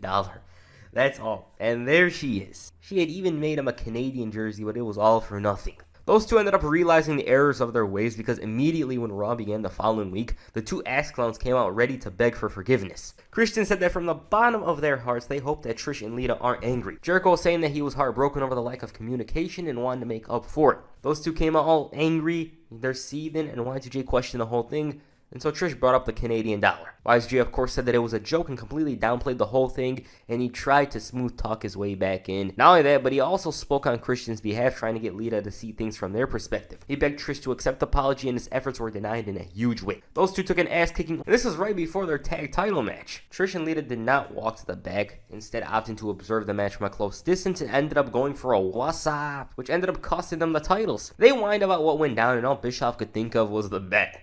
Nonetheless, he booked a tag team match for Armageddon. Christian and Chris Jericho against Lita and Trish Stratus, Battle of the Sexes. Christian was so damn ecstatic over the idea, while Jericho was the complete opposite. Jericho wasn't quite happy with this match, and it showed. Every time he tried to say something, he was quickly interrupted, but despite this, he still went out there and had the match. Jericho tried to put a stop to this before it even began, but failed miserably. Suddenly he's like, screw it, you know what, I'm going to wrestle. Fan involvement was probably at a high during this match. They were really into the match. They were cheering on the woman. The guys were getting booed, all that. Christian was opting to have Lita fight him. He provoked her and only got humiliated in the process. The heels actually took a lot of punishment. Trish and Lita had more offense than a bunch of the guys on the roster. And there was a chance there for the woman, but then Chris Jericho tossed Lita into the barricade and in a way spared Trish Stratus from a beating as Christian stole it with a roll-up. Eric Bischoff loved that matchup so much that he decided to have them go at it again the next night on Raw. And yes, Chris Jericho was much more unhappy with the way things were.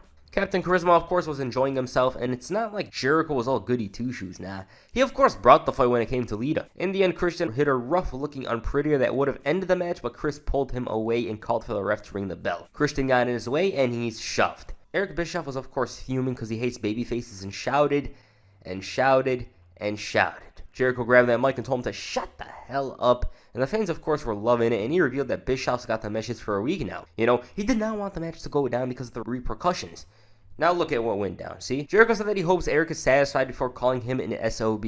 Of course, he made it seem like the match was for Chris, but because he doesn't want a match with the girls, he's got Kane tonight. Fast forward to the second hour, Jericho decided to check on Trish, who could care less as she knew who the real Chris Jericho was all along. As expected, Kane mauled him, but he had a little trick up his sleeve. He got himself disqualified, and didn't lead to much though, and the big monster choked him with a wire before hitting a chokeslam. Christian came in to check on his friend, at least that's what it looked like, because he ended up shoving Jericho. The friendship at face value was fractured. Christian, he said himself that at the core, Jericho ditched him for a girl. Even though it seemed like the relationship was never going to be fixed, Y2J still put in effort. He brought Trish a gift, but at the end of the day, she still didn't want to accept his apology. To him, she was apparently worth $1 Canadian, which is 75 cents US, and to think she actually liked him. Matter of fact, she didn't blame Jericho, rather herself, for actually believing he was a good person. Christian, on the other hand, actually apologized to his buddy, and all was good on their part. Matter of fact, Captain Charisma got them a tag match for that night. As expected, they won that match, putting their names in tag title contention, but Chris Jericho was getting more and more desperate. He gave out this heartfelt speech about being a jerk, how he wants to be a part of her life, but it fell on the wrong ears. Nonetheless, he ran in to save Stratus from an attack and in the process had his ribs destroyed. Because of that, he had to face Mark Henry in a matchup that made things worse, but on the positive side, it seemed like Trish Stratus was slowly coming back to Y2J. Captain Charisma, though, wasn't exactly proud, saying that she was the one who cost Jericho the match. He wanted to take his friend out to party and have him completely forget about Trish Stratus. Jericho agreed with his friend, and they left. Stratus popped up at a very inopportune time, missing Jericho by just a second. From here, it was as though Y2J regained his previous form. He was actually winning matches for a change and was back on good terms with Christian. But then Captain Charisma selfishly asked Jericho to cash in that Survivor Series favor and put him in the Battle Royal for the number 30 spot. He made it seem like nothing, but Y2J wouldn't budge. You know, the Battle Royal was his chance to get back on top of the mountain and win the World Championship once again. Christian looked pretty disappointed with how things went, so he decided to talk to Trish Stratus. He claimed that Chris told him that he never wants to see Trish again before showing a bunch of pictures from their hangout. He knew that she still liked Jericho, even though it was somewhat low-key. Like, yeah, I'm done with him. I never want to see him again, and he used it against her. The two buddies crossed past the Rumble. They worked as a team for a bit before Christian's ego got the best of him, and in the process, he screwed himself over. Also, I believe Jericho made it to the Final Four of the Rumble. He put in a good performance that fell short of the Big Show, if I remember correctly. Following the events of the Royal Rumble, Chris Jericho decided to cash in his Survivor Series favor in the best way possible. He was going to challenge Triple H for the World Heavyweight Championship. Since Benoit won the Rumble and presumably will face the WWE Champion, it left the Raw side wide open. Mans was very energetic, making political references, and was back to being the old babyface Jericho. Bischoff, though, forced Jericho to make a crucial decision. First of all, he poked fun at the GM, telling him that the crowd's chanting asshole right at him. Nonetheless, Bischoff said that Jericho's got his match with Triple H, but that means Trish Stratus is facing Kane. Now, we all know what he's going to do, right? It didn't matter to Eric that Jericho was the last remaining Raw star in the Rumble. Matter of fact, he was embarrassed by the lack of a Raw winner over the last few years. Also, he knew what Chris's decision was, which was to cancel the title match, obviously. Trish was more than thankful of Jericho's deed, but he felt that it was the least he could do after all that went down in the past. She seemed much more positive about the relationship before mentioning the F word, friends. WrestleMania main eventer gets friend-zoned. Who would have thought that? She also revealed that Christian mentioned their little adventure the other day. Now, on the topic of Christian, he was the most logical man at this point. He said that Jericho was giving up a world title shot to save some girl who doesn't care about him. Y2J felt annoyed over the lack of support from Christian early on because he had gotten attacked by Evolution. Christian, though, managed to get a tag title match, but he wanted to know if Jericho's in. He wanted to know if he could focus for a few seconds or piss it all away for a teenage crush. He said, quote unquote, "This is Raw, not an episode of the OC." Honestly, the storyline does remind me of the OC and One Tree Hill. Like, the former was pretty huge at the time. It was a cultural phenomenon, and I wouldn't be shocked to hear that they were inspired by it. With regards to that tag match, well, first of all, the CLB made his presence felt.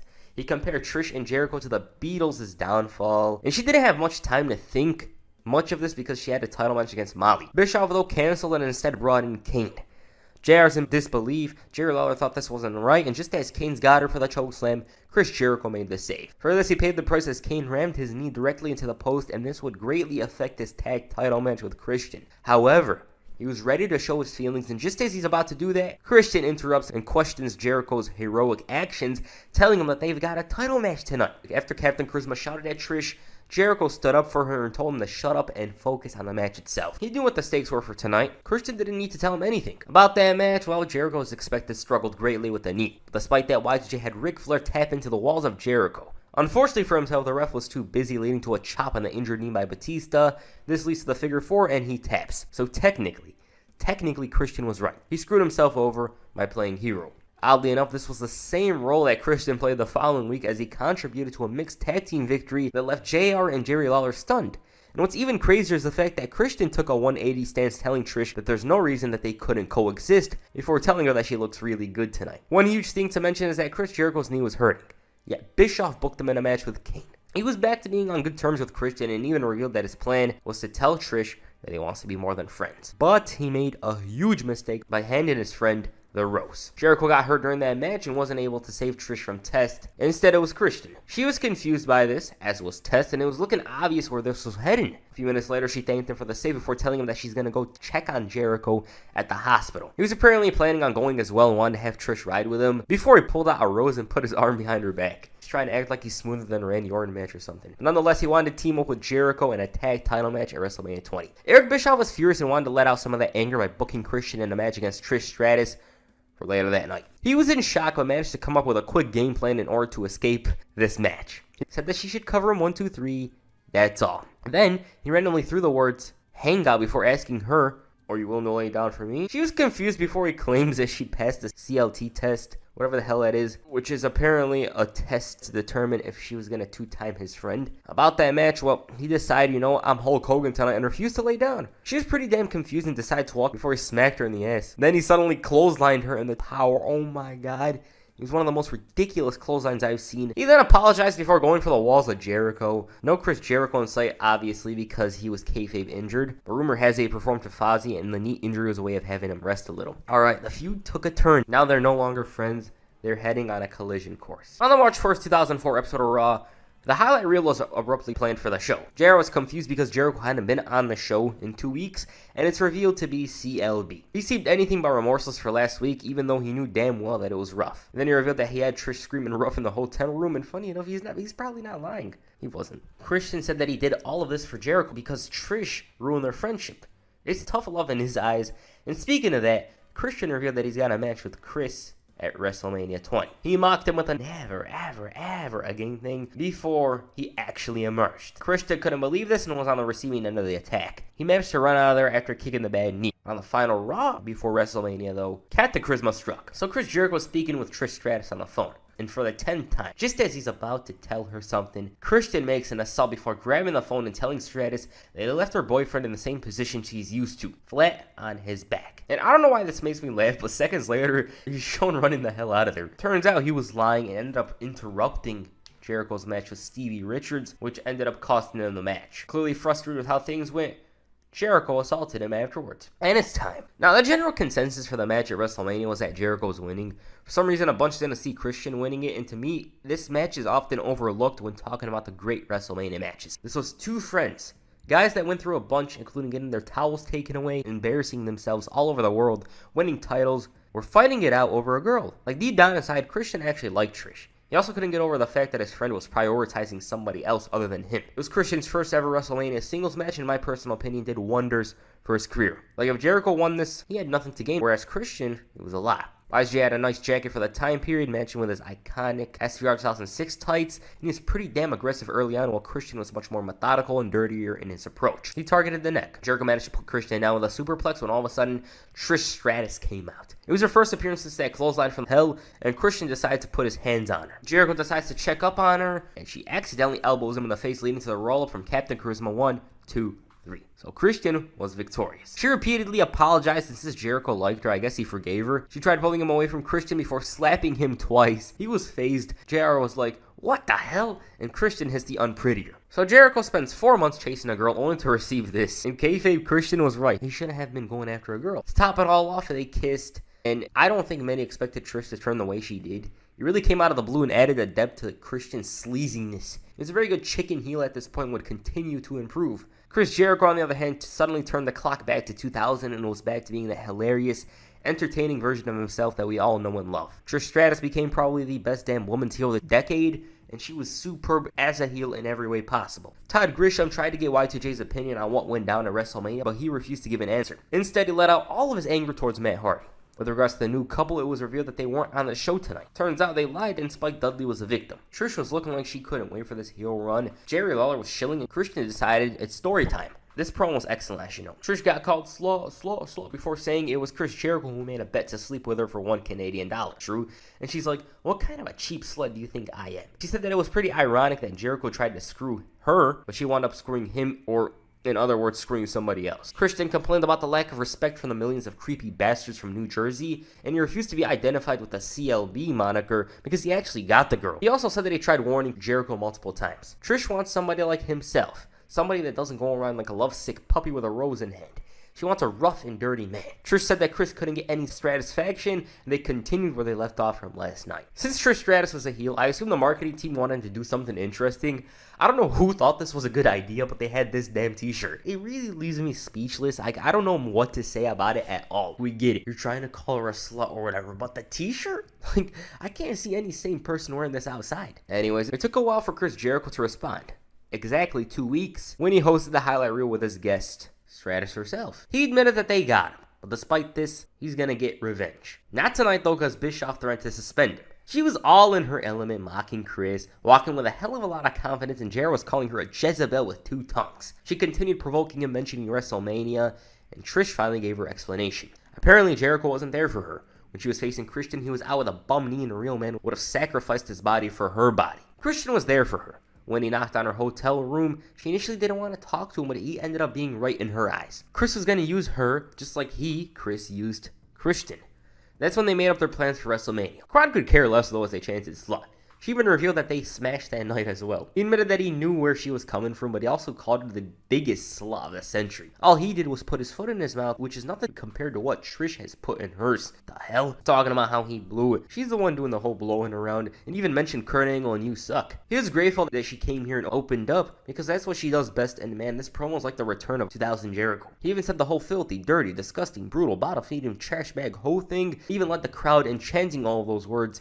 And I assume it was the loudest they were that night. The crowd was deafening. She was tearing up as Christian's claiming he should have been there for her, and he promised to get Jericho at Backlash. They tried messing with him the following week, but failed miserably. Chris Jericho, though, succeeded in his efforts. During a #1 Contenders Battle Royal, Y2J came out to observe the match. Trish was too busy to deal with Chris, but once he got involved, Lita took advantage and eliminated her. She was fuming over this, but Christian said that she couldn't wrestle 2 matches at Backlash anyways because she's apparently in the tag team match. Trish, of course, wasn't happy about this because she was going to have to face Chris Jericho, but he assured her that he's going to do all the work. Y2J, though, was much more excited for the tag team match. He said that he had been crazy in this match since WrestleMania. He made too many chain references. Oh, they're going to be DOA, like DDP selling DVDs of the OC on QVC, something like that. And he said that Trish Stratus will be wishing for some little vitamin C after he whoops Christian's ass. He felt that Trish shouldn't be so nervous in this match because it's not the first time she's in there with 2 men. And like she said, she likes it rough. Y2J chants intensify, and he says that like a female dog, once a bitch, always a bitch. But moving on from female dogs and whatnot, Chris Jericho wanted to interview Lita. That never went down because Trish Stratus assaulted her, leading to a one-on-one match between the two. Christian ended up making his presence felt, and the way he shoved Lita, wow. This man had zero regard for anybody else. Jericho ends up attacking, whoops the CLB's ass, and almost locks his girl in the walls, but he makes the save. Trish got some shots in as well, and the crowd was rabid. They were loudly chanting for Lita to come out, but she never did. Christian ended up hitting 2 unprettiers, and the crowd still found some time to chant slut at his girl. But despite this, she ignored the chance and hit the chick kick. With regards to the tag, not a bad match at all. It was slowly building up to the encounter between Trish and Y2J. Christian was the middleman, he's preventing a potential encounter between the two. And Trish, on the other hand, was devious and intelligent and distracting Jericho, leading to Captain Charisma taking control. In the meantime, she got a spanking. This gave way to the unprettier. Trish is tagged in, but Jericho kicks out. She's in shock, so it's back to the apron. Y2J caught her with his clothesline that wowed the crowd, and at this point, it was anybody's match. Christian tried, but Jericho just caught him with the enziguri to win it. Despite this, the feud was far from being over. Matter of fact, the next night on Raw saw an addition to the ongoing storyline. So the two are going to face off in a rematch. Chris Jericho was getting a hell of a lot of momentum as the weeks went by. Jerry Lawler was in awe of Trish's hotness. The match itself was competitive. We had Trish interfere with a chip kick, but in spite of the interference, Jericho found his form. Then she decides to stand on the apron. Christian fails to capitalize because his girl accidentally slapped him. Enzuigiri and Jericho's got this win. Not really, because Trish Stratus once again. She gets tossed in, and all of a sudden this big bastard runs in and boots Chris, giving Christian yet another victory. A few minutes later, he introduced him as Trish's problem solver, and that's Tyson Tomko's debut. The following week, Captain Charisma decided to brag about beating his old friend at WrestleMania and how he took his little angel away from him. But despite this, Jericho's been a problem. Enter the problem solver. Christian was looking pretty damn ambitious at this point. He mentioned wanting the World Heavyweight Championship, and after beating Grandmaster Sexay, Chris Jericho's music played.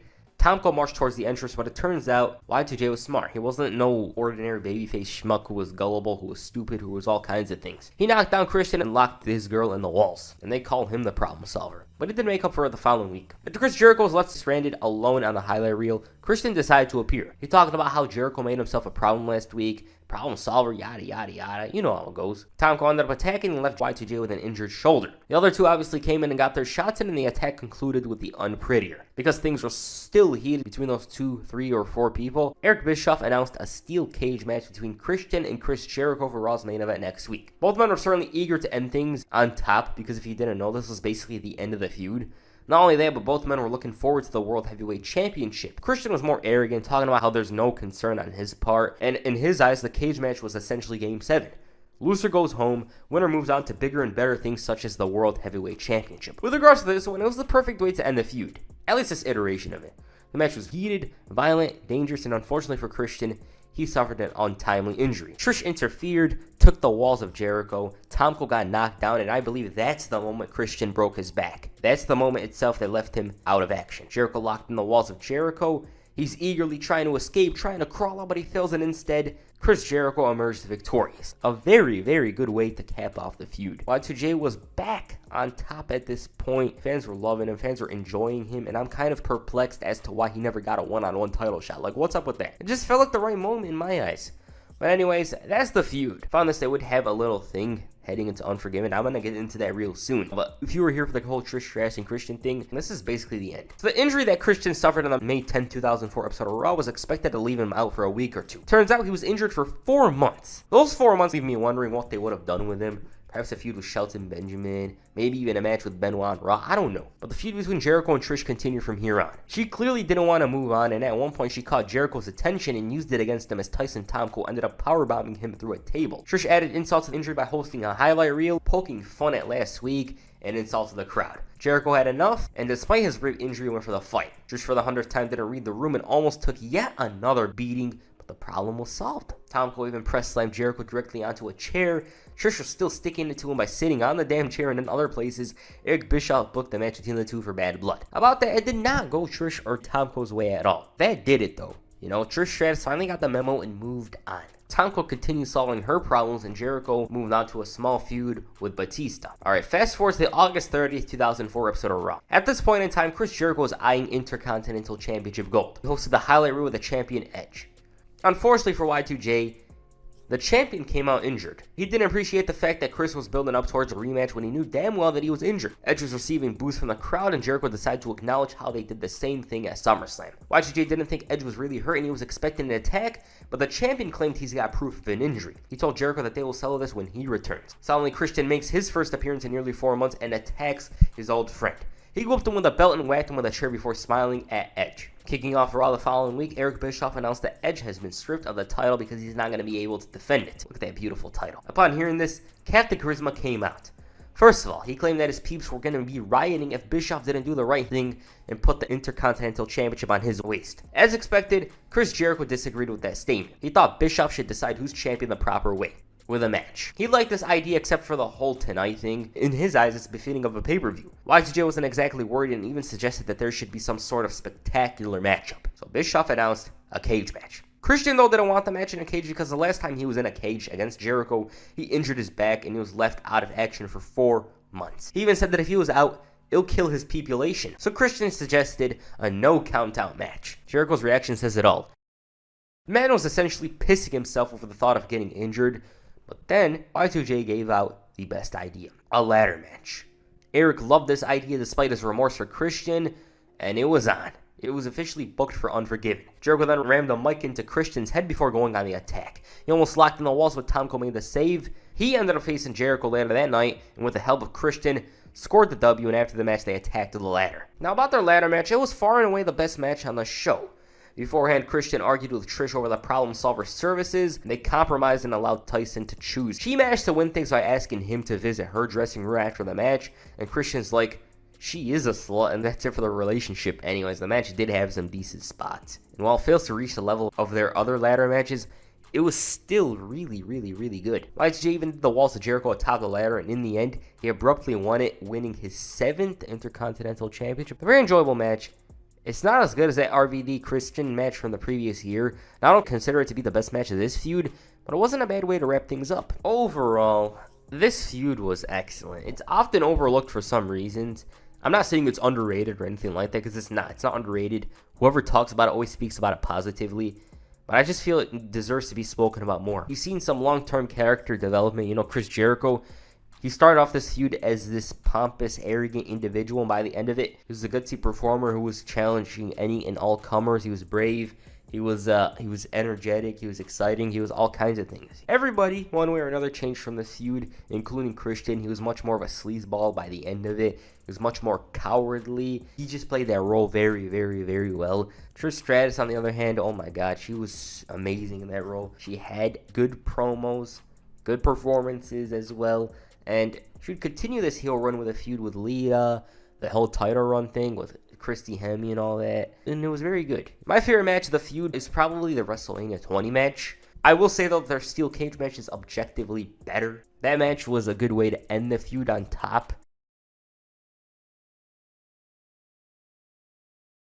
The Undertaker's reputation by the end of the 90s was a reputation few achieve in the wrestling industry. The Undertaker had wrestled for 10 years with the WWF, and 10 years today seems like nothing, but back then it was an incredible accomplishment, and through it, the Undertaker evolved from a dead cowboy to the personification of evil. In between, he did some normal behavior, but it didn't seem like he would fully adapt and change his character. But it came from out of nowhere, and after his return in 2000, he was the American Badass. It was a significant change because it forced The Undertaker to become a character that was entirely different to who he was for 10 years. It also benefited him as a fresh start and perhaps even be himself. It seemed unlikely he would revert to the Deadman persona, however, it was waiting for him with open arms, and it was basically a cheat code to make money. Do I personally think he needed to go back to the Deadman? Not really. He already had a successful career up to this point, and I'm sure he would have done well, especially because of his improvements in ring. 2003 was up to this point his best in-ring year, and it helped greatly he was in there with the likes of Brock Lesnar and Kurt Angle, not some random big guy. And he was enjoying this run. It was what he wanted, and had no plans of even returning to the Deadman. So when WWE discussed the idea of him potentially reverting to the Deadman, he didn't like it. And I quote, Mark Calloway hated the idea, absolutely hated the idea of coming back as the Deadman because he thought with the American Badass character, he was multi-dimensional and he wasn't doing the head snaps and everything. He could work and go out and have a different style of match, and he felt that if he came back as the Deadman, that he would have to go back to that Deadman persona in the ring. We all felt, look, let's give them that at WrestleMania, the Deadman, but then you can involve in the ring with your work, you can work like the American Badass, but you're the Undertaker. You're in your old garb. It was a battle. It was a multi-month battle to really convince him that this would work, and he didn't think that people wanted the Deadman back. He really didn't. He just wanted to continue on with the American Badass and felt that it was a step back to go to the old Undertaker. I could say a lot of begging, but it was a constant dialogue of, we could do this, and he would come up with, what if I'm presented with this situation? How would this Undertaker react? We worked through all of that, and it took a while, but we said, take this time off, grow your hair out, and if it completely to bed and the audience is like, now we don't like it, then we can always go back. He's like, damn, you can't go back. Yes, you can. We're going to try it out. Finally, he just gave in and said, okay, I'll try it. I'll do it. The rest, as they say, is history. So convincing Undertaker in itself was a tough task, but it turned out to be a blessing in disguise. He was buried alive by his own brother Kane in Survivor Series and disappeared. In the following weeks, the Undertaker wasn't around, and Kane moved on like nothing was going on until the Royal Rumble when the return of the Deadman was teased. Kane made it seem like he was unfazed, but his behavior in general was telling a different story. Over the next couple of weeks, Kane was the victim of strange occurrences that confirmed the Undertaker was back to being the Deadman and wanted to face his brother at WrestleMania 20. The Undertaker's return here was simply one of the most iconic in wrestling history, and what makes it so good is that WrestleMania was back home and it was connecting with its own roots. Madison Square Garden. Same situation for The Undertaker, not to mention Paul Bearer's return howling, oh yeah. The Undertaker in all his glory once again embraced his true nature, although that cowboy hat was kind of goofy. His brother was distraught and emotional throughout this entire thing, and match-wise, I can't tell you much about it, but no doubt this match was memorable. It contradicts itself, but the reason why it's memorable comes down to the return of the Deadman. Taker winning here is as obvious as a Kevin Nash match. We know what's up. The Deadman's plans after WrestleMania were supposed to involve Brock Lesnar. It was supposed to slay the Beast, which makes sense because 1, Taker did the same for him, and 2, the return to his old character needs some demonstration of how strong he is. So they gotta go with some money. That's how it goes. Lesnar was burnt out and didn't enjoy the plans post WrestleMania, and there's a reason why he lost the title to Eddie Guerrero. It was to move him on and I assume rebuild him for a match against Triple H at WrestleMania 21. It's a big rumor at the time. Later that week on SmackDown, The Undertaker appeared after the main event, and this was after Paul Heyman was demanding respect from Eddie Guerrero and Rey Mysterio. And they showed great respect by feeding him to The Undertaker, who was donning a bandana. So they're trying to show you that Undertaker's back. At the same time, however, Booker T was lacking. Now why Booker T? Well, we're gonna get to it in a minute. But long story short, his attitude went from very outspoken, confident, excited, to some depressed loner on SmackDown. He hated being traded to SmackDown, but it was growing on him, and before he knew it, The Undertaker was knocking on his door. He did this again the following week, but this time he was in person, and this was after Booker T claimed that he'll slap the dead out of The Undertaker. Such a very dumb claim was going to be put to the test. Booker T's misfortunes caused him to go off the deep end. He visited a psychic. She gave him a very descriptive and daunting telling of his future, and it's of course related to The Undertaker, and the 5-time champion was very curious about this and was looking for ways to put a stop. The woman gave him a list of things to do, including visiting the graveyard for some dirt, and this was all to prevent what was to pass. The Undertaker meanwhile destroyed the FBI. Booker's pursuit of this certain grave was tough, but the unmarked grave found him. He made it out quick, but found himself lucky. And I love these segments from this era of WWE. It showed that there was some things beyond the squared circle, and the story in general is, of course, silly. It's kind of bizarre. It's like, what the hell? But it's interesting. Booker T was carrying that dirt around thinking he was solving the problem, and this man was convinced that he had it figured out because he beat 67 overall Nunzio and 54 overall Johnny Stamboli. But Booker was in for a reality check. The Undertaker and Paul Bearer popped up, and that confidence that was radiating off of him faded like his push in 2003. This man was doing all kinds of rituals. He was following every religion out there to even get a chance to overpower The Undertaker. Paul Bearer told him that this is his judgment day, and Taker just said rest in peace. It was easy business for him. Booker T's hard work was going to be put to the test. The match itself was very dry, but it was a way of establishing that The Undertaker is still one of the most powerful men out there. Hell, even more than he was in the past. Booker tried using that dirt, but he accomplished nothing. He had resorted to his usual tactics, which got him far, but not far enough, and this was going to end only one way, with The Undertaker victorious. He had one of his most underrated tombstones here to score the victory and move on to a storyline that was stranger than this Booker T thing, which was strange in itself. Now, around this time period, WWE saw The Undertaker as an attraction. That's why he wasn't appearing often on TV. He'd show up to house shows. With that said, on the May 27, 2004 episode of SmackDown, the Dudley Boys decided to abduct Paul Bearer, and Paul Heyman retrieved the urn. The urn is believed to hold the power within The Undertaker, and symbolically, literally, Paul Heyman had all the power in his hands, forcing The Undertaker to follow his commands. For Taker, it's easy to grab him and give him a beating, but it would come at Paul Bearer's expense. So Heyman wanted The Undertaker to join him and the Dudleys. The duo thought this was a foregone conclusion, feeling that the dead man would come to his senses, but Heyman didn't see it that way because there was a reason why nobody tested The Undertaker like this. To try and take the one who's closest to him would probably result in a disastrous situation. At the end of the night, he came out and was full of confidence. His attitude was certainly different early on, but Heyman was a man of faith. Sure, he had his doubts, but it was time to find out. There was a sense of confidence because this was a tough situation for Taker, so Heyman's wish was basically granted. Undertaker went on his knee and bowed before Paul Heyman, who with the help of the Dudleys devising a brave plan of abducting Paul Bearer, has become the most powerful man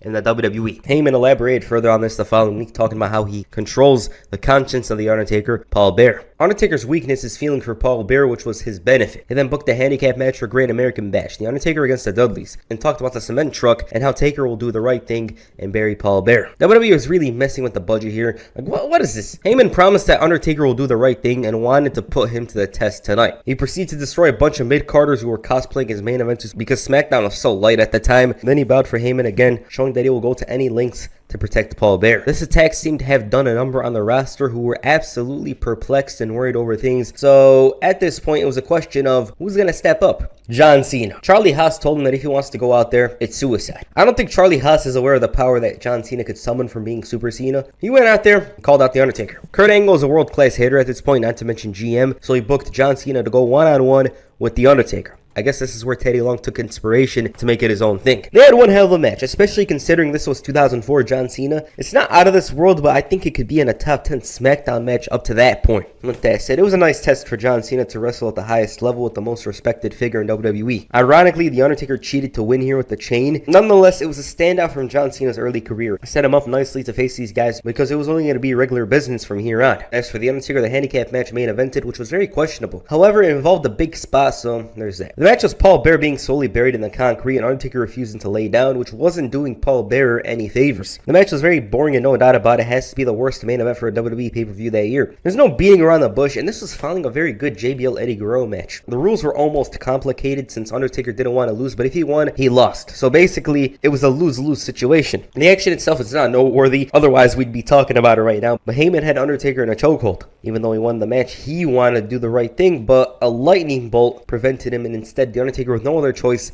followed through with it, telling his friend to rest in peace. And so Undertaker basically killed him. Okay, number one, I'm sure you remember seeing an old rehearsal video involving this segment on YouTube back in the day. It was like one of the most popular wrestling videos at the time. I don't know, I feel like if you were growing up in that era, you definitely saw on YouTube for sure, or somewhere else. Number two, they managed to work with Paul Bearer using a pre-tape. Another guy was in place for this one, but about the story itself, it was really building up to be something huge, because with Paul Heyman towering over The Undertaker, it had to go even further, especially after the Paul Bearer incident. A report in June of 2004 stated, it looks like The Undertaker's new alliance with Paul Heyman and the Dudley Boys could go on longer than we thought. The WWE is seriously considering turning The Undertaker heel so that he could be the next challenger to Latino Heat Eddie Guerrero's WWE Championship. If the company does decide to go through with the plan, the two could headline SummerSlam against each other as the main event for the SmackDown brand. However, once the Guerrero program is finished, there's a chance that The Undertaker could return to being a face so he could feud with Heyman and the Dudley Boys. Okay, that would have been big. Certainly bigger than JBL and Undertaker's match because Eddie was already established, and in addition, it would give a logical direction after the Paul Bearer thing, because Paul Heyman was looking for global domination, and what better way than having the tag team champions by his side and the next WWE champion. Later that week on SmackDown, Paul Heyman explained The Undertaker's actions. He spoke about how the only thing preventing the Deadman from dominating was his personal feelings for Paul Bearer. Now, he has no conscience, no restraints, and he's going to be more dangerous, all thanks to him. Suddenly, lightning strikes, and Undertaker says that his manager was a weakness for him, but also said that if he could do that to the only person he cared for, what would he do to Heyman himself? This stressed him out to the point where he issued a formal apology in his efforts to cooling down the Deadman, even placed the blame on the Dudleys. He didn't want forgiveness, just a pass. Bro managed to turn himself into a victim after commanding death upon another. Undertaker seemed to have spared him for the time being in order to focus on another thing. Now, the story had a lot going for it. Sure, that main event match was bad, but The Undertaker killing Paul Bearer is supposed to be much bigger than the way that they made it out to be, because they just left the storyline as it was. But apparently it was The Undertaker who had a problem with it. Yeah, the story could have gone ways, probably would have sucked, but I don't understand why they didn't see it through. They had to involve Heidenreich later on. Well, that's a different story. On the July 22nd, 2004 episode of SmackDown, The Undertaker responded to JBL's claims of not wrestling at SummerSlam. Of course, he's the exception. JBL's strong but very restrained in his approach. He even said that he was booked in a match against Shannon Moore for the title. He gave The Undertaker the count of 3 to leave, and it was a funny moment. This thing didn't end well for Bradshaw, and The Undertaker made his intentions clear. SummerSlam, and since he had the Teddy Long pass, the match was official. JBL at this point wanted to rebound in a big way. His championship reign was being threatened by The Undertaker, and so he wanted to bounce back. So he called out the budget version of The Undertaker, who Taz called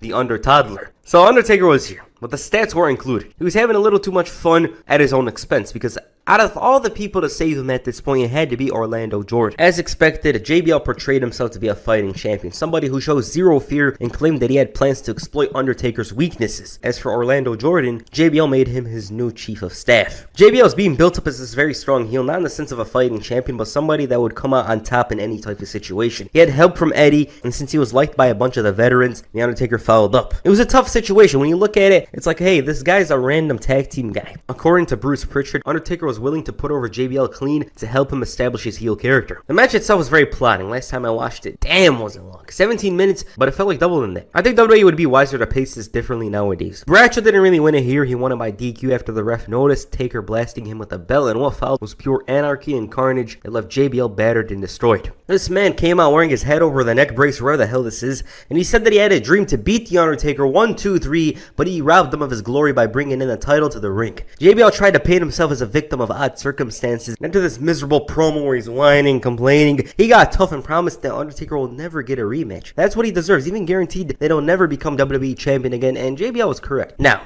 His statement of never getting a rematch wasn't his choice to make, and once again, this situation was goofy. It was a tough thing for JBL, and to top it all off, he left the one thing most desired by the Deadman. From here, it wasn't going to get any better. He was getting his ass beat, his neck brace taken away, and Teddy Long booked the last ride match for the WWE Championship. This forced him to adapt and rethink his strategy. He decided to call out The Undertaker. Why? Because he wanted to prove he's a great champion. The chief of staff didn't want this to go down, but JBL wouldn't budge. The champion was ready for a fight, and Undertaker was like, no problem. Bradshaw felt that this was a fight for him to deal with, not Orlando, and so he took a beating.